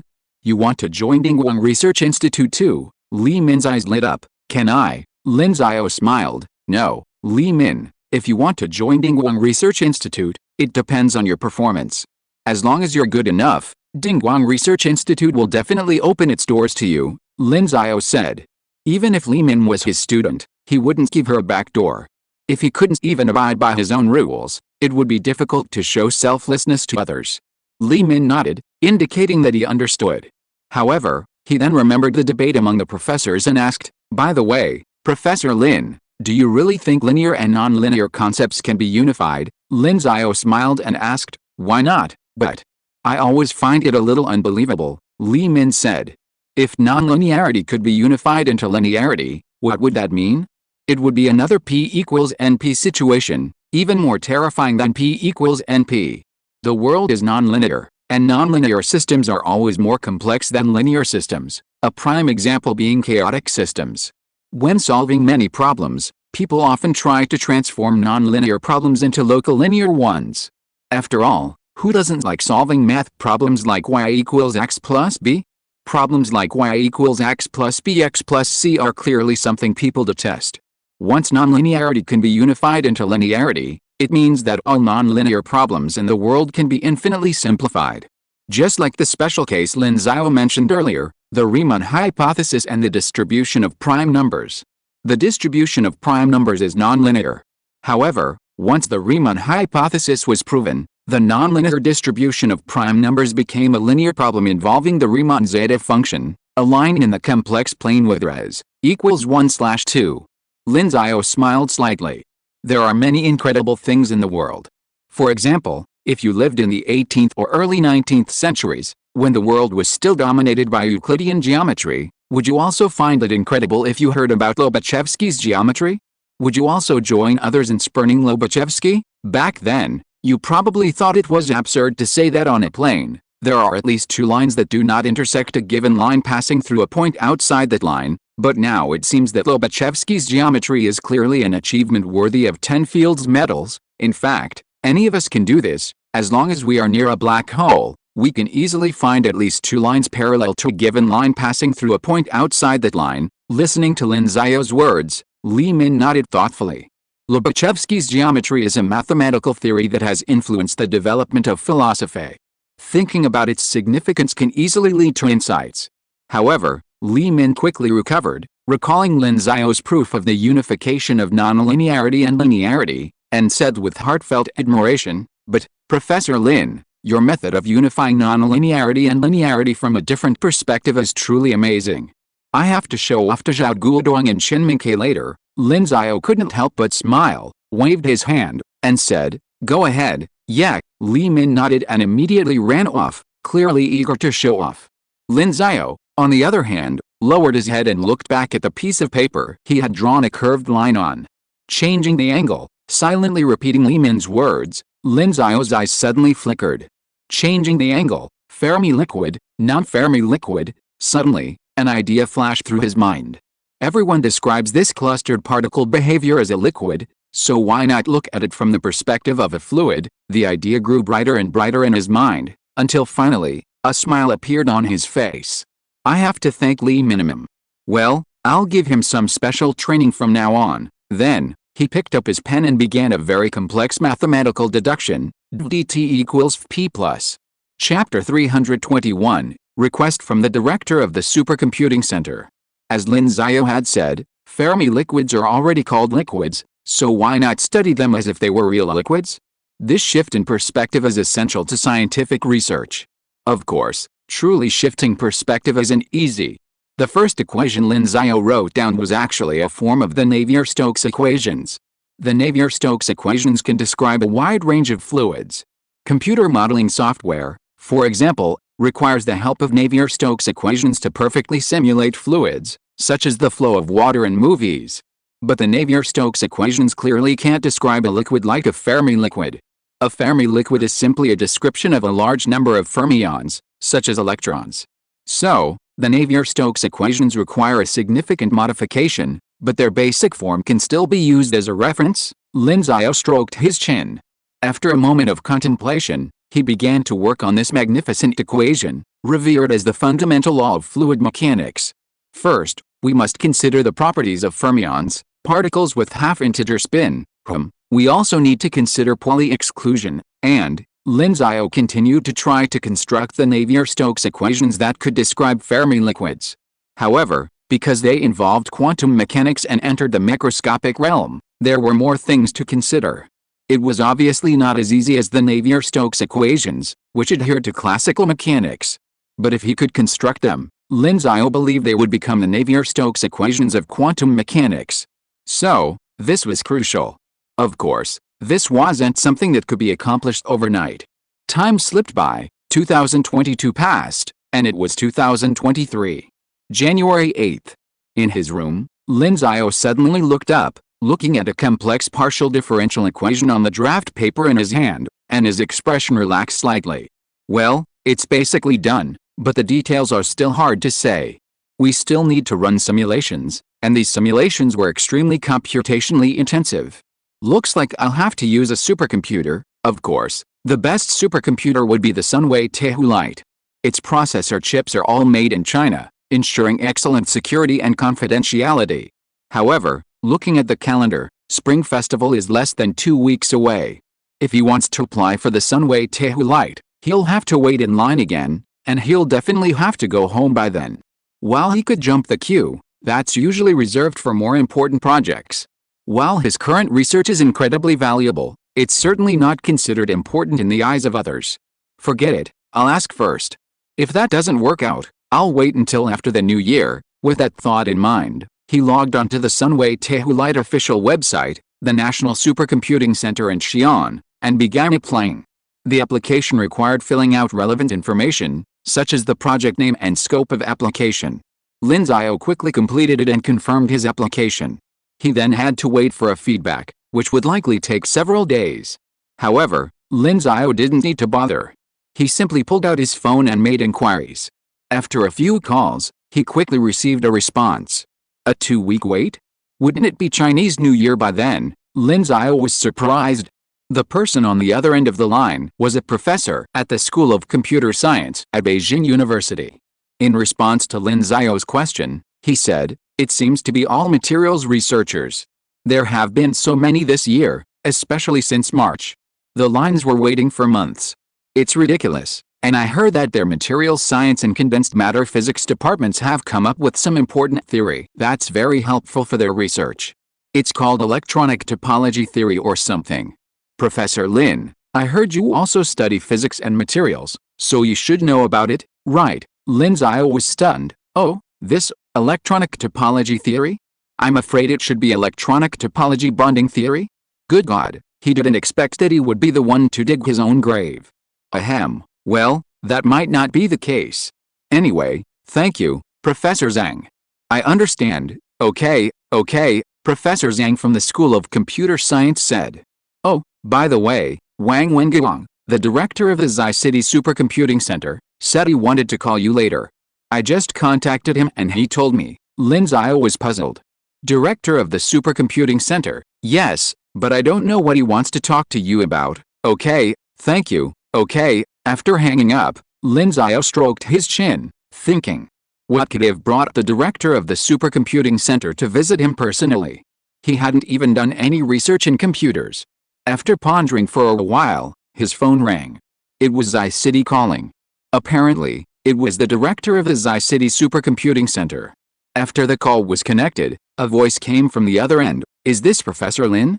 I am Wang Wenguang, director of the Xi City Supercomputing Center. I am Lin Xiao. Lin Xiao said with a smile. Hello, Director Wang. Hello, Professor Lin. Wang Wenguang immediately responded with a smile, and then continued. Professor Lin, I heard that you just applied for Tehu Lite. Is it urgent? It's not urgent, but Professor Zhang just told me that I have to wait 2 weeks. The Spring Festival is in 2 weeks, and I won't have time by then. I can only wait until after the new year. Haha, how about this, Professor Lin? I will arrange it for you and let you go online in 2 days. Don't worry, we usually have spare nodes in Tehu Lite and will not fill up all the nodes. What do you think? Wang Wenguang said with a smile, and even if Professor Lin's project is not urgent, it is definitely more important than those other projects. Maybe it has important significance for our country. Lin Xiao was stunned and said, if possible, that would of course be the best. But, Director Wang, is there anything I can do? Wang Wenguang smiled brightly. Sure enough, I can't hide it from Professor Lin. It's really nothing. You know, people like us who work on supercomputers are just like those computer enthusiasts. Lin Xiao looked shocked. What? Don't talk nonsense. I don't know. Wang Wenguang paused. Although he was in his 40s, his computer research naturally made surfing the internet a common occurrence, so he understood what Lin Xiao meant. He quickly said, Professor Lin, don't get me wrong. I'm a computer enthusiast. I build my own computer, right? A DIY computer means buying a CPU, graphics card, memory, hard drive, and the like, and then assembling a computer. This kind of thing is quite normal for supercomputer enthusiasts like Wang Wenguang. Strictly speaking, the Sunway Tehulite could be considered a DIY machine. Lin Xiao suddenly understood. He knew this. What boy, when they were still playing games, didn't dream of building their own computer. But when he came to his senses, an awkward expression crossed his face. Fortunately, he was on the phone, so his expression was invisible. Pretending to have forgotten about this matter, he said, Ahem, I know. Director Wang, please continue. Wang Wenguang also tacitly did not mention it. If outsiders knew that Chief Engineer Lin of the X-ray project and the director of the supercomputing center were discussing this kind of thing, it would be funny.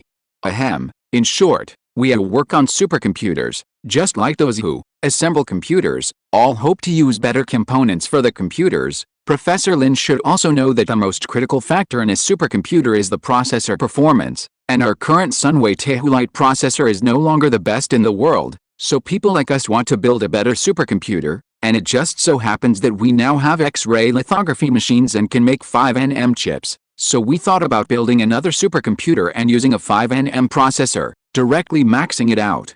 Professor Lin, what do you think? Lin Xiao was stunned and said, this is a good thing. Our demand for supercomputers will definitely increase in the future. We also need more purely domestic supercomputers like Sunway Tehulite. Otherwise, there wouldn't be such a long waiting list for applications. Then he asked puzzledly, but, Director Wang, why are you asking me this? I'm not in your computer industry. Wang Wenguang smiled. But you built a lithography machine. Professor Lin, I called you mainly to ask you for two favors. The first is that if we ask Huoxia chip manufacturing to make the processor chips we need in the future, could you please lower the price for us? The second is Dingguang Research Institute interested in this? Our budget might be a little tight, so I was wondering if they could help, of course. After Dingguang Research Institute pays, once the new supercomputer is built, they'll definitely have priority access if they need it. Hearing the other party's suggestion, Lin Xiao was stunned. Oh my god, they're out of money, so they're asking him for help? But after thinking for a moment, he thought it was a good idea. He'd certainly need supercomputers in the future, and similarly, Dingguang Research Institute's future projects would inevitably require supercomputers. For now, just think of it as an investment. So he said, Director Wang, I very much agree with your proposal. Of course, we'll need to discuss some details later. Hearing Lin Xiao's immediate agreement, Wang Wenguang was naturally overjoyed and immediately said, okay. That's for sure. Then, when we have time, let's discuss the details later. Okay, Lin Xiao said. The two hit it off and temporarily confirmed the matter. After agreeing on a time, they hung up the phone without further ado. Similarly, Lin Xiao could wait 2 days to use the Sunway Tehulite. 2 days passed in a flash. Lin Xiao logged into the website again and saw that his application had been approved, allowing him to use the computer. He quickly operated the computer, entered the node, and then entered the modified partial differential equation that could describe the interaction between Fermi liquids into the program. He pressed enter, and the calculation began. He stared at the computer screen, eagerly awaiting the final result. Chapter 322 Crisis. Because of the quantum implications, including the calculation of the uncertainty principle, the computational complexity was enormous, surpassing even the complexity of simulating liquids using the Navier-Stokes equations. Consequently, the time required was immense, even with the use of supercomputers. However, Lin Xiao could afford to wait. Once his model succeeded, he would be able to perfectly reconcile the similarities and differences between Fermi liquids and non-Fermi liquids, And the answer to high-temperature superconductivity would be directly before him. Filled with excitement, over an hour passed before the results popped up in the window before him. Seeing the final output, which was exactly as he had predicted, his face lit up with immense excitement. Success. Sure enough, treating Fermi liquids as fluids is indeed a viable solution. Lin Xiao's heart pounded. Compared to the success of his partial differential equation, the fact that Fermi liquids could truly be considered liquids was clearly even more exciting. This signified a unification of the macroscopic and microscopic. But he quickly put aside his excitement and shifted his attention to the problem he had originally set out to solve. Immediately grabbing a pen and paper, he lowered his head and began writing. So, now I can describe the various behaviors of Fermi liquids directly using this partial differential equation. I should give this equation a name. Let's call it the Lin Fermi liquid equation. Then, based on the Fermi liquid form of the Lin Fermi liquid equation, we can begin to explore the nature of non-Fermi liquids. With the help of this newly named equation, Lin Xiao dissected non-Fermi liquids like peeling off layers of silk. Based on the one-dimensional interacting linear liquid, we can now try to treat the edge Fermi liquid. Then, we can derive the proportionality relationship for the critical point. By the end, a look of enlightenment crossed his face.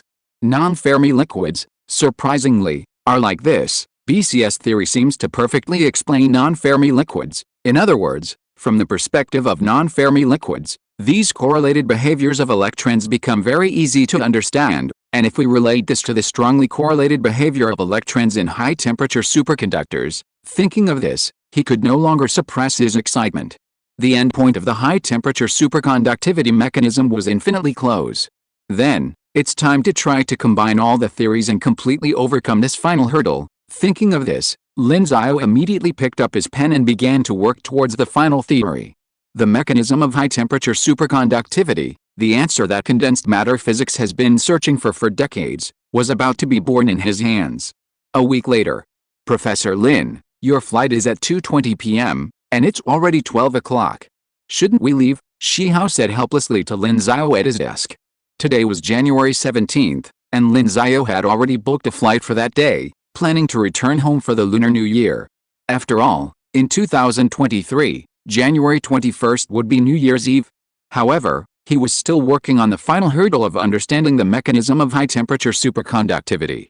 Even after packing up his things, he remained seated at his desk, refusing to leave. Shihao was helpless and even considered rescheduling. Meanwhile, Lin Xiao finally stood up, stretched, and looked at the equations on his draft paper. He'd essentially reached the final step. The finishing touches weren't difficult. All he needed to do was integrate the previous conclusions and calculate a few equations. Thinking of this, he couldn't help but sigh in admiration.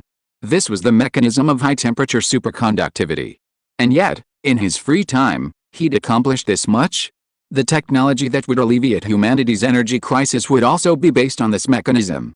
Of course, as for a complete solution, he'd wait until he got home. When the event was recorded in the annals of science, it could be written. In 2023, Lin Xiao solved the mystery of the mechanism of high-temperature superconductivity at his home in Jincheng. It felt quite historic. He flashed a satisfied smile, then remembered someone standing nearby. He smiled and said to Shihao, all right. Sorry to have kept you waiting. Let's go, Shihao quickly said, you're too kind. I should have waited. Seeing him like this, Lin Xiao shook his head and said, honestly, you might as well go home for the new year. Nothing will happen to me alone. Shihao shook his head. Please don't say that. This is my duty. He also grabbed the luggage beside him, his own and Lin Xiao's, and headed out. Lin Xiao stepped forward to take one of the bags, but Shihao wouldn't give it to him. I can handle it. Don't worry about it. All right, Lin Xiao said helplessly. Of course, he could also do other things, like shut off the water and electricity. As for Mimi, who hadn't been seen for a long time, he naturally entrusted her to Zhang Ronger's family as usual. After taking care of everything, the two of them left the house, got in the car, and headed for the airport. Leaning back in the Audi A8's executive seat, Lin Xiao narrowed his eyes, his mind trying to process the last unfinished step. But he quickly dismissed the thought, deciding to deal with it when he got home. Then, he'd do it. Suddenly, his phone rang. He checked the number. It was Ma Gaolian. He'd probably known he was leaving today and called to say goodbye. Professor Lin, are you leaving today? Yes, I'm on my way to the airport. How's driving? Well, I was going to see you off, but I got busy today. It's better if you don't come. I'd be too bothered by a crowd, Lin Xiao said. Haha, that's it. Have a good new year. Lin Xiao was about to say goodbye when his brows furrowed. He smiled and said, by the way, Director Ma, since New Year's is almost here, I have some good news for you. What good news? Ma Gaolian's tone suddenly rose. Lin Xiao was going to tell him good news? How wonderful would it be to hear that day? Lin Xiao said with a smile, do you know about high-temperature superconductivity? Holy crap! As soon as Lin Xiao said that, Ma Gaolian exclaimed in surprise, no way, Professor Lin? I heard you were researching superconductivity. Now, are you saying, you've solved the problem of high-temperature superconductivity? Lin Xiao chuckled, then said modestly, almost. It's just a simple high-temperature superconductivity mechanism. Oh, by the way, I haven't completely solved it yet, but I'm almost there. Ma Gaolian was so excited that he couldn't contain himself. When will it be almost there? How long will it take? Lin Xiao smiled and said, let's talk after I get home. Yeah, that's all for now. I'm hanging up, then.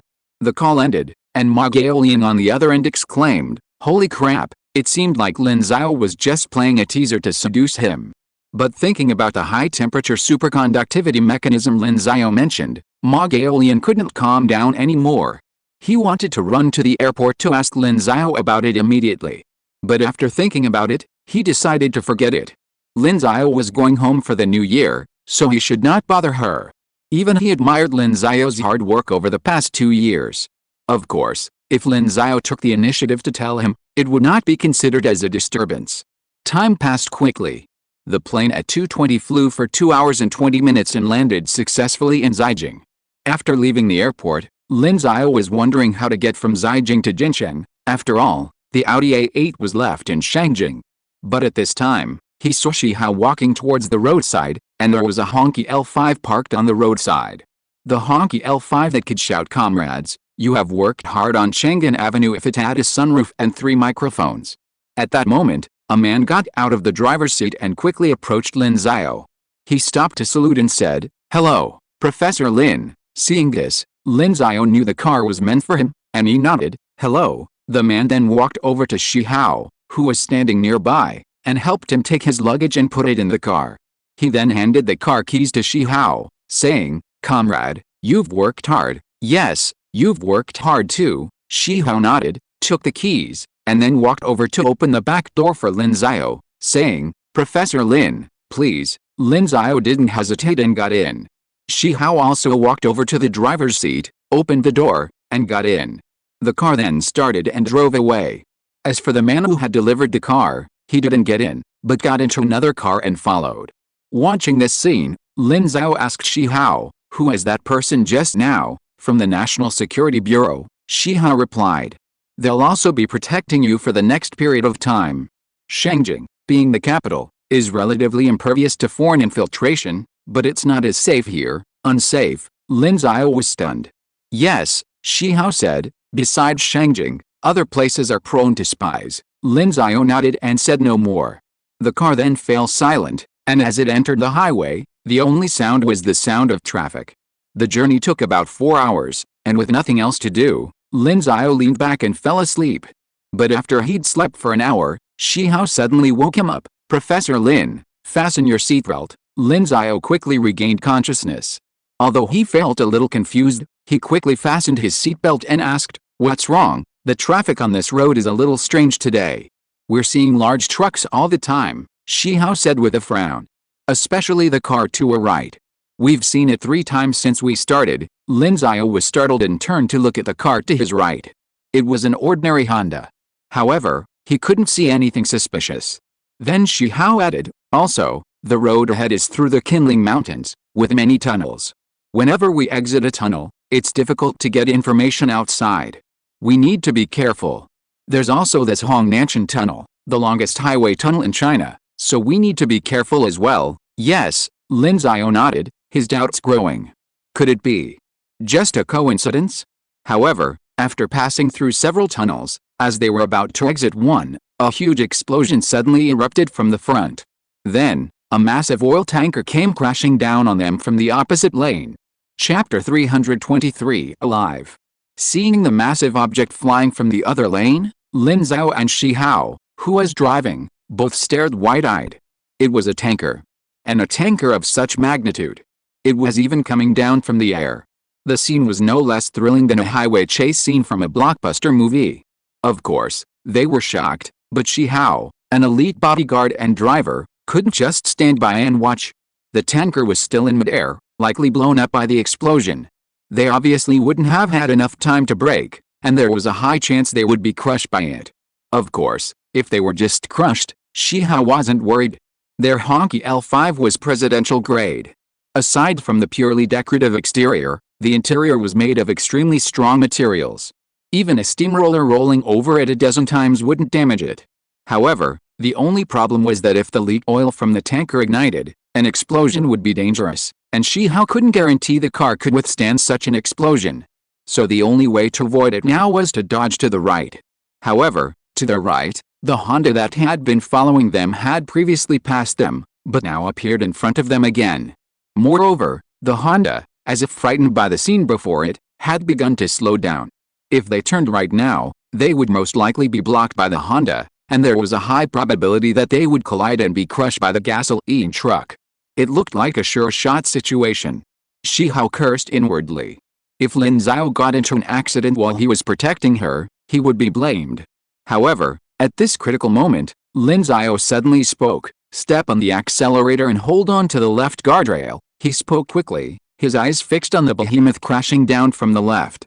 Although he was as shocked as Shi Hao, his powerful brain gave him an extremely calm mind. At the same time, in his mind, he had already activated his immense computing power, roughly simulating the next steps of the scene. He considered the impact and potential rollover after the tanker truck landed. He then concluded, if he turned right, he would either collide with a Honda in front and be crushed by the tanker, or he'd likely crash through the guardrail. Below the guardrail was a steep slope hundreds of meters high. Who knew if the car could withstand a roll, let alone the people inside?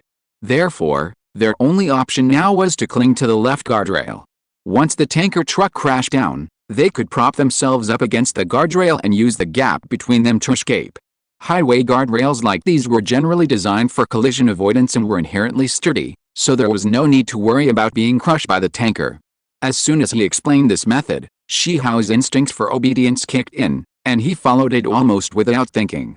He pressed his foot down again, turned the steering wheel, and shoved the car against the left guardrail. Then, he charged towards the impending tanker truck. This scene stunned every car on the lane. The honky L5, a car so closely watched by all Chinese, didn't slow down, but instead sped up, leaving everyone even more baffled. "Damn it, what the hell is Shi Hao doing?" The driver of the national security vehicle following behind erupted in curses. They had been ordered to protect Lin Xiao and had been following behind, but faced with this scene, they could only watch.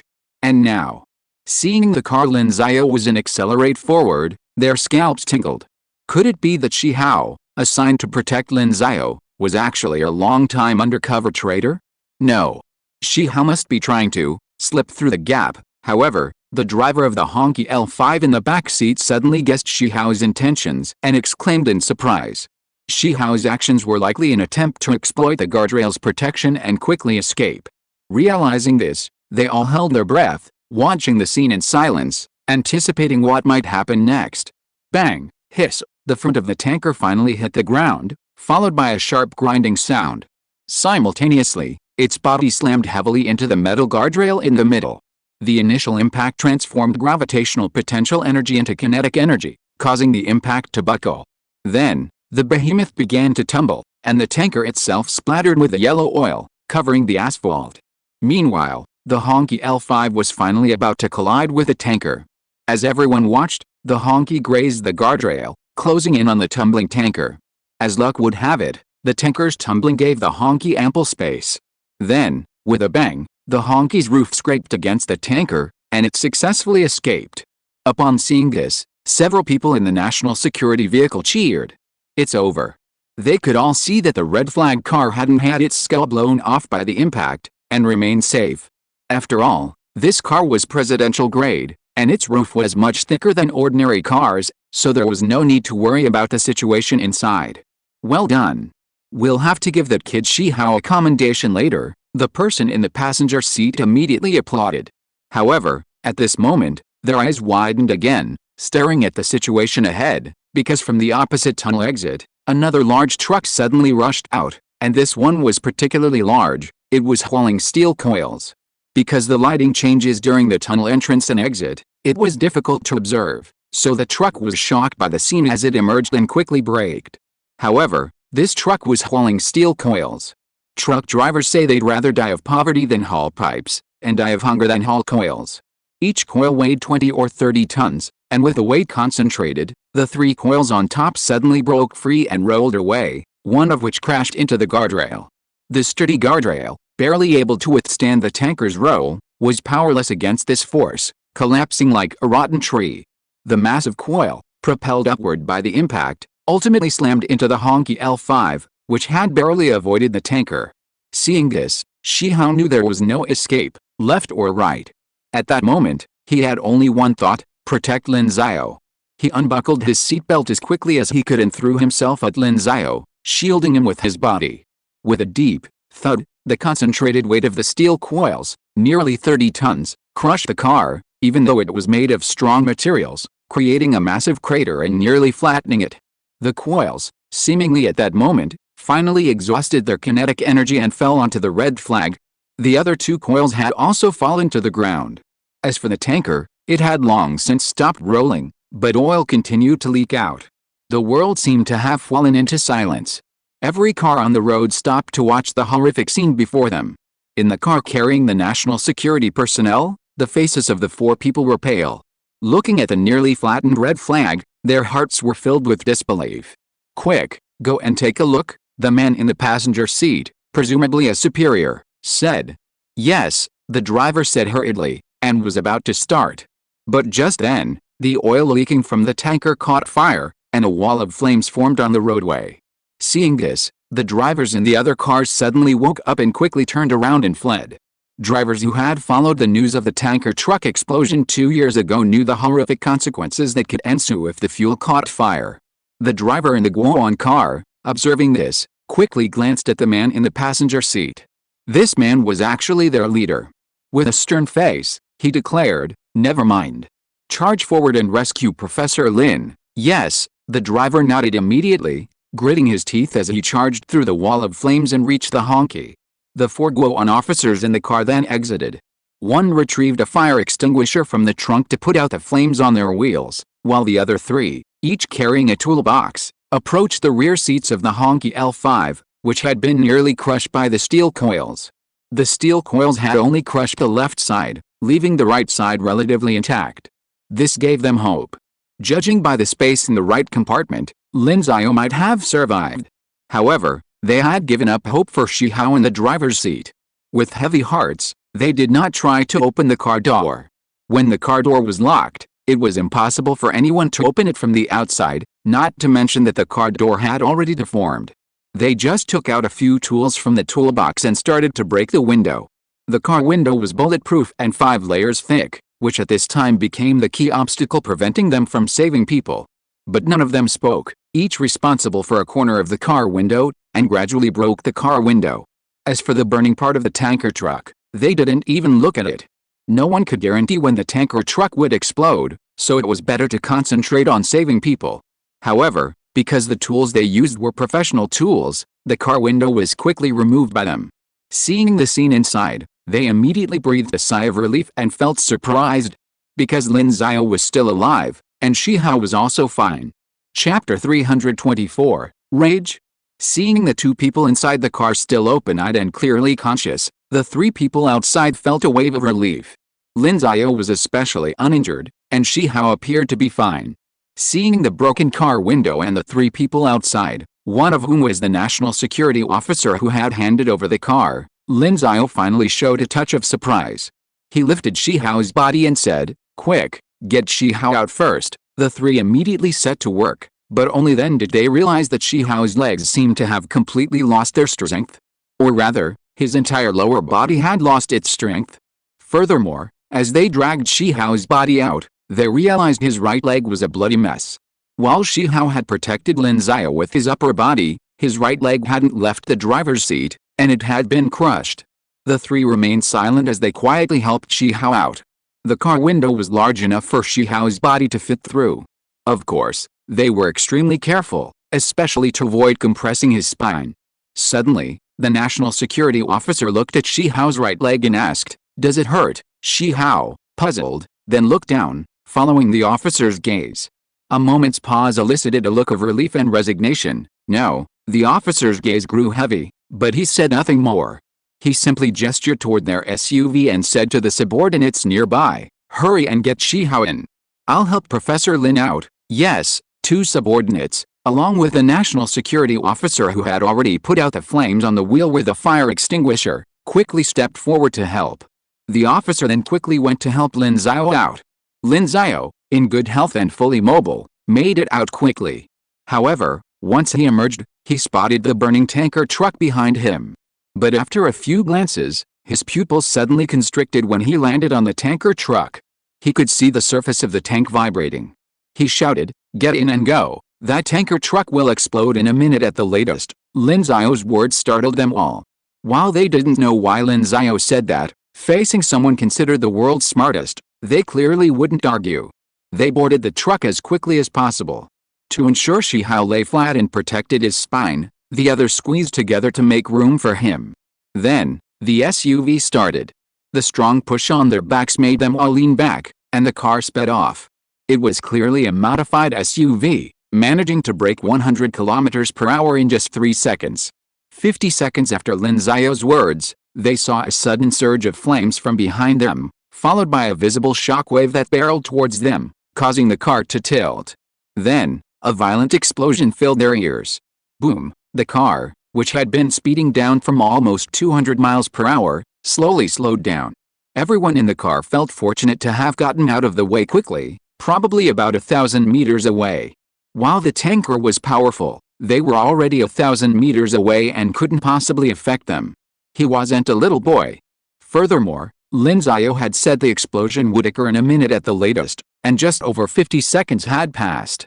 The several national security officers in the car immediately looked at Lin Xiao with admiration. Could something like this be predicted? But Lin Xiao didn't care. His prediction was simple.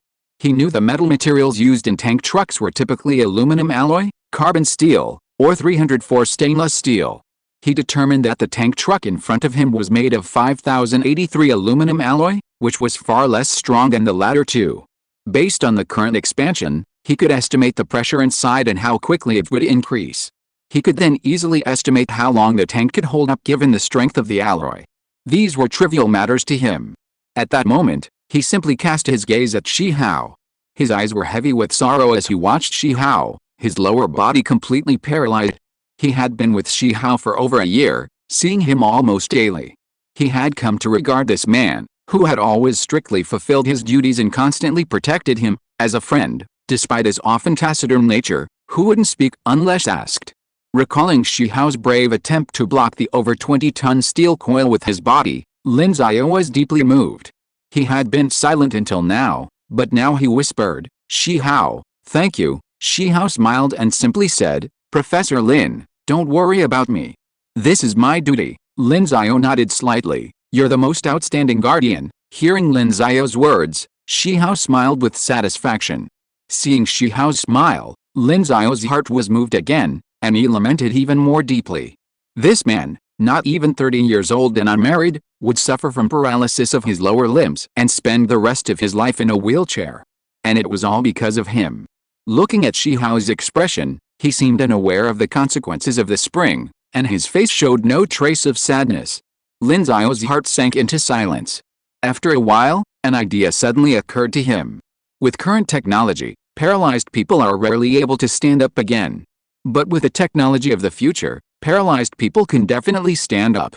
That's an artificial spinal cord.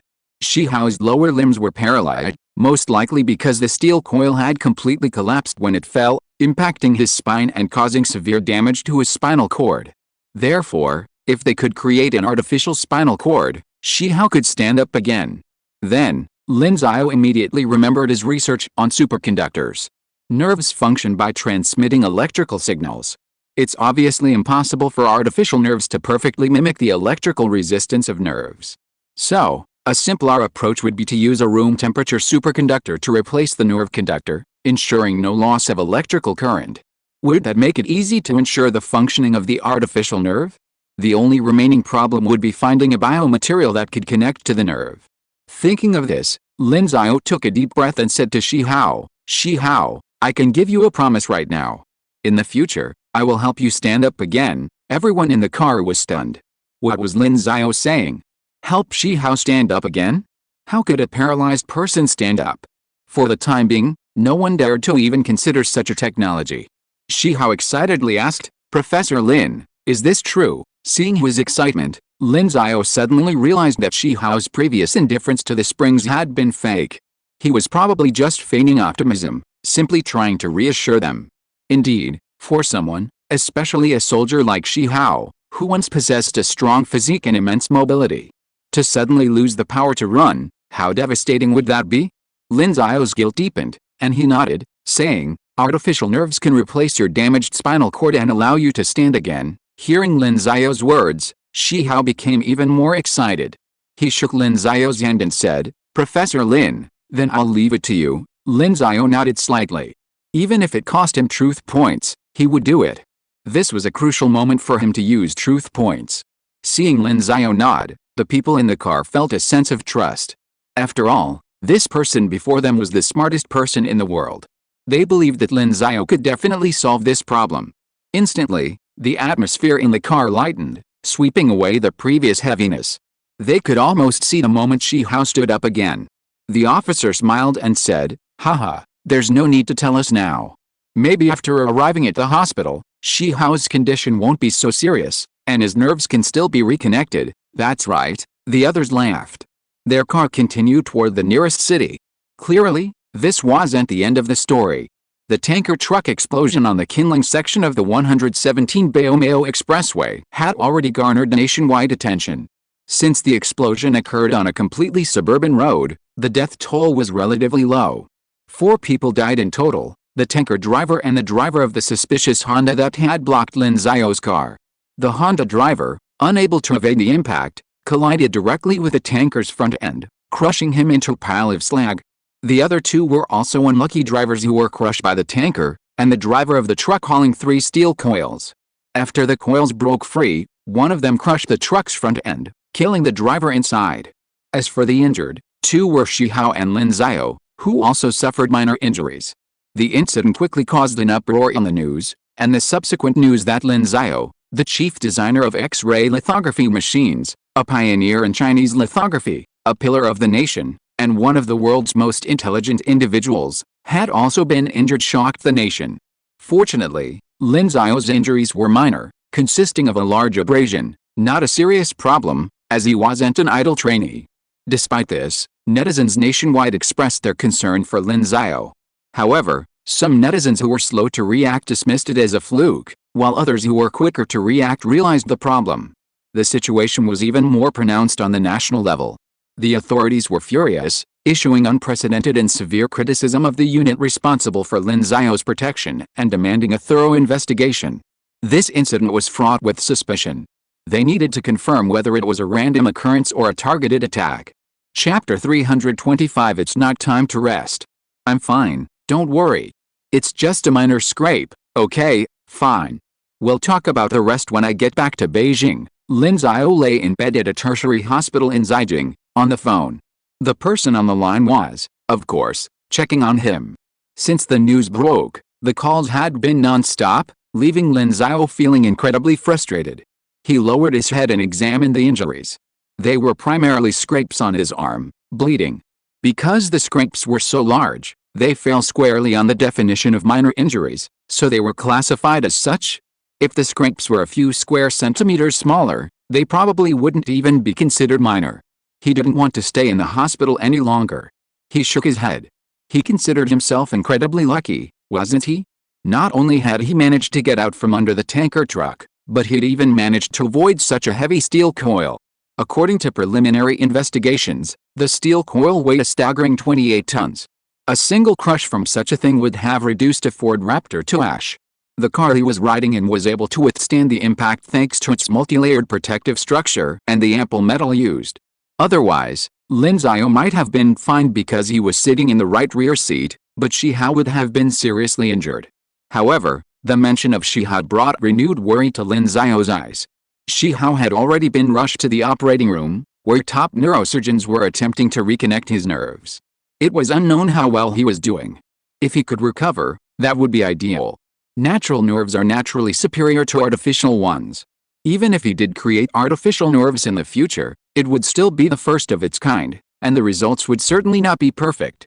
If perfection could truly be achieved, perhaps even the robotic prosthetics often seen in science fiction would become reality.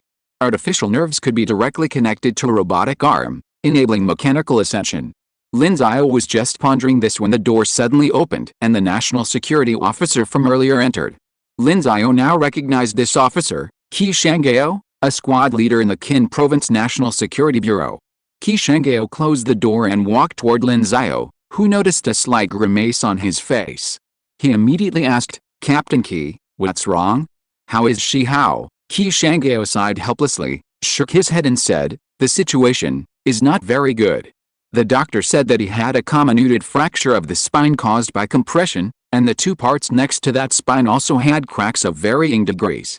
The nerves of the comminuted fractured spine have already died, and the probability of reconnecting is very low." Hearing this, Lin Xiao fell silent again, and said after a while, "Is he out of the operating room? Can I go see him now?" "Sure," Qi Shanggao nodded.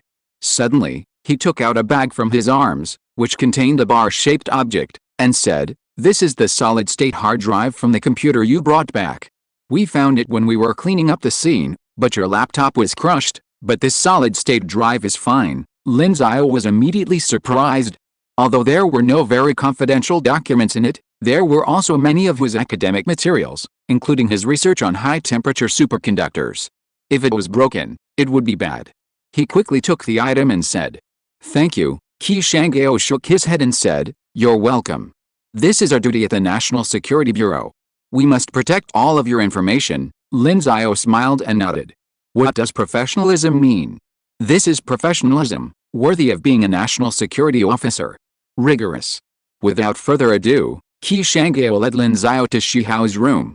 Compared to Lin Xiao's room, which was purely a resting place, Shihao's room was well equipped with medical equipment. An IV drip hooked up to his side, Shihao lay flat on the bed, asleep, his face etched with fatigue, perhaps from the previous surgery. Lin Xiao had never seen such exhaustion on this man's face before. Shaking his head slightly, he gestured to Qi Shanggao, and the two of them left the room, letting Shihao sleep peacefully. But was it truly peaceful? No one could tell. As they left the room, Qi Shanggao's phone rang. He answered, and a serious expression settled on his face. Yes, I understand." After hanging up, Qi Shanggao looked at Lin Xiao and said, "Professor Lin, we will increase your level of protection from now on, especially during this period. More personnel will be assigned to protect you." Lin Xiao was stunned. "What happened?" "According to our preliminary investigation, the driver of the tanker truck and the driver of the Honda may have been paid by foreign forces." Qi Shanggao's face was serious. Lin Xiao frowned. Is there any evidence pointing to this? Although they had previously speculated, and the very mention of the suspicious Honda had already led to speculation, without proof, Lin Xiao had remained silent. But now that Qi Shanggao had spoken, it was clear that he had some important evidence. Qi Shanggao did indeed say, "Yes, we've found some evidence. The families of the tanker driver and the Honda driver suddenly left the country some time ago, even obtaining foreign citizenship. They're no longer in the country. Judging by their family circumstances, they likely wouldn't have supported their family's departure, as they don't have any relatives living abroad." Hearing this, Lin Xiao frowned. Even this situation made things extremely suspicious. Our people are currently investigating who ordered the two drivers to do this, but it's a difficult matter to investigate. Since they were dead now, we can only focus on other areas. Lin Xiao nodded slightly, then asked, "What about the driver who pulled the steel coils?" Qi Shanggao sighed and said, "That driver was unlucky. He didn't see clearly outside when he was exiting the tunnel. When he did, He noticed what was happening up ahead and instinctively hit the brakes, sending the steel coils tumbling down. Neither he nor his family is in any danger. Hearing this, Lin Xiao shook his head helplessly. Who would have thought that they dodged the truck but couldn't dodge the steel coil that emerged from behind? It seemed the driver pulling the steel coil wasn't being ordered around by anyone. After all, who could have predicted such a heavy steel coil would hit something like that? Then he thought of the truck driver who tragically died under the steel coil, and the other driver who died in the accident. If this wasn't an accident, but a deliberate conspiracy, and all aimed at Lin Xiao, then those innocent people wouldn't have died. Thinking of this, Lin Xiao couldn't help but feel angry. In the past, no matter what happened, he never got angry and would only continue to strengthen himself. But now, he couldn't help but feel angry. After a while, he took a deep breath. No matter what, even if he was really angry now, he had no choice but to continue to strengthen himself. He said, "I understand. I'm going back to my room now. Also, please find me some scratch paper and pens." Qi Shangyao was stunned. "You're injured. Can't you rest a little? A small injury is nothing. Besides, it's not time to rest now." Lin Xiao shook his head, then turned and walked towards his room. Qi Shangyao looked at Lin Xiao's back with a solemn expression, then turned back to find some paper for Lin Xiao. The news of Lin Xiao's fatal car accident spread not only domestically but also internationally. It also attracted considerable attention abroad. After all, it involved Lin Xiao. His reputation as the smartest man in the world was well known not only in China but also abroad. Consequently, many foreigners were discussing the matter. Meanwhile, in the Oval Office of the White House. "What? This is your so-called Plan C? Just give the victim a minor skin bruise and leave his protector paralyzed from the waist down." The president pointed at the Secretary of State and angrily cursed. The Secretary of State lowered his head, sweat pouring down his forehead. "Mr. President, I didn't expect him to be so lucky. He could even get away with this. Don't tell me he's lucky." "That's not the explanation I want," the president said angrily. "How long has Plan C been in the works, and this is the result?" The Secretary of State said helplessly. "Plan C was initially implemented when I took office. I was a little hasty when I took over. Are you blaming me for letting you take over?" No, of course not." The Secretary of State waved his hands quickly, and then said, "It's just, time is a little tight for me. If I could be given a year to plan, I would definitely be able to come up with a better plan." "Another year," the president said angrily. "That guy has now started to study high-temperature superconductors. Do you know what high-temperature superconductors are? If he figures it out, we're all doomed." The Secretary of State said, "Don't worry, high-temperature superconductors are not so easy to research. We have invested so much money in this area, and there have been no important results so far. He certainly won't be able to research it in a short time. What's more, by then we will have changed government, and it will have nothing to do with us." The president was stunned. That made sense. After he left office, he could let those who came after him worry about these things. However, he felt a sense of familiarity in the scene before him. He remembered when they were discussing whether Lin Xiao could develop an X-ray machine. He was also extremely worried. And then the Secretary of State guaranteed that Lin Xiao absolutely couldn't do it? He couldn't help but feel a little uneasy. End of this chapter. Thank you very much for reaching the end. Don't forget to like. Looking for more exclusive content and immediate access? Subscribe to our Patreon. Remember, every like, subscription, or donation encourages us to continue. Thanks to everyone. See you in the next video.